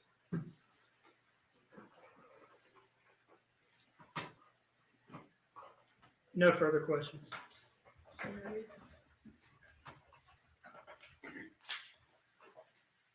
Dr. Birch, these are rare conditions, correct?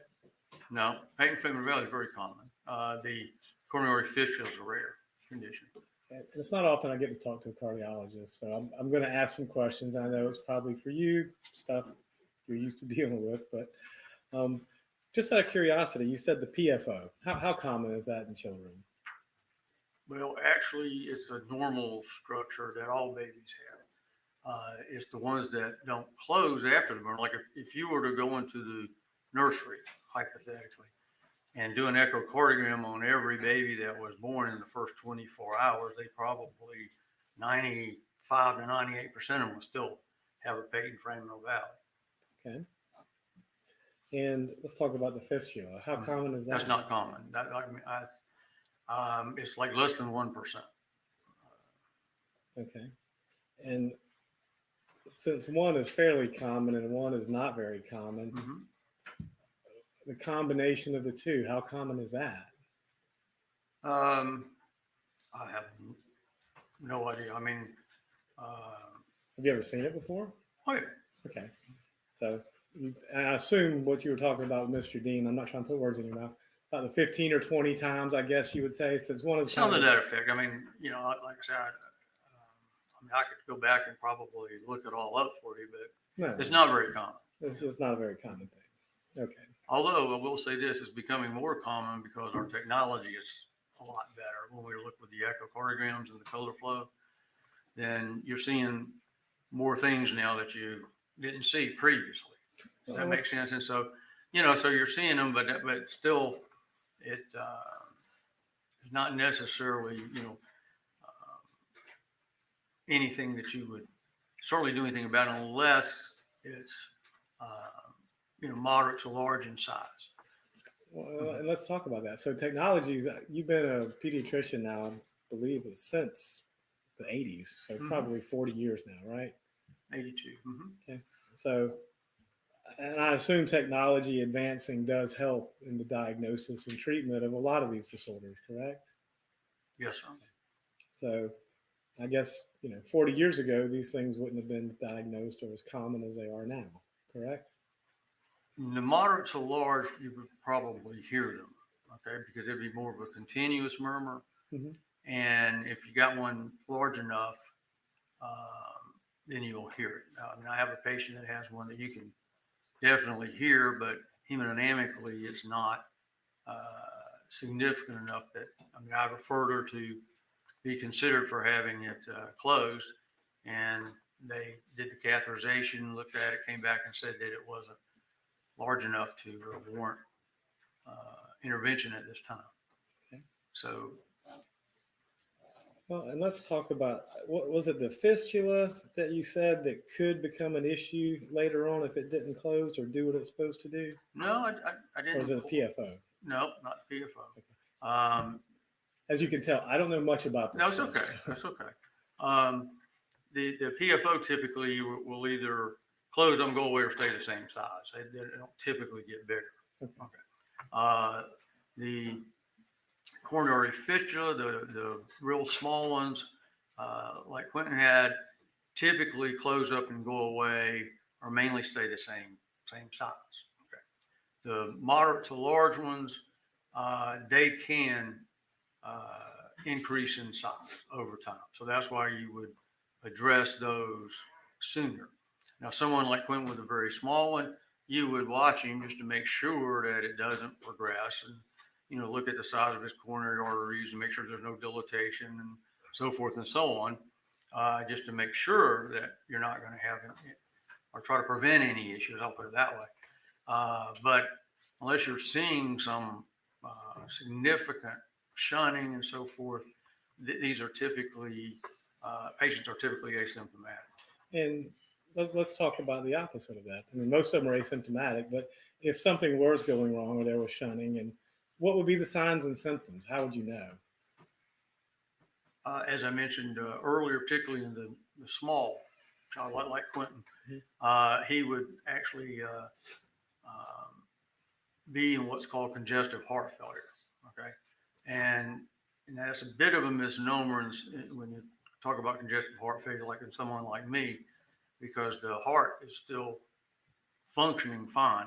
The problem with it is a lot of the blood is, when it goes in the coronary artery, it goes out the fistula to the artery to the lungs, and then it comes back to the left side of the heart.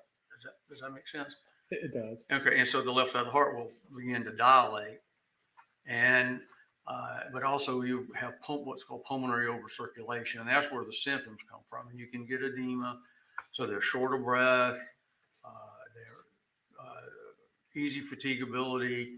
In youngsters that are nursing or bottle feeding or whatever, they're usually tachypnic or breathing fast, and so their major activity obviously is eating. They don't get them run around, so what happens to them is they can't coordinate sucking, swallowing, and breathing. Okay, so they tire, they don't finish the bottle or whatever, and they don't gain weight. So that's one of the parameters you always look at in a situation where if there's a question in your mind, is this child doing fine or not? Because I think the heart was a little big or whatever, you look at their weight and so forth, and if they're above the 50th percentile or so, and like Quinton was above the 75th percentile, so he wasn't having any issues eating or any of those types of things. So, Doctor, thank you so much. You've been very informative. Well, thank you very much. Thank you. Just a moment, Mr. Dean. That would be correct. Thank you. Doctor, thank you. You're excused.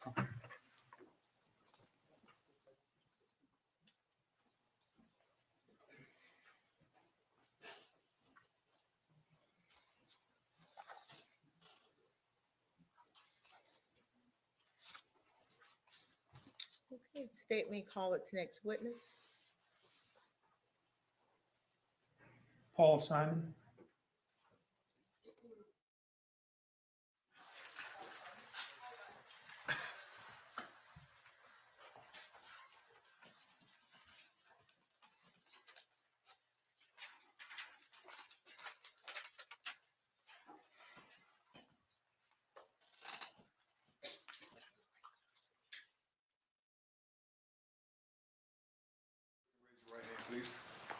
The evidence you shall give the court and jury in the trial of this issue shall be the truth, the whole truth, and nothing but the truth, so help you God.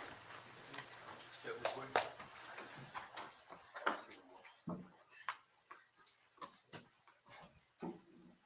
Good afternoon. Good afternoon. How you doing today?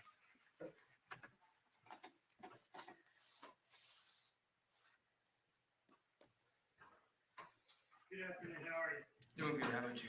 Doing pretty well. Could you please introduce yourself to the jury? I'm Paul Simon.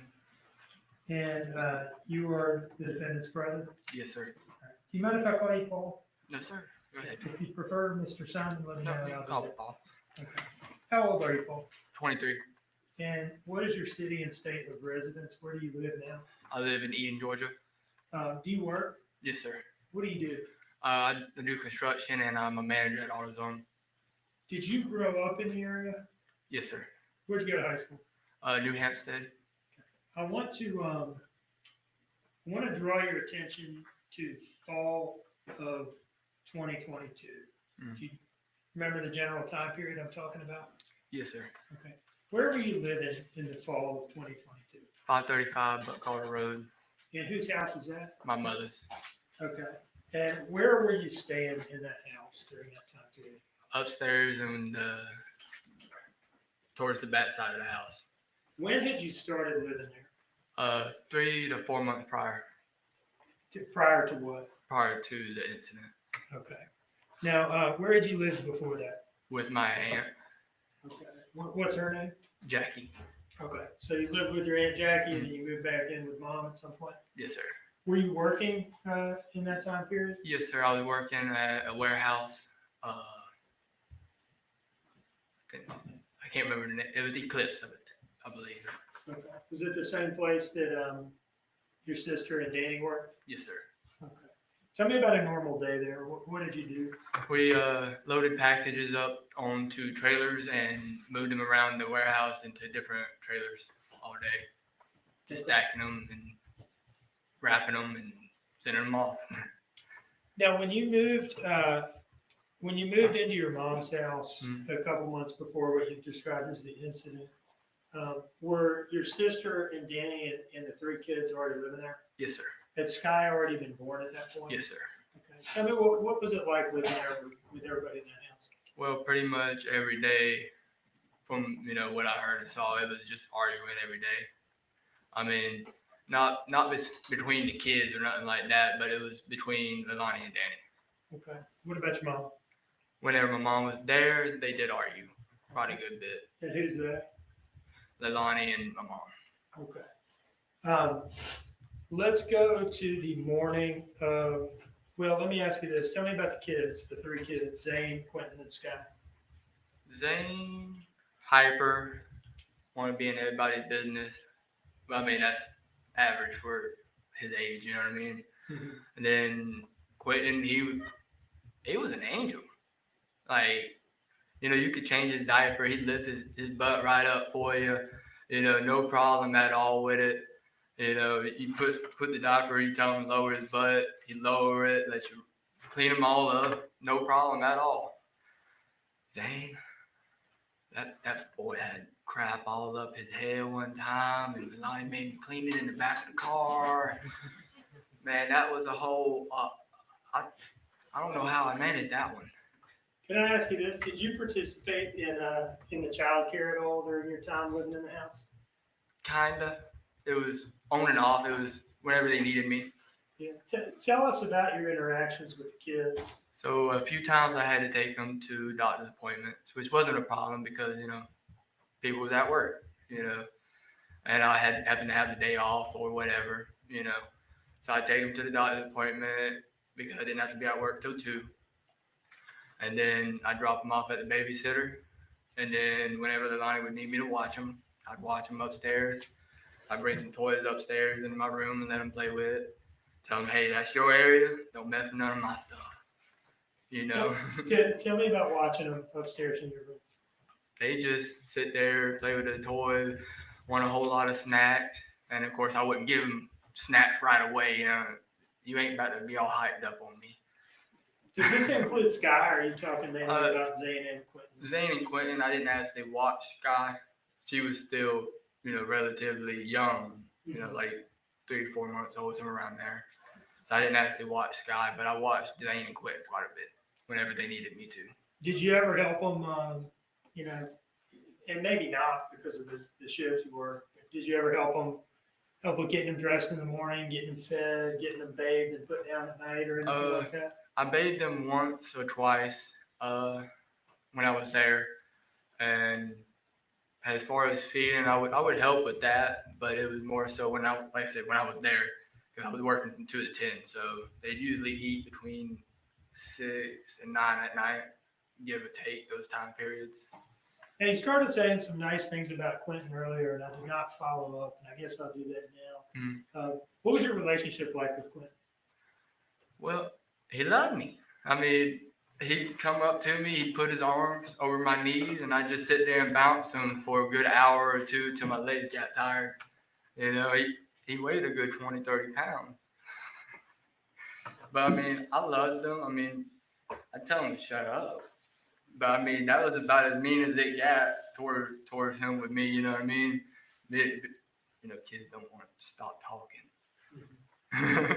What did your, during the time period that you're working at Eclipse and working the 2 p.m. shift that you've mentioned, what did a normal day look like for you?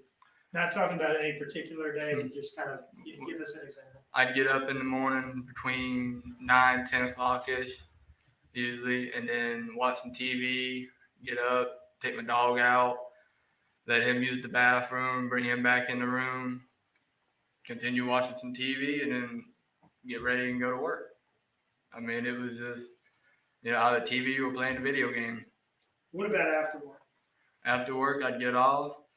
Just like I said at the police station, I'd get off, roll me a blunt, and go on about my day. Tell me about the blunt rolling and the going on about your day. I'd sit there in the parking lot because I wasn't going to try to drive and roll at the same time, you know what I mean? So I'd sit there in the parking lot, roll. Then as I was driving down the road, I would light it up and smoke on the way home because my mom had a strict rule of no smoking in her car. So we'd have to roll down the windows to be able to smoke in the car. What car were you driving around the time of the incident? The 2012 Silverado. Okay. What color is it? White. Okay.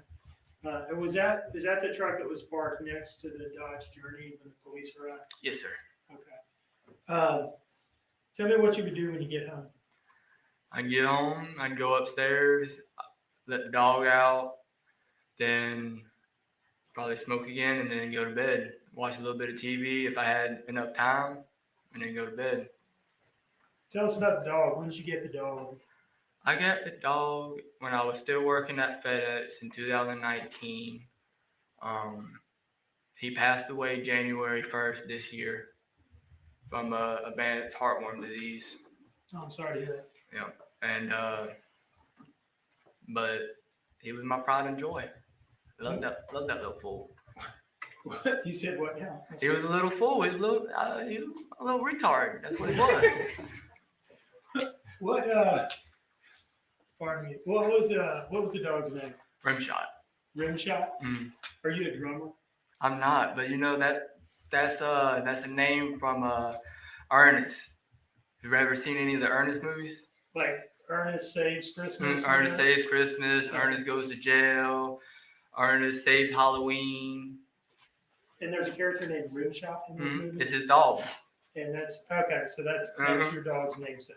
Mm-hmm. Okay. I know you had told me before that the dog was named Rimshot, but I don't know why. Okay. Where did the dog stay when you were at work? He would stay, Leilani would watch him whenever she was home, or he would go outside and stay on the lead. Okay. Out on the lead, can you tell me what you're talking about? Long 25, 30 foot leash. And what was that attached to? A ground hook. Okay. And where would he stay when you were home? He would stay upstairs with me. Is that where he slept? Mm-hmm. Okay. Let's talk about so we've talked about kind of your general typical day, right? Mm-hmm. Let's talk about the day before the police came to your house, okay? Talk about that day, October 4th, 20. Did you sign the house for mine? Did you respond with yes or no? Yes, sir. The court reporter is trying to take it all down. I'm sorry. It's okay. It's all right. All right. The day before the police came to your house, did you work that day? I did. As far as you remember it, was it pretty much a normal day for you? Yes, sir. And is it not until the next morning that it became abnormal? Yes, sir. Okay. Let's talk about going to work. What time were you scheduled to work that day? I was scheduled to go in at 2 p.m. I had went in early that day. I don't remember exactly what time I went in. And do you remember why it was that you went in earlier? Because Leilani wasn't able to go in that day. And so Danny had texted her and asked if I could come in early, is what I believe is what happened. Okay.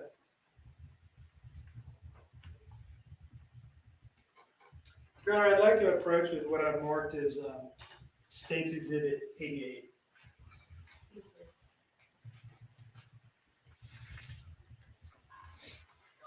Can you take a look at this? Just read it carefully, taking a look at the phone numbers, and I want to ask you about it, okay?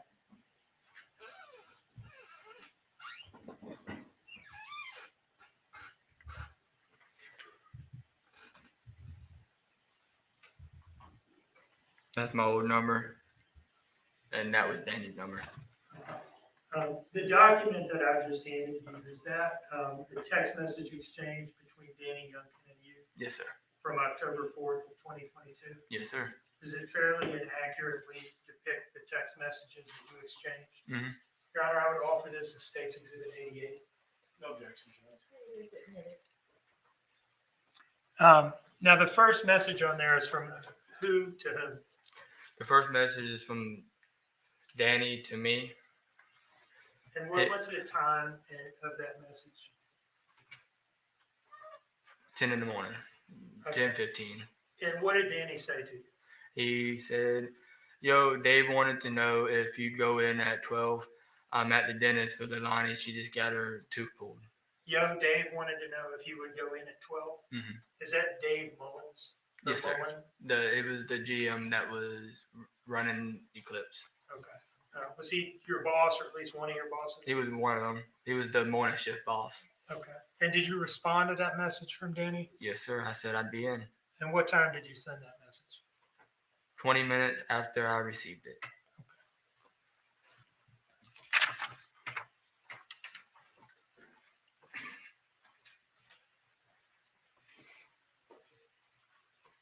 So from there, did you go into work? Yes, sir. I got there probably about 11:30. And was it a normal day at work? Yes, sir. Okay. Now, tell us about finishing up work and getting ready to come home. So I had got out of work. I went and sat in the car, and that night I had got stopped by a train. So I ended up getting home at 10:50 instead of my normal time, which was 10:30. Okay. I'm sorry. Go ahead. And that night before I had left work, Leilani had texted me and asked me if I had any relos, which was blunt wraps. And I had responded to her and said, yes, I'd be home in about an hour. And when I had got home at 10:50, I went in there to give her a pack of relos, and she wasn't there. Okay. So you said that she texted you before you. It was either a text or a phone call. Okay. And asked you if you. Would bring her a pack of relos, which was blunt wraps. What is that word you're saying? I'm sorry. Relos.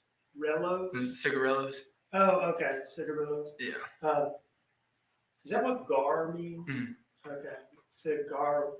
Yeah, Okay. yeah. All right. Thank you.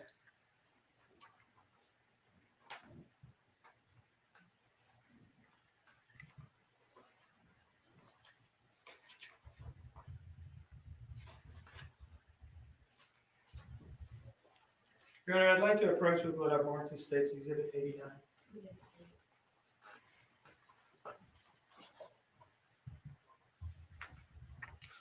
Can you take a look at this document and let me know when you're ready to talk about it? Take a careful look at the numbers and the messages and so forth.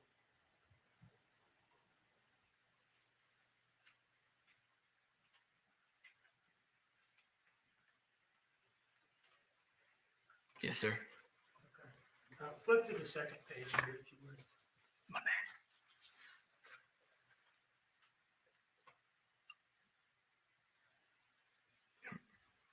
All right, do you recognize those messages? Yes, sir.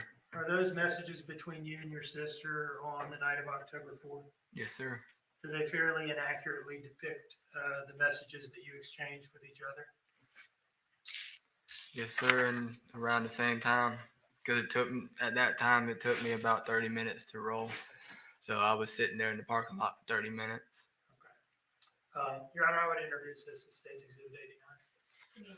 No objection, Judge.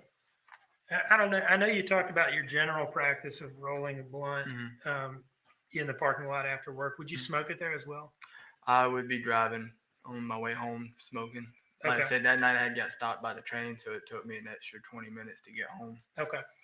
So let me ask you, do you see this message here, this 9:46 p.m. message? All right. And that is that one from your sister? Yes, sir. And what does she say to you? Can you grab me a gar on your way home, please? All right. So are you still at work at that point? I was. Okay. Had you clocked out yet? No. I had my phone on me, but I wasn't supposed to, so. Oh, okay. I see. The next message is from who to whom? From Leilani to me. She was sending a question mark afterwards because she always forgets to send her question marks. Okay. So we got, can you grab me a gar on your way home, please? At 9:46 with no question mark. And then she adds the question mark a few minutes later. Yes, sir. Okay. And then I saw it right as I was clocking out. All right. And you responded to that at what time? Right before 10 o'clock. Okay. And what did you say? I got some minis in the car. I got minis, but. All right. So we'll read the message just as it appears on the page, and then I'm going to ask you what you mean. I got minis. I got some minis. I got some minis. And what does that refer to? Mini cigarillos. Okay. And where were you at the time you sent that message? You said you just clocked out? Just walking out the building. Okay. And what's the next message? She said, okay, you on the way? I said, in a minute.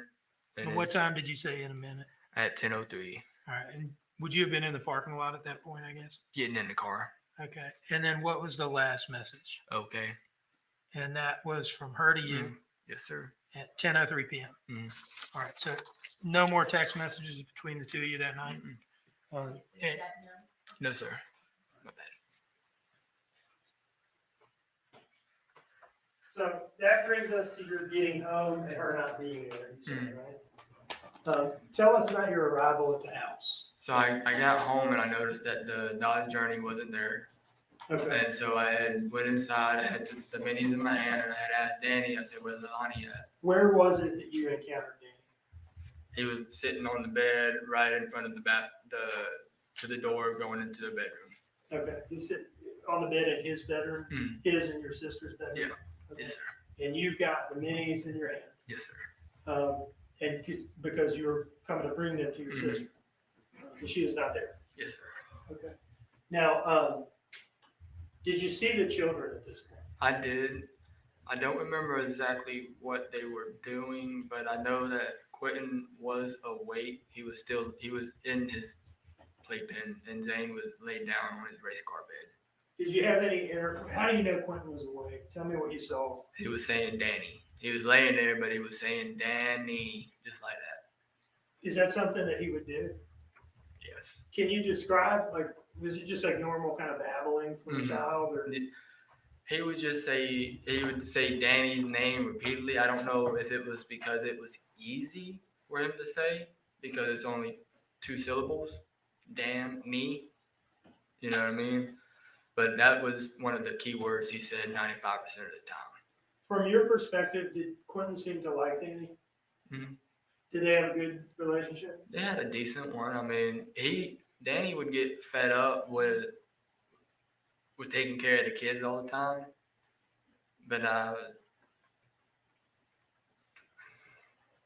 you signed up for it, brother. I mean, there's nothing else I can say to you. I can't sit here and say, don't be upset. You signed up for it. So anyway, Quinton's you said he's laying down in his bag of play? He was laying down, kind of more or less. He was still getting like, so he does a lot of talking before he would go to sleep. So he'd just sit there and say Danny or throw a little tantrum and then pass out, or it was one of the two. He didn't like being in a dark room. Did anything seem to be out of the ordinary in that room at that time? Not that I saw. I walked in there, told Quinton to shut up and go to bed, and went upstairs. And did Danny seem to be acting abnormally? He seemed a little agitated that he was having to watch the kids again. Okay. Yeah, anything beyond that? I mean, no more than his normal whining about having to do something he didn't want to do. Now, how long did y'all interact with each other?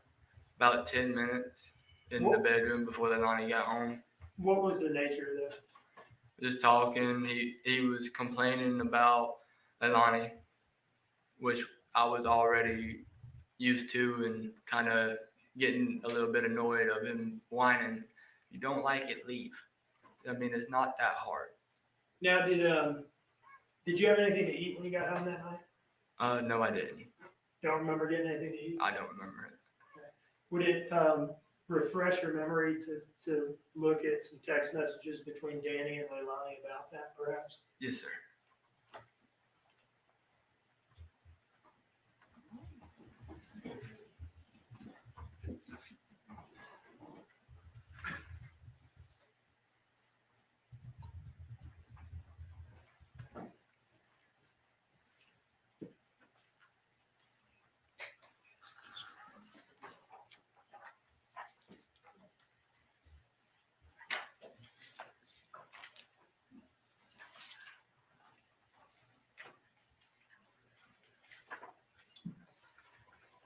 Madam Clerk, do you have State's Exhibit 86 somewhere? I can zoom it through there.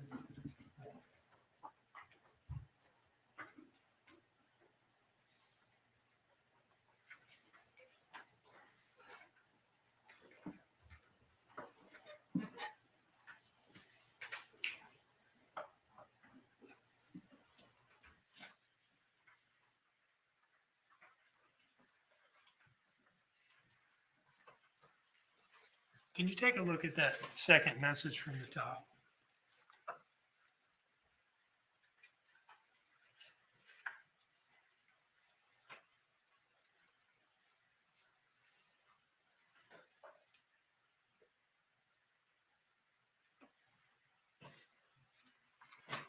You good? Yeah. Okay. And if it doesn't, it doesn't. But does that refresh your memory as to whether you had anything to eat or drink that night? I probably grabbed some Hawaiian punch. Okay. Leilani was a little stingy about the kids' drinks and food now. Now, after you probably or possibly had some Hawaiian punch, what did you do? Went upstairs. I watched that episode of One Piece. What is that? One Piece is an anime. Okay, it's an anime show. Mm-hmm. It was 23 minutes and 42 seconds exactly. And what did you do after that? Went to bed. Did you come downstairs anymore that night? No, sir. Did you have to let the dog out or anything at any point? No, sir. Not till he woke me up in the morning, needed to use the bathroom, which was about 8:30ish. I got up at 9 and took him out. Okay. What do you remember about that morning? Just hearing yelling, and I thought it was the normal yelling. Then I come downstairs, and next thing I know, the house is surrounded by police. Was that before or after you took the dog out? After. Okay. But it was kind of like during, in the motion of me taking the dog out, all the police was pulling up. All right. What do you remember hearing? Just a whole lot of yelling. I couldn't make out exactly what it was. I was still half asleep. And I just kind of laid there until I heard it kind of die down or move away from where I could hear it. And then I got up and took the dog out. Did you have any interaction with your sister that morning? Not before she told me that Quinton was missing. And where were you when she told you that, as far as you know? Downstairs in the parking area. Out in the driveway? Yeah, next to the drive, next to the garage. Okay. And what she look like at that point? Complete mess, complete wreck. Trying to figure out where her baby was. And what happened from there? She had called the babysitter over to see if she saw anything, if she knew anything, and then the police was showing up at the same time as the babysitter had just showed up. And then the next thing I know, Danny's showing up. Did you help look for Quinton? Didn't get a chance to. What do you mean? By the time that everything was going on, we all got told we had to go down to police annex, and we was interrogated for over 17 hours by the FBI. Did you, 17 hours? Yes, I kept track of it because they were supposed to get me pizza. I'm still mad about my pizza 2 years later. I think we saw you on some video bringing your sister some food at some point. Yeah, then they bought the pizza afterward.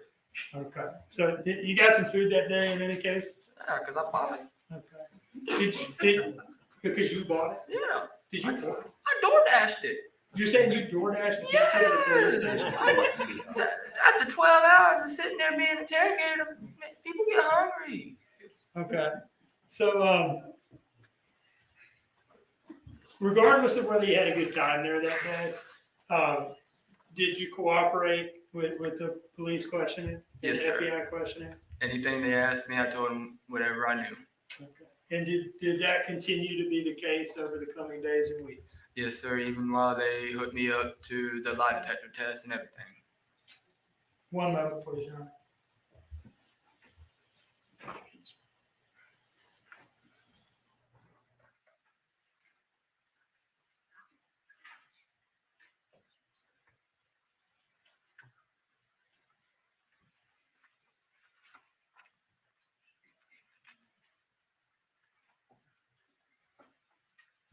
This might be a good time for a short break.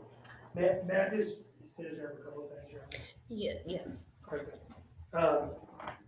Do you look? I'd like to approach with what I've marked as State's Exhibit 90.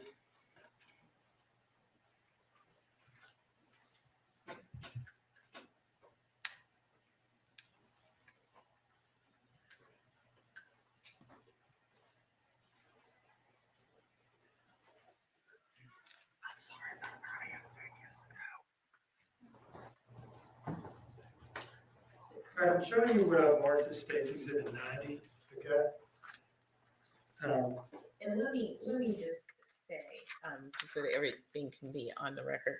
So Mrs. Simon just apologized for not responding yes or no. And that's fine. Okay. Okay. Can you take a look at these messages starting from the back, actually, and tell me if you recognize them? Mhm.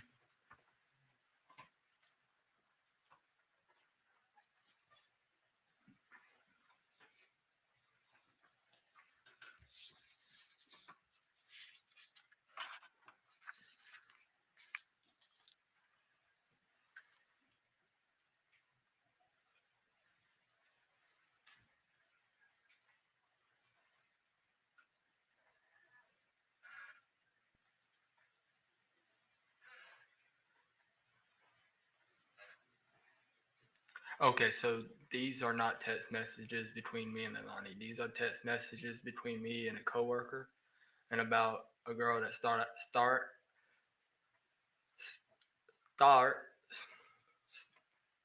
thought that I was making a rumor about her, and I wasn't, and she threatened to hit us with her car.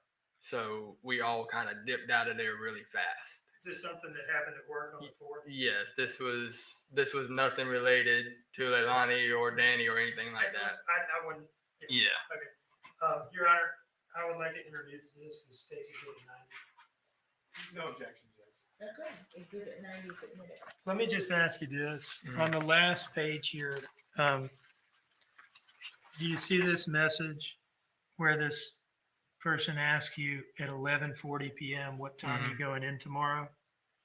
I said 12 because I was already planning on going in early regardless because I needed the extra money. And that response from you was at 11:40 p.m. That's why I was already getting up. But then when they asked me to come in, it made it even easier to come in without asking for permission from the boss. Okay. And this was on the night of October 4th, right? Yes, sir. Were you already up in your room at this point?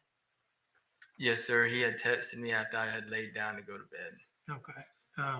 And was this your last phone activity that night? Yes, sir.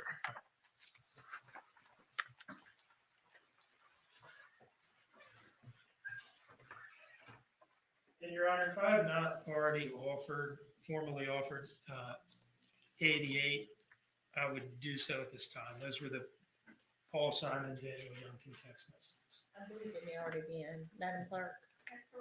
Thank you. And is that the case for 88, 89, and 90? Not 90. 90 is just admitted. 90 is just a minute. Okay. One moment, please.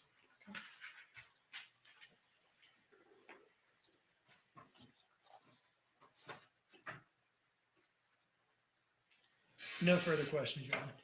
Okay. All right. So there's mention of a break. I think this is a good time for a break. The time is 3:13. Let's come back at 3:30. Jury's exiting.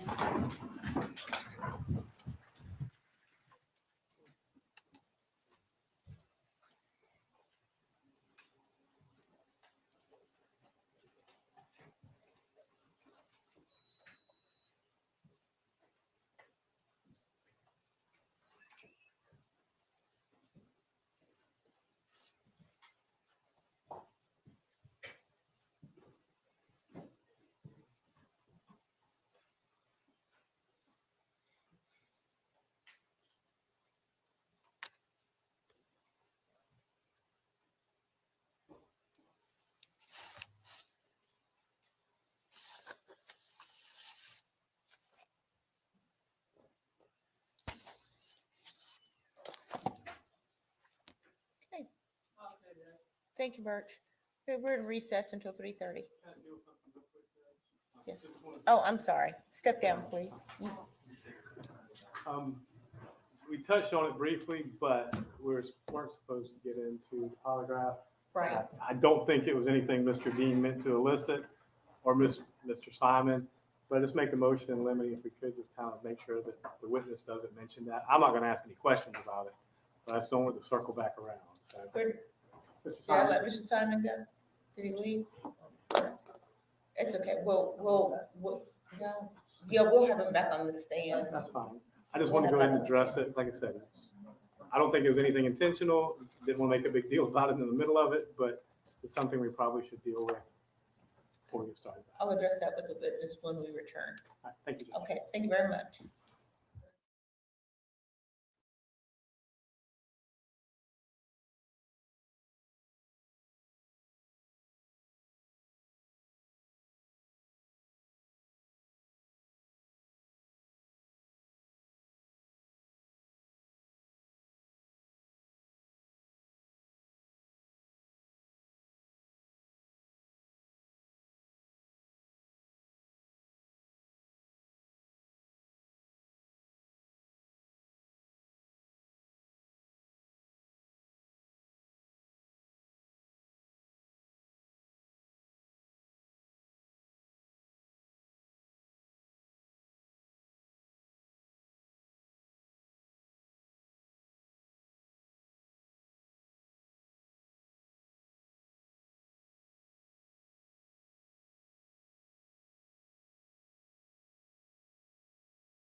Would you bring Ms. Simon out, please?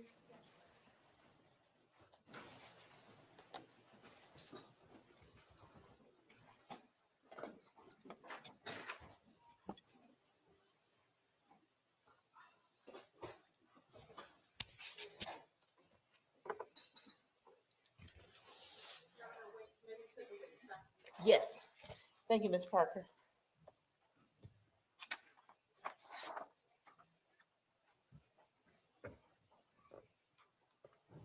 All right, Mr. Simon, please have a seat. And you are still under oath. Mr. Simon, I'm sorry. Go ahead and have a seat, Ms. Simon.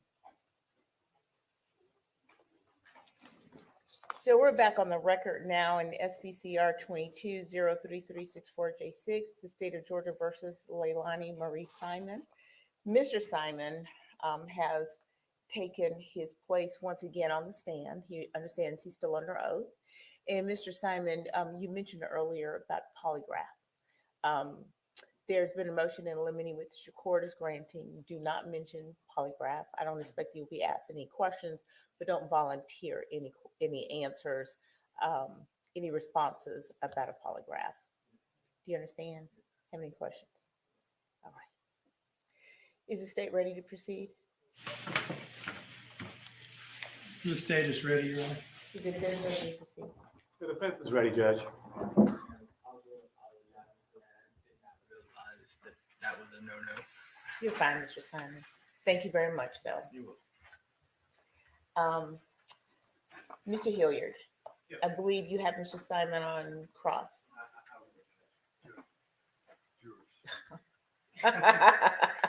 When we have them. Jurors, please. Thank you, Solomon.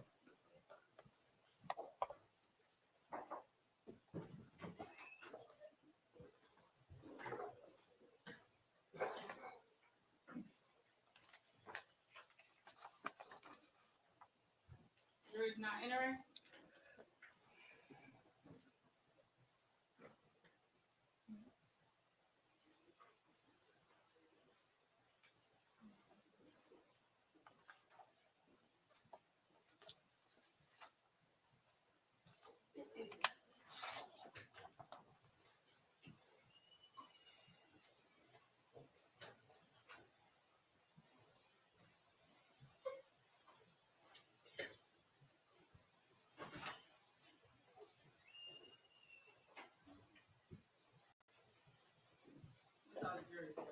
Thank you, Birch.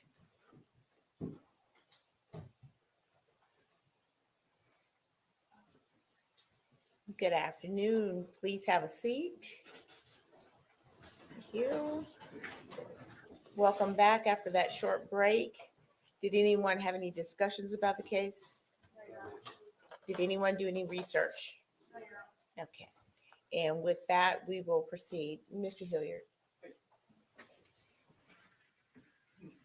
Mr. Simon, my name is Martin Hilliard. How are you, sir? I'm doing good. How about you? I'm pretty good. No complaints. I've got some questions for you, and I'm probably going to start on October 5th and work back a little bit. You were already at home on the morning of October 5th? Yes, sir. Okay. So you said you woke up, you went outside, took your dog outside. Yes, sir. I'm just going to kind of approach the witness and show them State's Exhibit real quick. I'll show you what's been marked as State's Exhibit 9. If you would, the upstairs bedroom that you stay in, which bedroom is that? Does it overlook the pool? Does it overlook the front yard, the side yard? It overlooked the pool and the driveway. Okay. Because the way the bathroom was faced was towards the outside driveway. Okay. Then the room I was in faced towards the inside of the driveway. All right. So based upon what you're looking at right there, would it be above the dining room or the living room or somewhere in that area? Above the living room. By the living room? Right above it. Okay. And so you could look out over the pool and the patio and the parking area, correct? Yes, sir. All right. And this other bedroom right here? Look towards the front. Towards the front. Yes, sir. Just trying to get an orientation. All right, so you were at home that night around the night of October 4th, around 11:40, was a text message between you and your coworkers that Mr. Dean was just talking about, correct? Yes, sir. You remember sending that? Yes, sir. Were you awake? I was trying to go to sleep, so I was trying to end the conversation pretty fast. Okay. You know what I mean? Because I was already laid down at 11 to go to sleep, and so when a text message came through, it kind of woke me up a little bit. Okay. And so I was just trying to get it done and over with, but yeah, I was a little bit awake. All right. Well, let's just talk about that. So you were a little bit awake. Did you hear any doors opening or closing, or a ruckus, or anything going on at that point in time? No, sir. Okay. And I don't know, because I don't know anything about the house, but if the door for the living room or the dining room open or closed, can you hear that from upstairs or no? You can hear a car door shut, but you can't really hear the door shut unless it's slammed. Okay. So if the dining room door, the living room door shut, you wouldn't necessarily hear it. No, sir. And I'm not trying to put words in your mouth, but if there's a car door outside slams, you would definitely hear that. Yes. Okay. And so did you hear that at any point in time that evening? Around about 11:20, I heard a car door shut, and it was Leilani coming back in from getting cigarillos. And I just kind of laid there and ignored it because I just finished my episode and I was heading to bed. Okay. So about 11:20, you heard the car door shut. Now, in the morning times, do you hear when anybody leaves for work? No, sir. Being passed out, I don't. After working, I don't really hear a whole lot. Understandable. So you slept through the morning of October 5th till about 9:30, correct? I woke up about 8:30, but I laid there until 9. Okay. And you, at that point in time, had you heard anything? I heard a little bit of yelling, but like I said, that was an everyday thing, so I just didn't pay no attention to it and laid there until I heard it move away where I couldn't hear it. And then I got up and let the dog out. And that was about 9 o'clock was when I got up. And you said you heard some yelling. What yelling did you hear? I just heard Leilani screaming, but I didn't know what she was screaming about or nothing like that. I just heard screaming.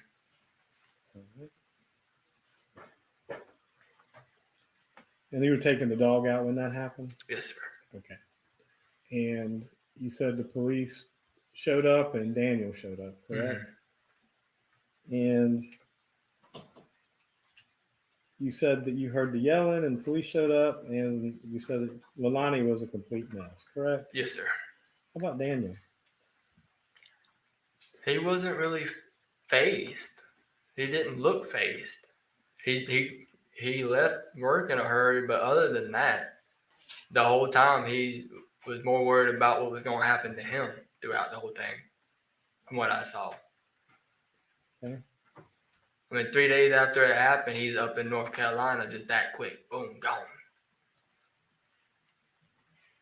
I mean, that just strikes me as not good, not right behavior when you're supposed to be.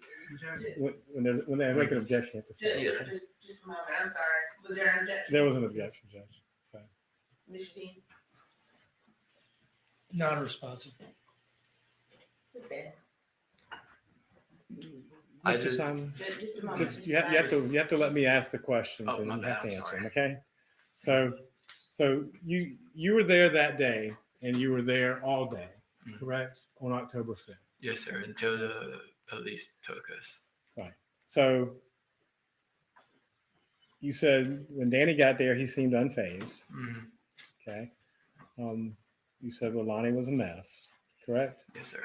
Now, did you answer all the questions that were put to you that day? Yes, sir.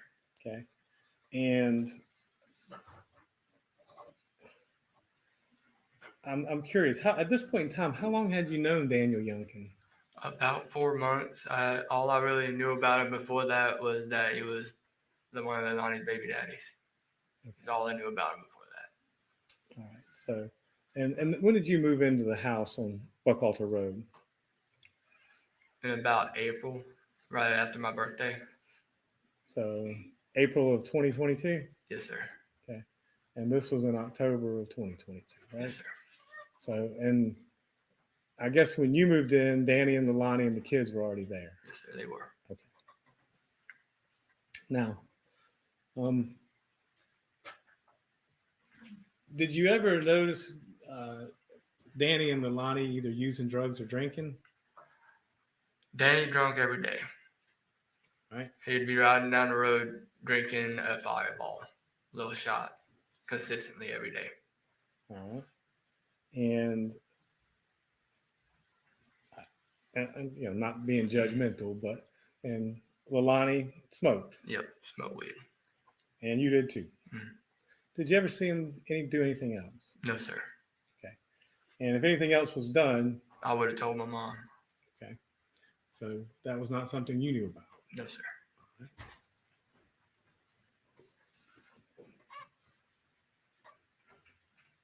And I believe Leilani knew that, and that's why she constantly tried to hide it from me. That she was doing something that she didn't want me to know of. Okay. And same thing for Danny, correct? Mm-hmm. Yes, sir. Yes, ma'am. So was it uncommon for the back door? I mean, and again, if you don't know, that's fine. But how did you normally come in and out of the house when you? Through the back door. Okay. And was that pretty much how everyone entered the house? Yes, sir. And was it uncommon that those doors would be unlocked? Normally, since I was the one that got off work, the last one to be home, it would be locked whenever my stepdad would be home. But if it was everybody else, I would be the one that locked the door before I went up to bed. So, and that's kind of what I was getting to. Normally, you were the one who locked the door when you came in at night, Yes, right? sir. And do you have any recollection doing so this particular night, the Yes, night of sir. October 4th? I locked it when I came in, and I had went in and talked to Danny, and then went to bed. And again, not being judgmental, but you smoke blunts. Do you smoke cigarettes, Paul? I used to. Okay. When did you quit? About 3 years ago when I started vaping. So you gave up cigarettes and started vaping. Yes, sir. How about Leilani? She smoked cigarettes? Yes, sir. And how about Danny? Yep. Okay. And whenever they were smoking at the house, where would they normally go to smoke? Either the front or the back. Were there ashtrays out there? There was ashtrays in the back on the back porch, and there should have been one on the front porch. But Leilani started smoking after a few months of them moving down in that room. Now, you said you came in the night of October 4th, and you saw Quinton, Zane, and Sky. Sky was in the little swing thing where that's where she kind of just slept in that. Mm-hmm.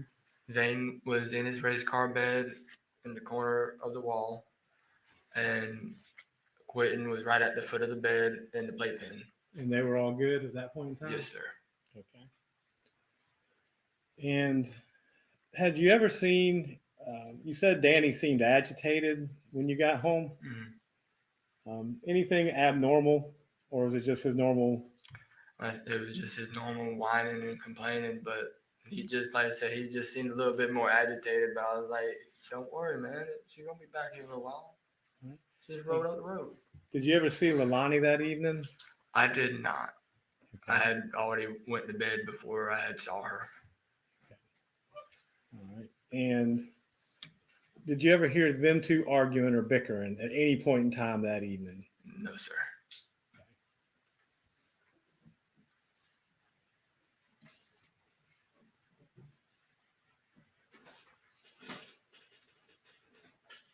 That's all the questions I got, Judge. Thank you, Mr. Simon. Yes, sir. Mr. Dean, any redirect? One moment, please.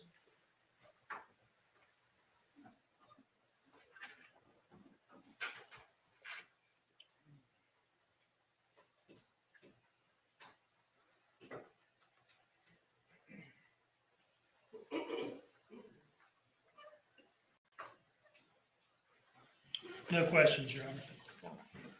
Mr. Simon, is there any reason not to excuse Mr. Simon? Not on behalf of Ms. Simon, no. No, Your Honor. Mr. Simon, you are excused, sir.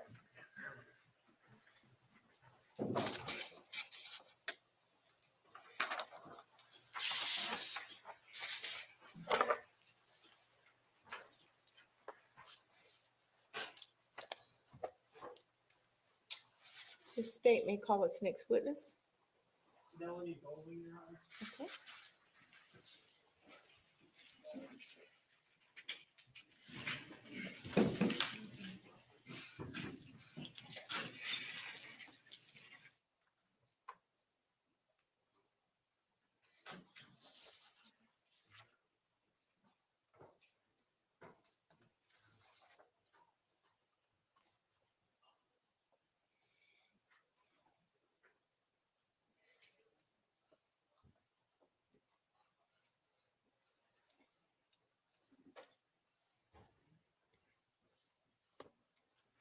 Face to the podium, raise your right hand, please. The evidence you shall give the court and jury in the trial of this issue shall be the truth, the whole truth, and nothing but the truth, so help you God. This way, madam.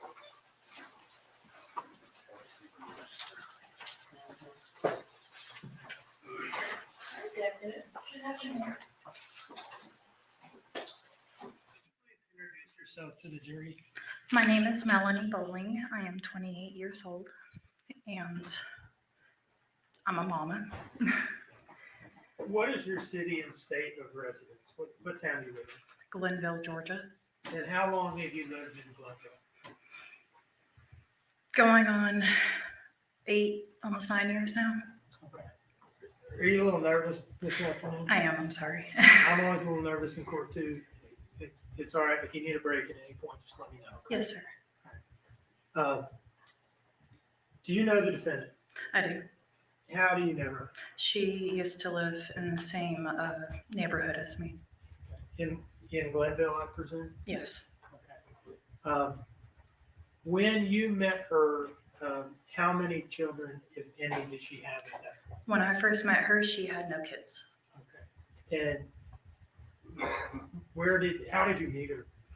I met her through her ex-boyfriend, Cody Warden, which is her first child's father. I met him first because he lived out there and they started dating, and that's how I met her.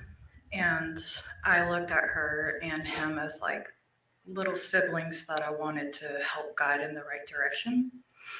But that's how I met her. And did you all live near one another for a period of time? We did. We were right next door for a period of time, and then there was a period of time where she lived like walking distance from where I lived. Okay. And then at some point, did she move away from Glenville? Yes. Okay. At the time that she moved away, did she have any children? Yes, she had Zane. So the time that she moved in near you would have been sometime shortly before Zane's birth? Yes, it was about maybe 6 months or so before she got pregnant with him. Before she got pregnant? Yes. And then was she living next to you, or next door to you during her pregnancy? Yes. And did she continue to live next door to you during the time that she actually had Zane?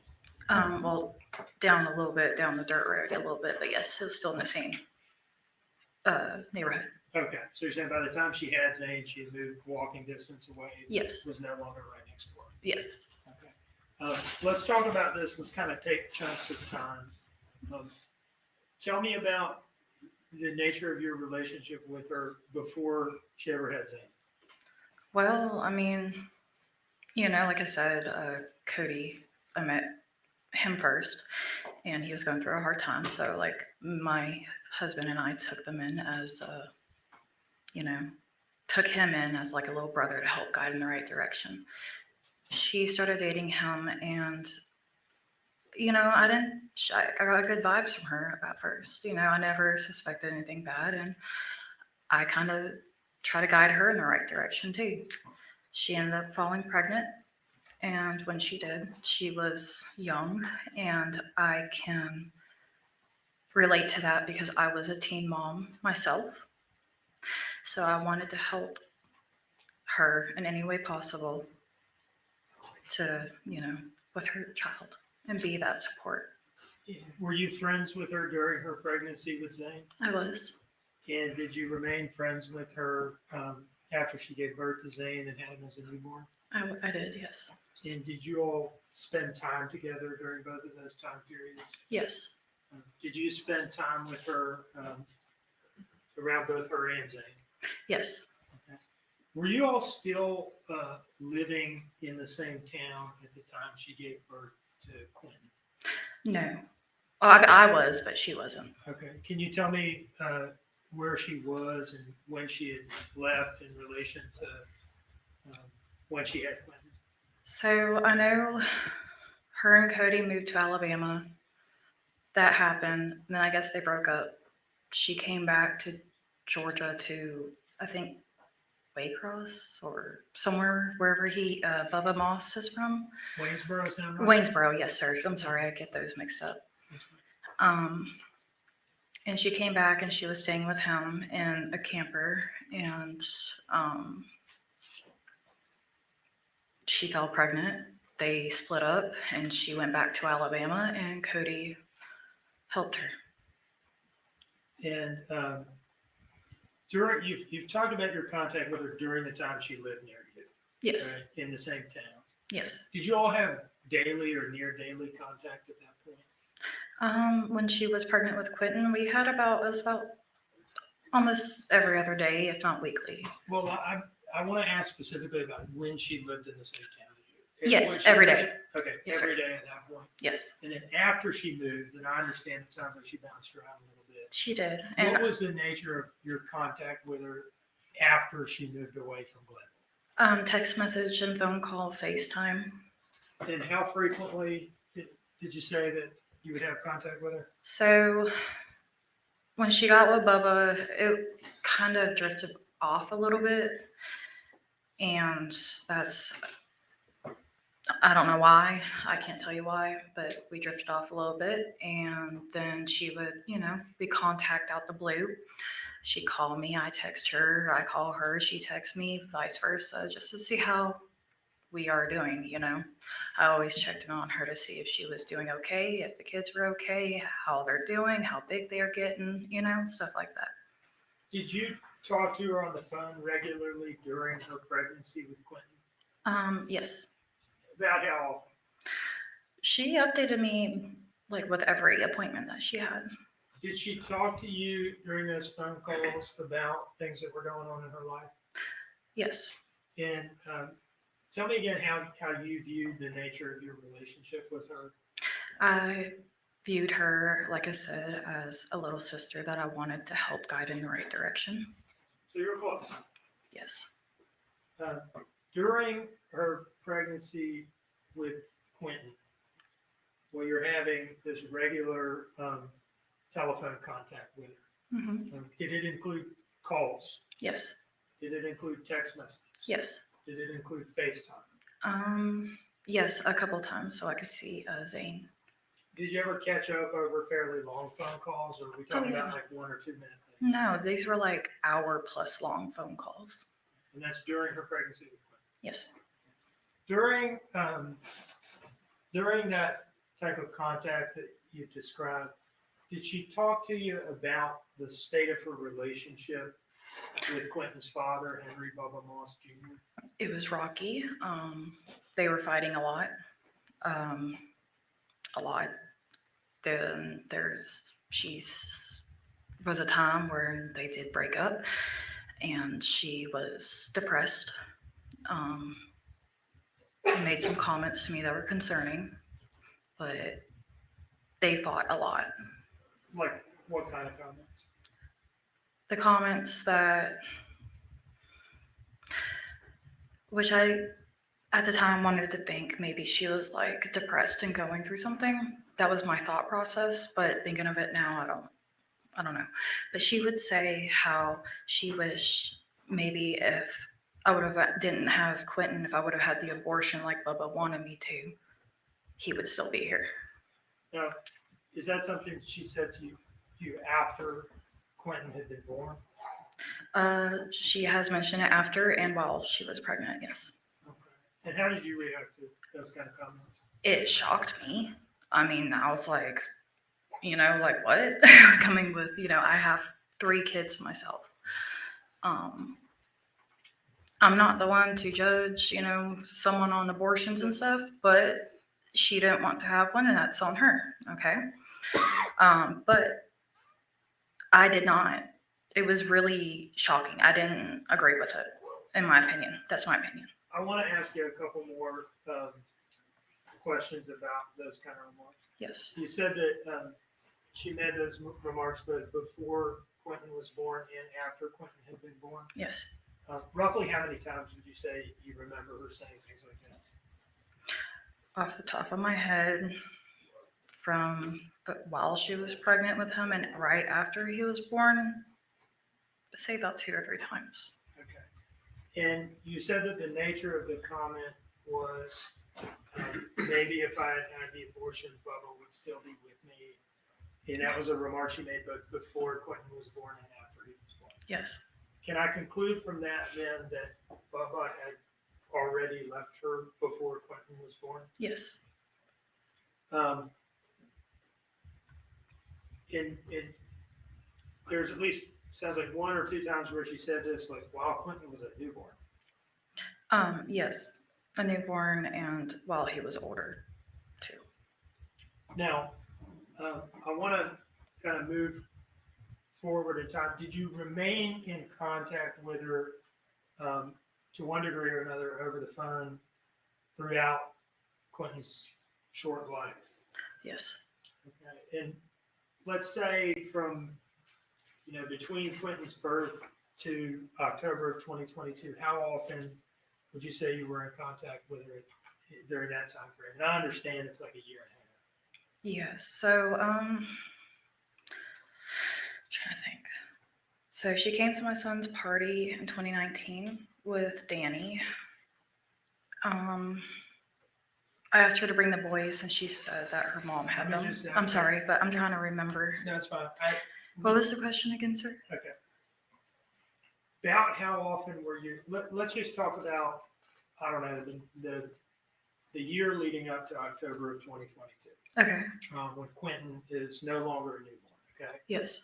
How often would you be in contact with her at that point? At that point, so it could be weekly sometimes, and then it would jump from weekly to monthly. And then I would have to be in contact with her. I would sometimes not get any contacts back for a few months. Then it come out the blue, she'll contact me and we can go from talking to each other for like 2 weeks straight, and then there'd be gaps again. But in any case, it sounds like you never cut off contact completely. No. And would you, during this time frame, would you still sometimes have these long, extended phone conversations with her? We did. And would she talk to you about things that were going on in her life? Yes. And could you hear the children in the background at times? Always. Was there ever a time on any of these calls that you heard anything concerning directed towards Quinton? I mean, besides, may I repeat what was said? It's cursing.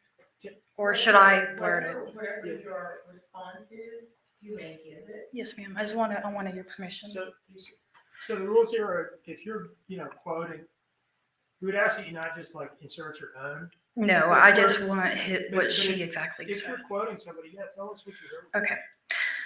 There's been times when she has been getting on to Quinton, saying, "Will you get the fuck down, you stupid little shit." She will call them assholes, you little assholes. I told you to go do this. Now go do what the fuck I said before I beat your ass. Called him a bastard child out of anger. I guess he was doing something like climbing on the table, and she told him to get down several times. And she's like, this is why I wish I never had you, wish I would have aborted you, and stuff like that. And I just want to make it clear the circumstances in which you're hearing this.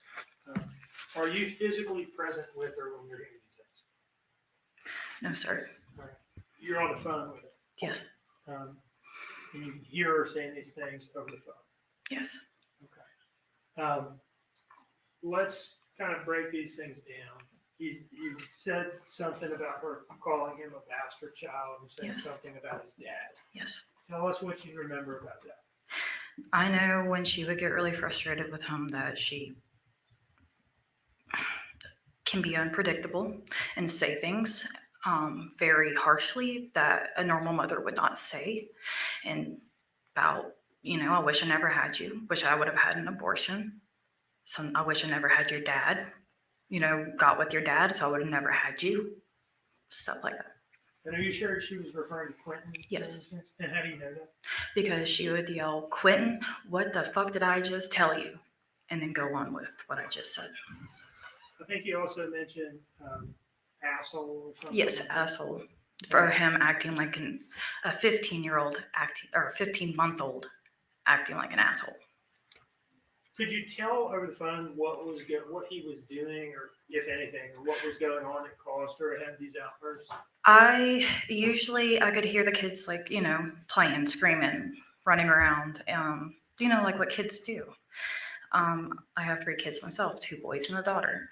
So boys being boys, they get rough with each other.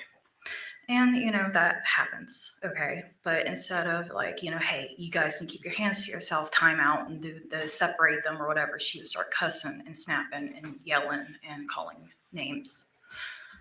Now, how would you react, if at all? I don't know whether you... I was speechless, sir. I mean, I would try to be like, hey, calm down. You're just mad. You don't need to be saying those kinds of things. You don't mean it, thinking, she didn't mean it. That was my assumptions. Okay. But I would try to calm her down and be like, hey, chill out. Take a breather. They're just kids. They're little kids. This is going to happen. Did you ever hear anything that sounded, you've talked about, what you've talked about to this point, would you characterize it as verbal abuse? Yes, and I've heard her whip them, but I can't, like I said, it's whoopings, so I don't know if she's using her hand on their butt. I don't know what she's using. It's on the phone call. Okay, so for that, you're saying you can't say whether it was or was not reasonable parental discipline? Exactly. But you've heard stuff like that? Yes.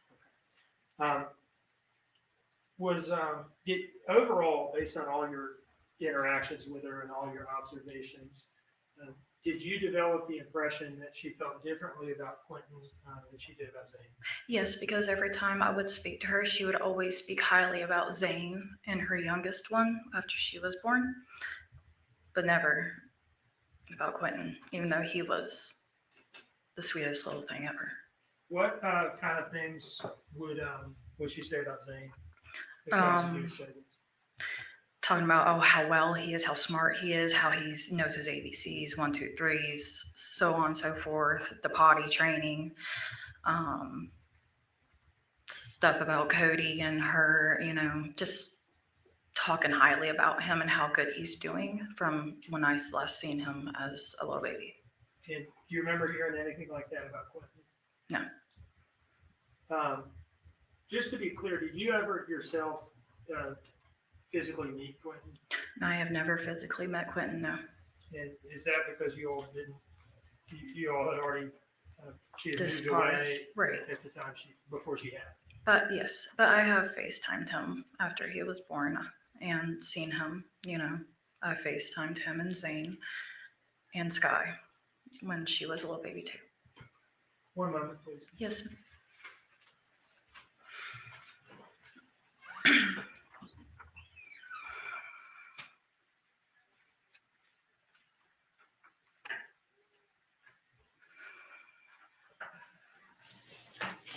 No further questions.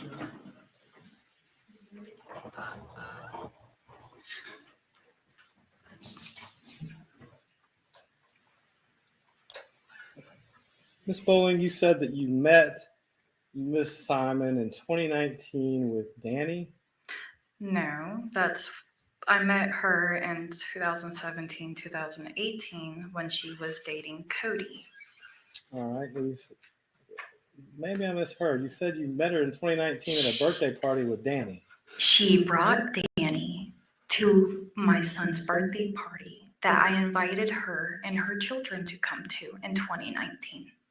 Okay, so you're saying that Danny Youngkin attended a birthday party with you in 2019 with Miss Simon, correct? Correct. Okay, and that's the hill you're going to die on. I believe that was Danny, yeah. That's who it looked like. All right. Are you aware that she didn't meet Mr. Youngkin until 2020? So that's not what I'm not aware of. I said, because she brought that man to my birthday party. Well, you just sat here under oath and said it was Danny Youngkin. That's what she told me, that was his name, Danny, that she was Okay. bringing through messages on Facebook Messenger, sir. Ms. Bowling, when was the last time you actually physically, well, let me ask you this. When did you ever physically meet Quinton Simon? I never physically met him. Okay. So in 20 months of his life, you never once saw him in person, correct? Correct. Right. And when was the last time prior to that that you had met and hung out with Miss Simon? Prior to his birth. His birth. Okay. Prior to his birth was the birthday party, 2019. Okay. So at least 2.5 years prior, well, maybe a year and a half prior to his birth then? Well, actually, that was, yeah, roughly, yeah. Okay. So at that point in time, had Zane been born? Yes. Okay. So now you said that originally y'all would talk every day. Mm-hmm. Then it was weekly. Then it was every other week. Then it was monthly. Then it was every few months, correct? Correct. Okay. Not really a strong friendship there, is it? Well, sir, we did have a very strong friendship, but again, like I've said before, you can lead a horse to water, but you can't make him drink. And the path she was going down was a path that I clearly could not help her out of. Miss Bowling, you and Miss Simon started smoking weed together in 2017. So let's not pretend this is some sort of Sunday school You're thing. right, sir. Okay. But the thing is, I never done cocaine. I never did ecstasy, nor pills. Okay. That was in 2017, sir. That was. That was a long time ago. And I don't anymore. Okay. Well, congratulations to you. And that being said, was that the reason y'all hung out, was to smoke weed together? No. The reason well, maybe for her, because she likes to use people. But to me, it was, hanging out with Cody, helping him get back on his feet because of what he had to endure and go through at that time, which is a different matter from this court. You have some rather unique beliefs, don't you, Miss Bowling? Beliefs. Yes, Can you define that, please, or elaborate it for me, please? I can. Do you remember meeting with Mr. Dean on August 13th of this year? Yes. Okay. Do you remember telling him about some experiences you had on August 13th and conveying those to him? Yep. Okay. And so, correct me if I'm wrong, but did you not tell him that you had communed with Quinton Simon's ghost? Yes. And if you would like, I can actually do it here and show you guys. Oh, please, by all means. I would love to see this. Give me a holy Bible and a candle. Yes, sir. So that being said, you told Mr. Dean this, correct? I sure did. And you said, and correct me if I'm wrong, your husband videotaped the seance, correct? He did. And anytime I'm making a misstatement as to what you said that Quinton Simon spoke to you through a candle. He spoke to me through images. Okay. Okay. When I was in my trance, I couldn't see anything except for what he was showing me and what he was telling me as a 15-month-old could do. Okay. And so he was a 15-month-old ghost speaking to you. Please tell me about this. I would love to hear it. Okay. So this is what I did. And I lit my candle, had my Bible out, and I prayed. I asked if I could reach out to Quinton Simon. And here he comes. Behold. Do I see him physically? No. But here he is. And he is Mama Mel. That's what I was always called by them. Mama Mel, help me. I said, with what? I said, help me help you. What happened? He said, Mommy hurt me. I asked him, how did he hurt you? Or how did she hurt you? Sorry. And he told me, she hit me in the head really hard. I said, okay. I was like, what else? And I said, did you, get any candy, thinking maybe he got into drugs or something? And he said, no. I said, okay, where are you? And he threw me the star of the church that's next to the landfill on that dirt road right there next to Little Neck Road on the dump. He showed me exactly where he was in that pile with his arm hanging out, lifeless, gray, and there's blood in a bag that looked like it used to be like a bluish purple color. And he's throwing up blood. After I closed out the seance, I prayed and I said, I wish you peace and to pass on peacefully. You'll get the justice you need. Okay, I prayed, closed it out. That was that. Blew out the candle, turned on the lights, and my hoverboard that both my son had, that was completely destroyed because he took it through a mud puddle. When you take a hoverboard, electric hoverboard through a mud puddle, it's done.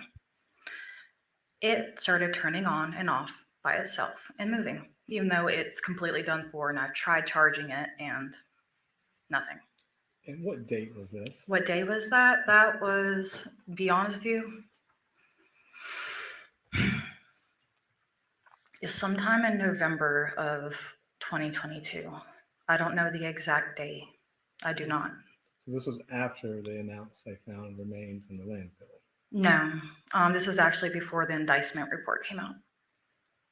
I had the dream, which I told them already, but yes. Okay. So it was in November, correct? Roughly, maybe the end of October. It's in that time area. I also had a major craniotomy that year, so my memory's a little.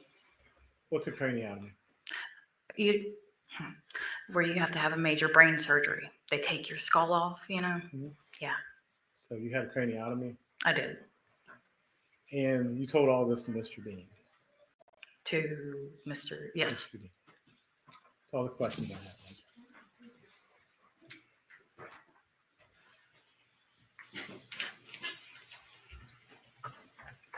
Melanie, is it fair to say that I brought you into my office to talk about concrete things that you heard the defendant say over the years about Quinton? Yes. Okay. And that you volunteered the information about the seance, right? I did. Because I don't know if you guys recognize that kind of stuff or not. And do you remember me telling you, well, I have to tell the defense about this because it's a thing you've said as a witness, but that it's seance information is not admissible in court. Exactly. Yes, sir. And do you remember acknowledging pretty even-handedly that you understand that not everybody believes in these things? I do, and that's why I didn't want to speak upon it like that. Yes, sir. Now, you've said that you had a Bible with you while you were doing this. Yes. And it was a Christian Bible. Yes, sir. I was baptized and raised as a Christian. Do you remain a practicing Christian? I sure do, sir. Do you consider this some sort of a prayer practice, what you're describing? Yes, sir. I mean, in a way. Do you consider it a private matter? A private matter? Yes. How does it feel to come into court and essentially get made fun of for it? You know, to be honest with you, it's kind of embarrassing because, like you said, not everybody believes in this kind of stuff. Unfortunately, I was born with a gift that I call a curse. Now, does any of this have anything to do with the things that you heard her say about her son, both before and after his birth? No, sir. Thank you. Yes, sir. Just one or two follow-ups. Ms. Bowling, you're willing to hold yourself up to ridicule to get justice for Quinton, aren't you? Excuse me? Said you're willing to hold yourself up to public ridicule to get justice for Quinton, aren't you? I guess so. I'm here to get justice for him, so. What aren't you willing to do for Quinton's justice? Well, I've done everything I can possibly for his justice. Thank you so much. Anything further from the state? No, Your Honor. Ms. Bowen, you excuse me. Thank you, ma'am.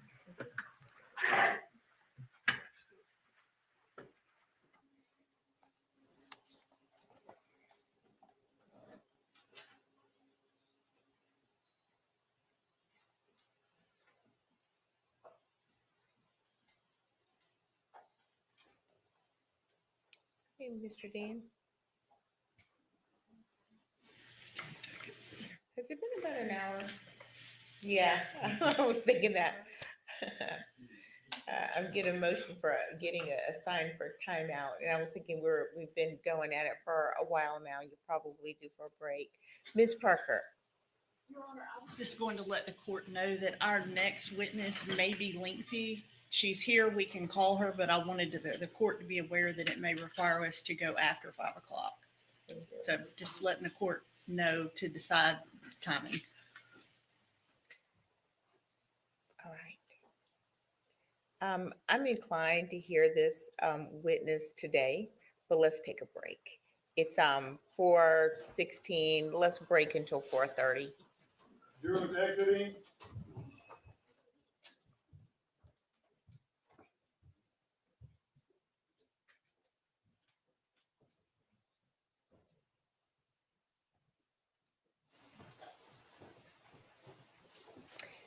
As a matter of fact, let's make it let's make it 4:35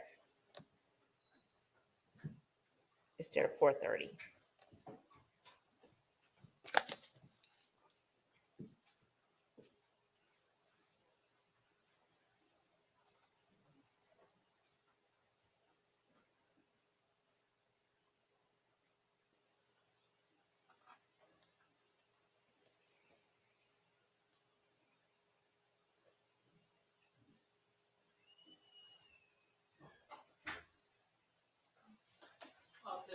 Thank you. Let me ask you, can you easily get the jurors outside so they can get a little fresh air? Would that take us longer than 20 minutes to get them down and out? I can give it my best shot. All right, let's do that. I have a feeling this next witness may take a while. Okay, all right. Thank you. We're in recess.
Please bring in Ms. Simon.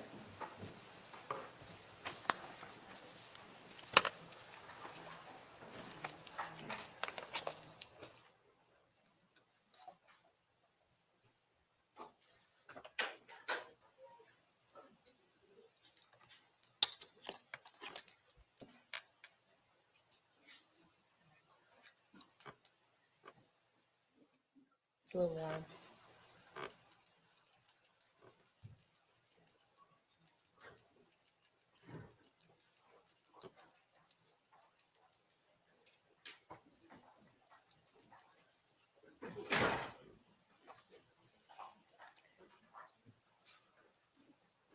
We're back on the record for SPCR 22-03364J6, the state of Georgia versus Leilani Marie Simon. Let the record reflect that Ms. Simon is present at council's table with her attorneys. The state attorneys are present as well as Detective Lemons. Is the state ready to proceed? Yes, Your Honor. Is the defense ready to proceed? Yes, Your Honor. Okay. The state may call its next witness.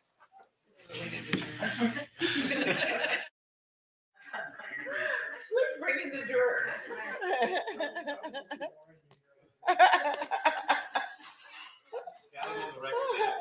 I hear you.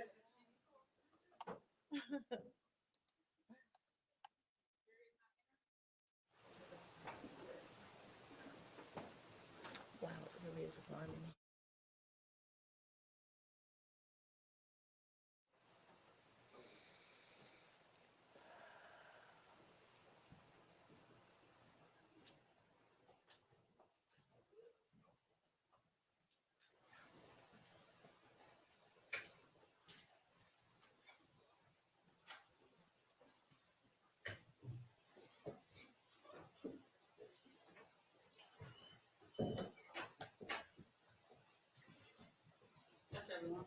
All right, thank you, Birch. Everyone, please have a seat.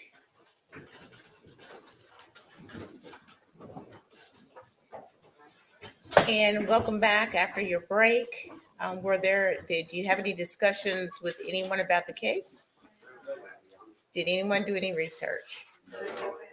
Okay, all right, so let's begin. The state may call its next witness. Azalea Mobile.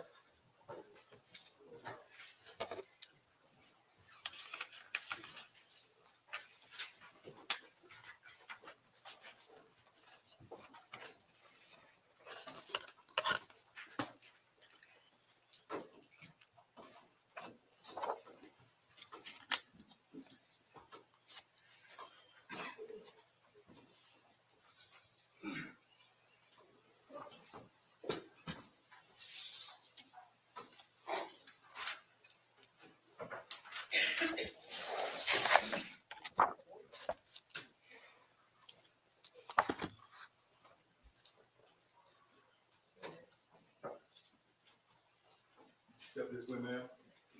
Face the clerk and raise your right hand.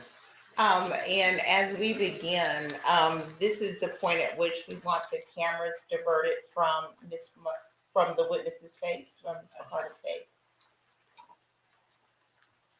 The evidence you shall give the court and jury in the trial of this issue should be the truth, the whole truth, and nothing but the truth, so help you God. Step this way, ma'am. Good afternoon. And before we begin, are we good on camera, Ankle? Yes, but we got her when she was being sworn in because we didn't know that that was the witness that was sensitive, so we'll have to tell everybody not to use that footage. All right, thank you, Grace. All right. All right, Mr. King. Good afternoon, how are you? Good, how are you? I'm doing well, thank you for asking. Could you please introduce yourself to the jury here?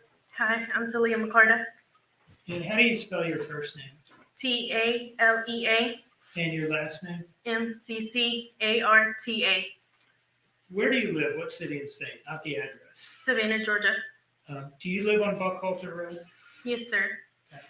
And did your family used to provide babysitting services for the defendant's 3 children? Yes, sir. Have I asked you how old you are yet? I'm sorry, I'm tired. No, sir. How old are you? I'm 17. Are you in school? Yes, sir. Where are you in school? Homeschool. Okay. And what grade are you in? I'm in 10th. Sorry, I'm nervous. Okay. That's all right. If you need a break at any point, just let me know. Okay. Sir. I understand you're starting a new job tomorrow.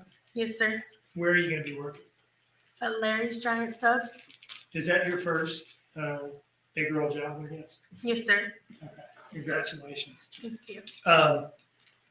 Did you know Quinton Simon? Yes, sir.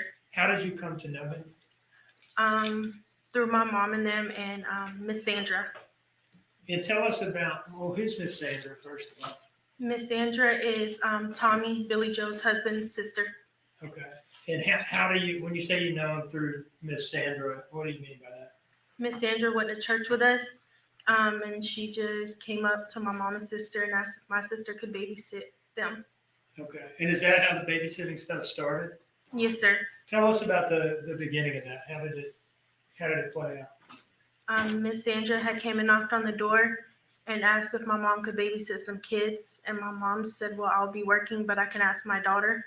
And my sister said yes. And what's your sister's name? Maritza McCarta. Is she older or younger than you? She's older than me. How old is she now? 19 years old.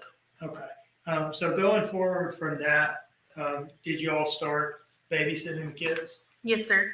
Okay. And between the two of you, you and your other sister, did one or the other have responsibility for one or the other kids? It's kind of a confusing question. Do you understand what I mean? Yes, sir. My sister really had most of the responsibility, but I would be there to play with Quinton stuff and Zane. Were you and your sister, were you or her closer to Quinton than the other? It was both of us. Yes, sir. We really loved both of us. Tell us about spending time with Quinton. Where would you spend time with him? Throughout the whole house, Quinton, he would open the door, like when it was cracked, he would push it open with his hand. He'll come in there and he'll love on you. What door are we talking about here? The bedroom door. In your house? Yes, sir. And what do you mean by he'd come in and love on you? Like, he'll run to you, open his arms, and just throw himself on you and give you a kiss on the cheek. Did you like spending time with Quinton? Yes, sir. Now, was there ever a time where you spent time around Quinton and Leilani together? Yes, sir. And during those times, did you ever see her treat him in a way that upset you? Yes, sir. Can you tell us about any of those times? With the console, like the PlayStation remote control, when she said that Quinton had got a hold of it, and it was the night before, and I guess she still got mad talking about it, so she pushed him down. Okay, let's break that down a little bit. Where were you when this push happened? She was by the tiki bar, and I was by closer towards the pool where the little step is. Okay, so whose house were you at? Billy Joe's. Okay. You're out back between the tiki bar area and the pool. Yes, sir. And what was it that caused Leilani to push Quinton? She got mad because he had supposedly broken the controller to her PS4. Okay. And how did this come up? When I walked up, I asked her if I could get Quinton, and she said, yes, please take him. And then she just led off the conversation because he got a hold. I'm pretty sure she said it was her brother's controller, and he was going to be mad at her. And what time of day was this? I'm going to say around 2. In the afternoon, I presume? Yes, sir. Okay. You said you came up. Where were you coming from? I was coming from my mom's house. And where was Leilani? Leilani was outside. Okay. In the back there? Yes, sir. And where was Quinton? Quinton was inside. Okay. And you said you were coming over to see if you could get Quinton. Yes, sir. What do you mean by that?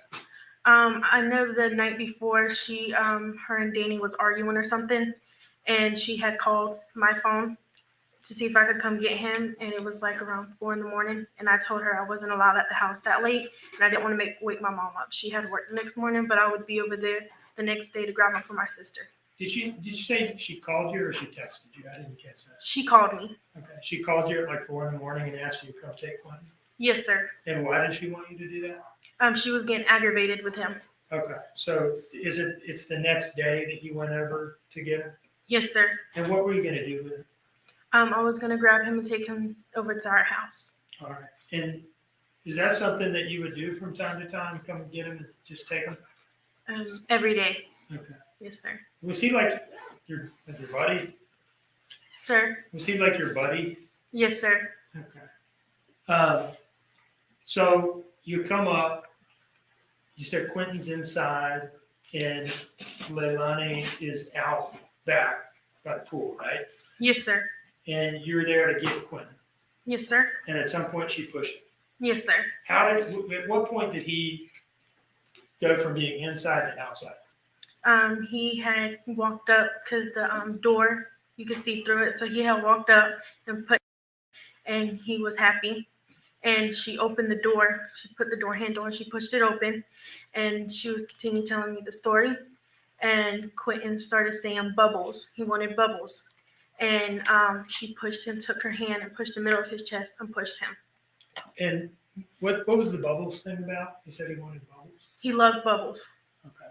Are you talking about like soap bubbles that you blow? Yes, sir. Okay.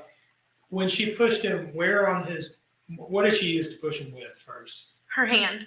And where did she put her hand on his body? Right here. In the middle. And at that point, her hand's on his chest, and what does she do? She pushes him. And what happened to him when she pushed him? He falls on his butt. And what did he do? He looked at me and held his arms out and started crying. And I told Leilani that upsetted me. And what did you do it? You okay?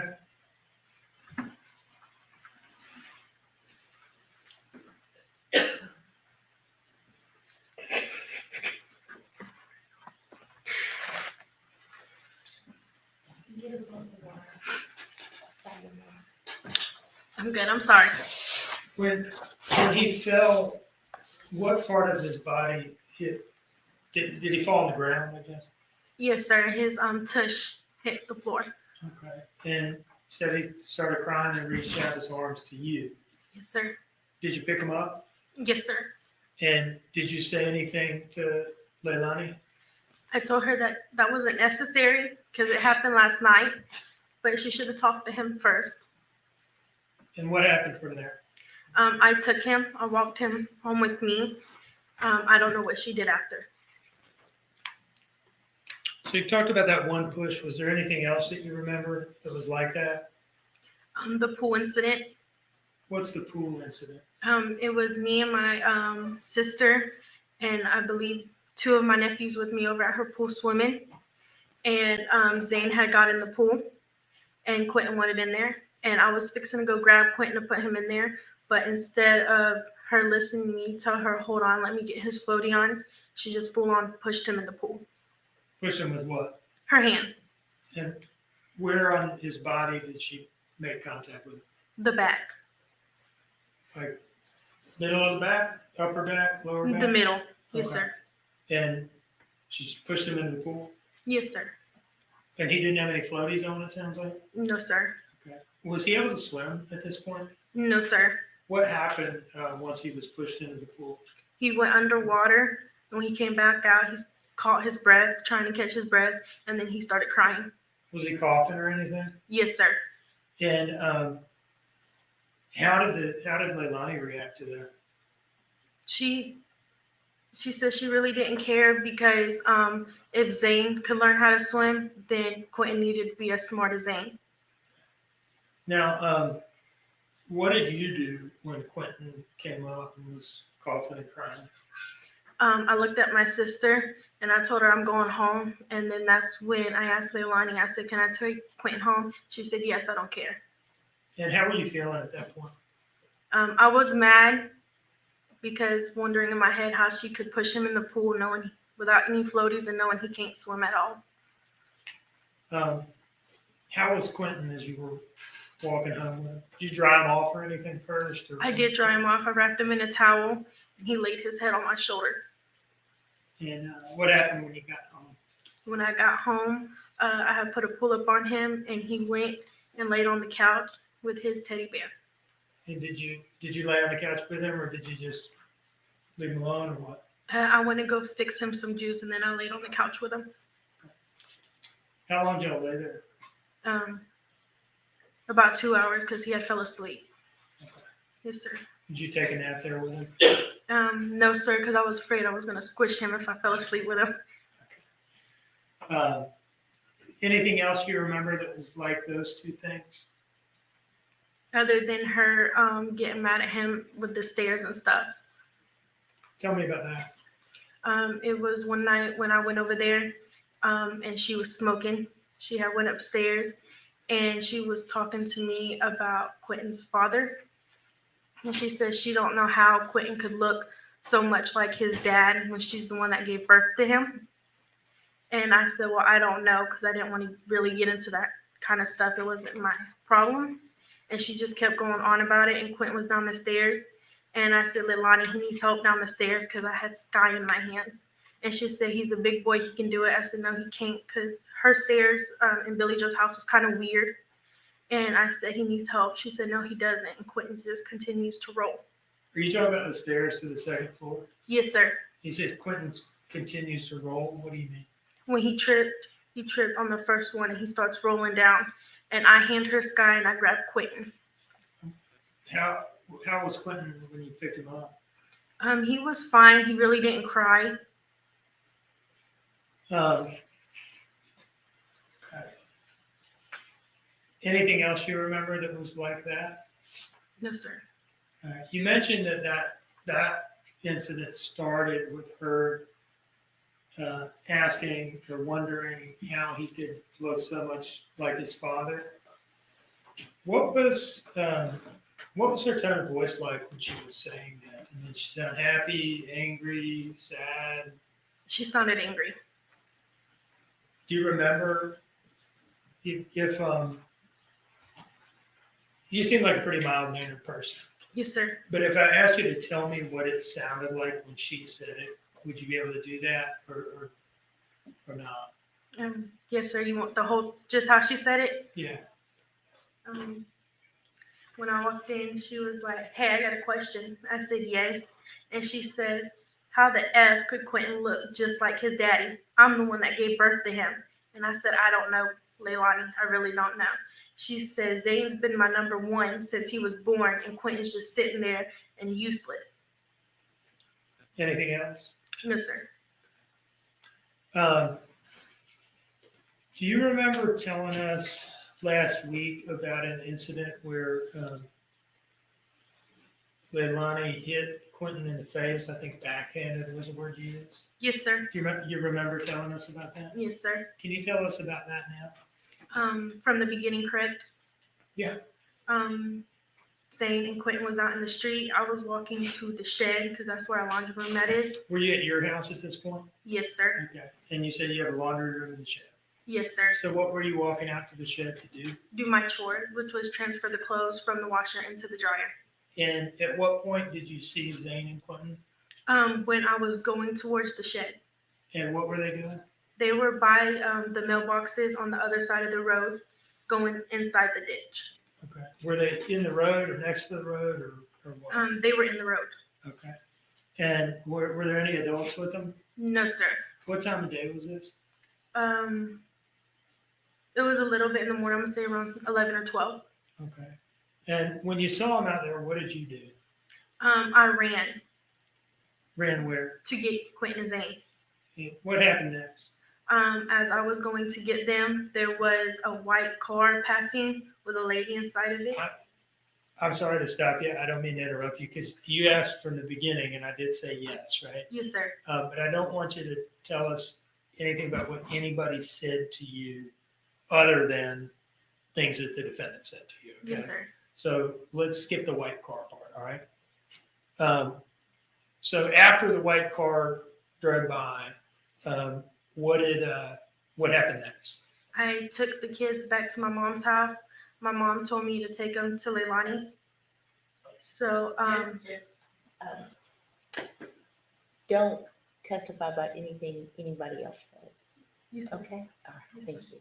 Okay, so you went back to your house and you said at some point, did you take them back to Leilani's house? yes, sir. And why did you do that? My mom told me to. Okay. And where did you take them when you took them back? I took them when I entered. It was behind where the pool part is, the Okay. back. So you Yes, sir. walked around the back Yes, sir. and you had both of the kids with you at this point? Yes, sir. What happened from there? I kept knocking on the door. Leilani would not answer.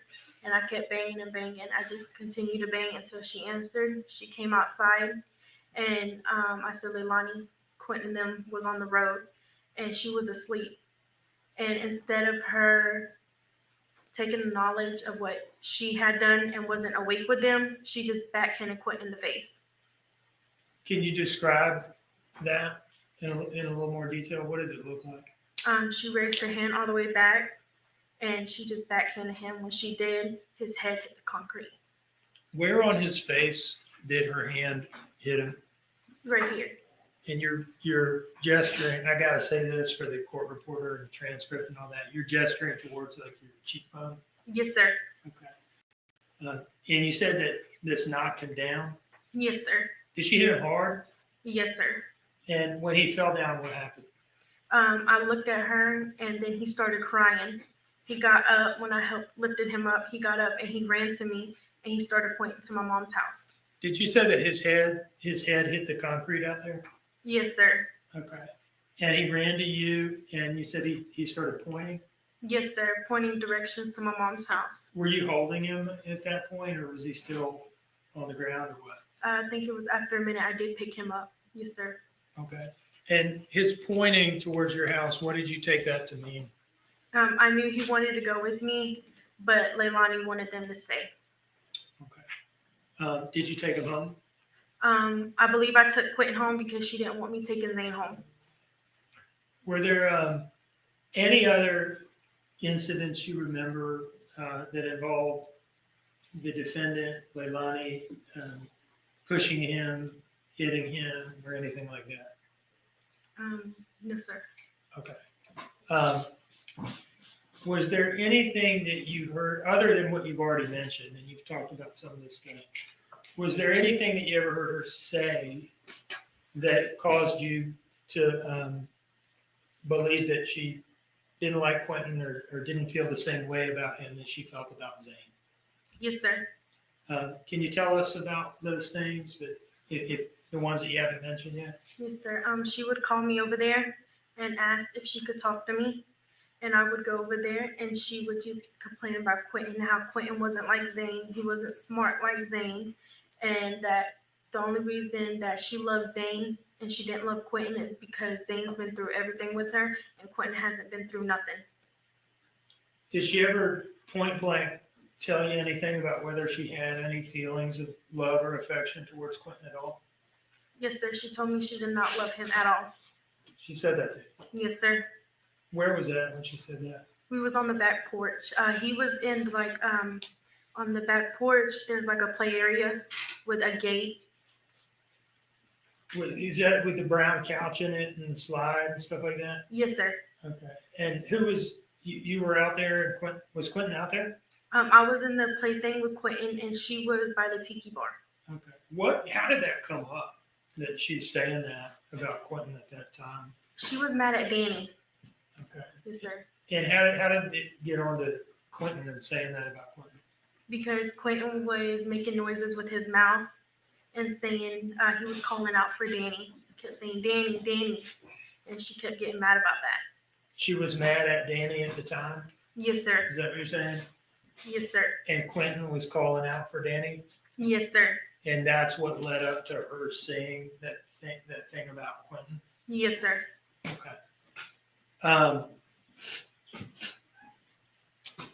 Did Quinton ever stay the night at your house? Oh, yes, sir. Can you tell us about that? Yes, sir.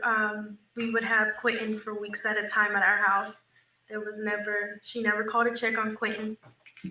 But it was We never complained about it because we really enjoyed Quinton being at our house, being able to love on him. And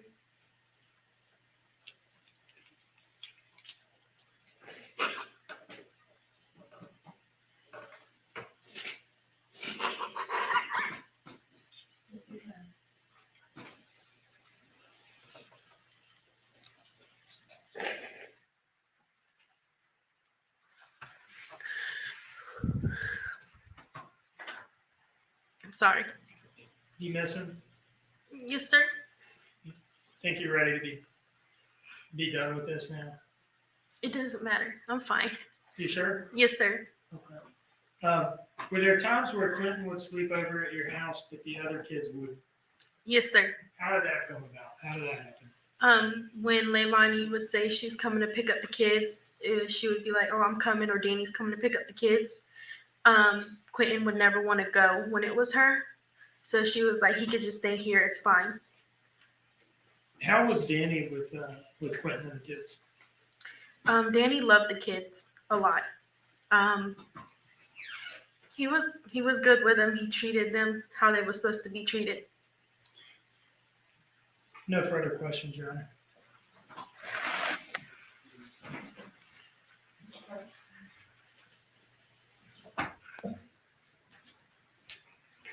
Em, the last time you were asked to talk about these incidents with us, you noted that these incidents happened in May, June, and July of 2022. Is that correct? I didn't say. I said I didn't know the exact months. Okay, well, the different incidents we've talked about. Yes, sir. All the incidents that you named, can you tell me when they happened? No, sir, I cannot. Okay. And when you saw them happen, the things that you've described here in court, did you call anybody like the police? No, sir, I did not. Did you call anybody like DFACS to report Leilani? No, sir, I did not. The PlayStation controller push you described, he fell back on his bottom. Yes, sir. Okay. Did you see any kind of a bruise or a mark or a cut or anything on Quinton as a result of the push you say you saw? Not at the time, no, sir. And the pool incident, obviously that was in the warmer months, but you can't say when that happened either, can you? I know it was in summer sometime, but I don't know the exact month. Okay. And in Savannah, summer can be a pretty long time. Yes, sir. Same question as before. Did you call the police about it or DFACS or any authority to report Leilani Simon? No, sir, I did not. The stairs incident, I think he went down the stairs and you got to him, but he didn't cry, did he? Not for long. He didn't really let out a long one. And you didn't see any marks or injuries or bruises? Yes, sir, I did. Okay. What kind? It was a bruise on right here by his head. Okay. Now the roadway incident. Yes, sir. Okay. As I understand it, you were at your house and you saw the boys out there near the road. Yes, sir. All right. And you went there. Actually, you ran to them, did you not? Yes, sir, I did. Because you recognized kids in a roadway with cars going by can be a very dangerous situation, can't it? Yes, sir. And it can be very upsetting. Yes, sir. And you knocked on the door, but couldn't get an answer right. Yes, sir. Do you have any idea how Zane and Quinton then got out of the house on their own? Zane knew how to open doors. Okay. Yes, sir.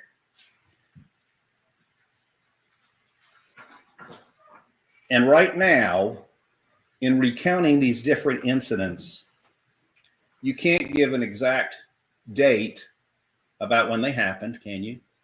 No, sir, I cannot. And we've already established you didn't call the police about it, call any authority or any DFACS to report what happened. No, sir, I did not. Thank you. Yes, sir.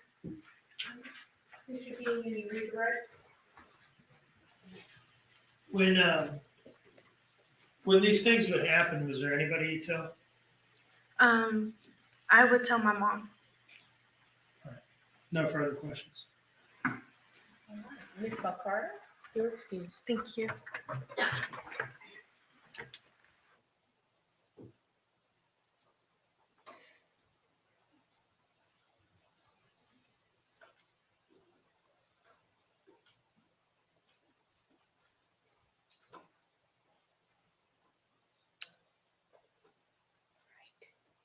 Mr. Dean, you may call your next witness. Is this the witness that's expected to take some time? Yes, ma'am. On second thought, maybe we'll take a stop.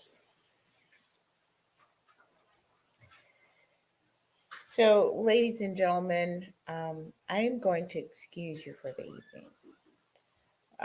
We're going to reconvene tomorrow morning at 9:00 a.m. I think by now you know the routine. I will instruct you not to discuss the case, not to do any research, not to allow anyone to discuss the case around you. Please do not consume any media regarding this case. All right. And with that, you're excused. Juror deputy.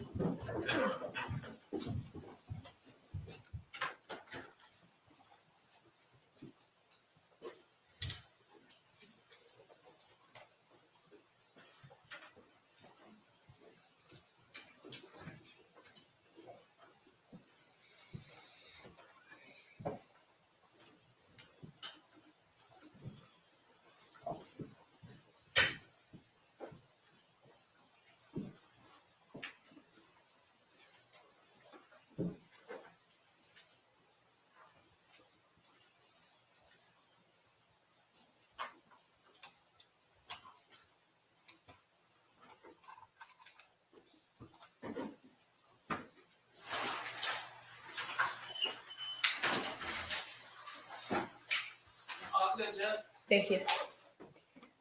All right. Is there anything that everyone can have a seat? Is there anything that we need to take up before we stop for the evening? From the state? I don't think so, Your Honor. Nothing that comes to mind. Mr. Hilliard? Nothing from the defense, Judge. Okay. We'll start up again in the morning at 9:00 a.m. At this time, we are in recess.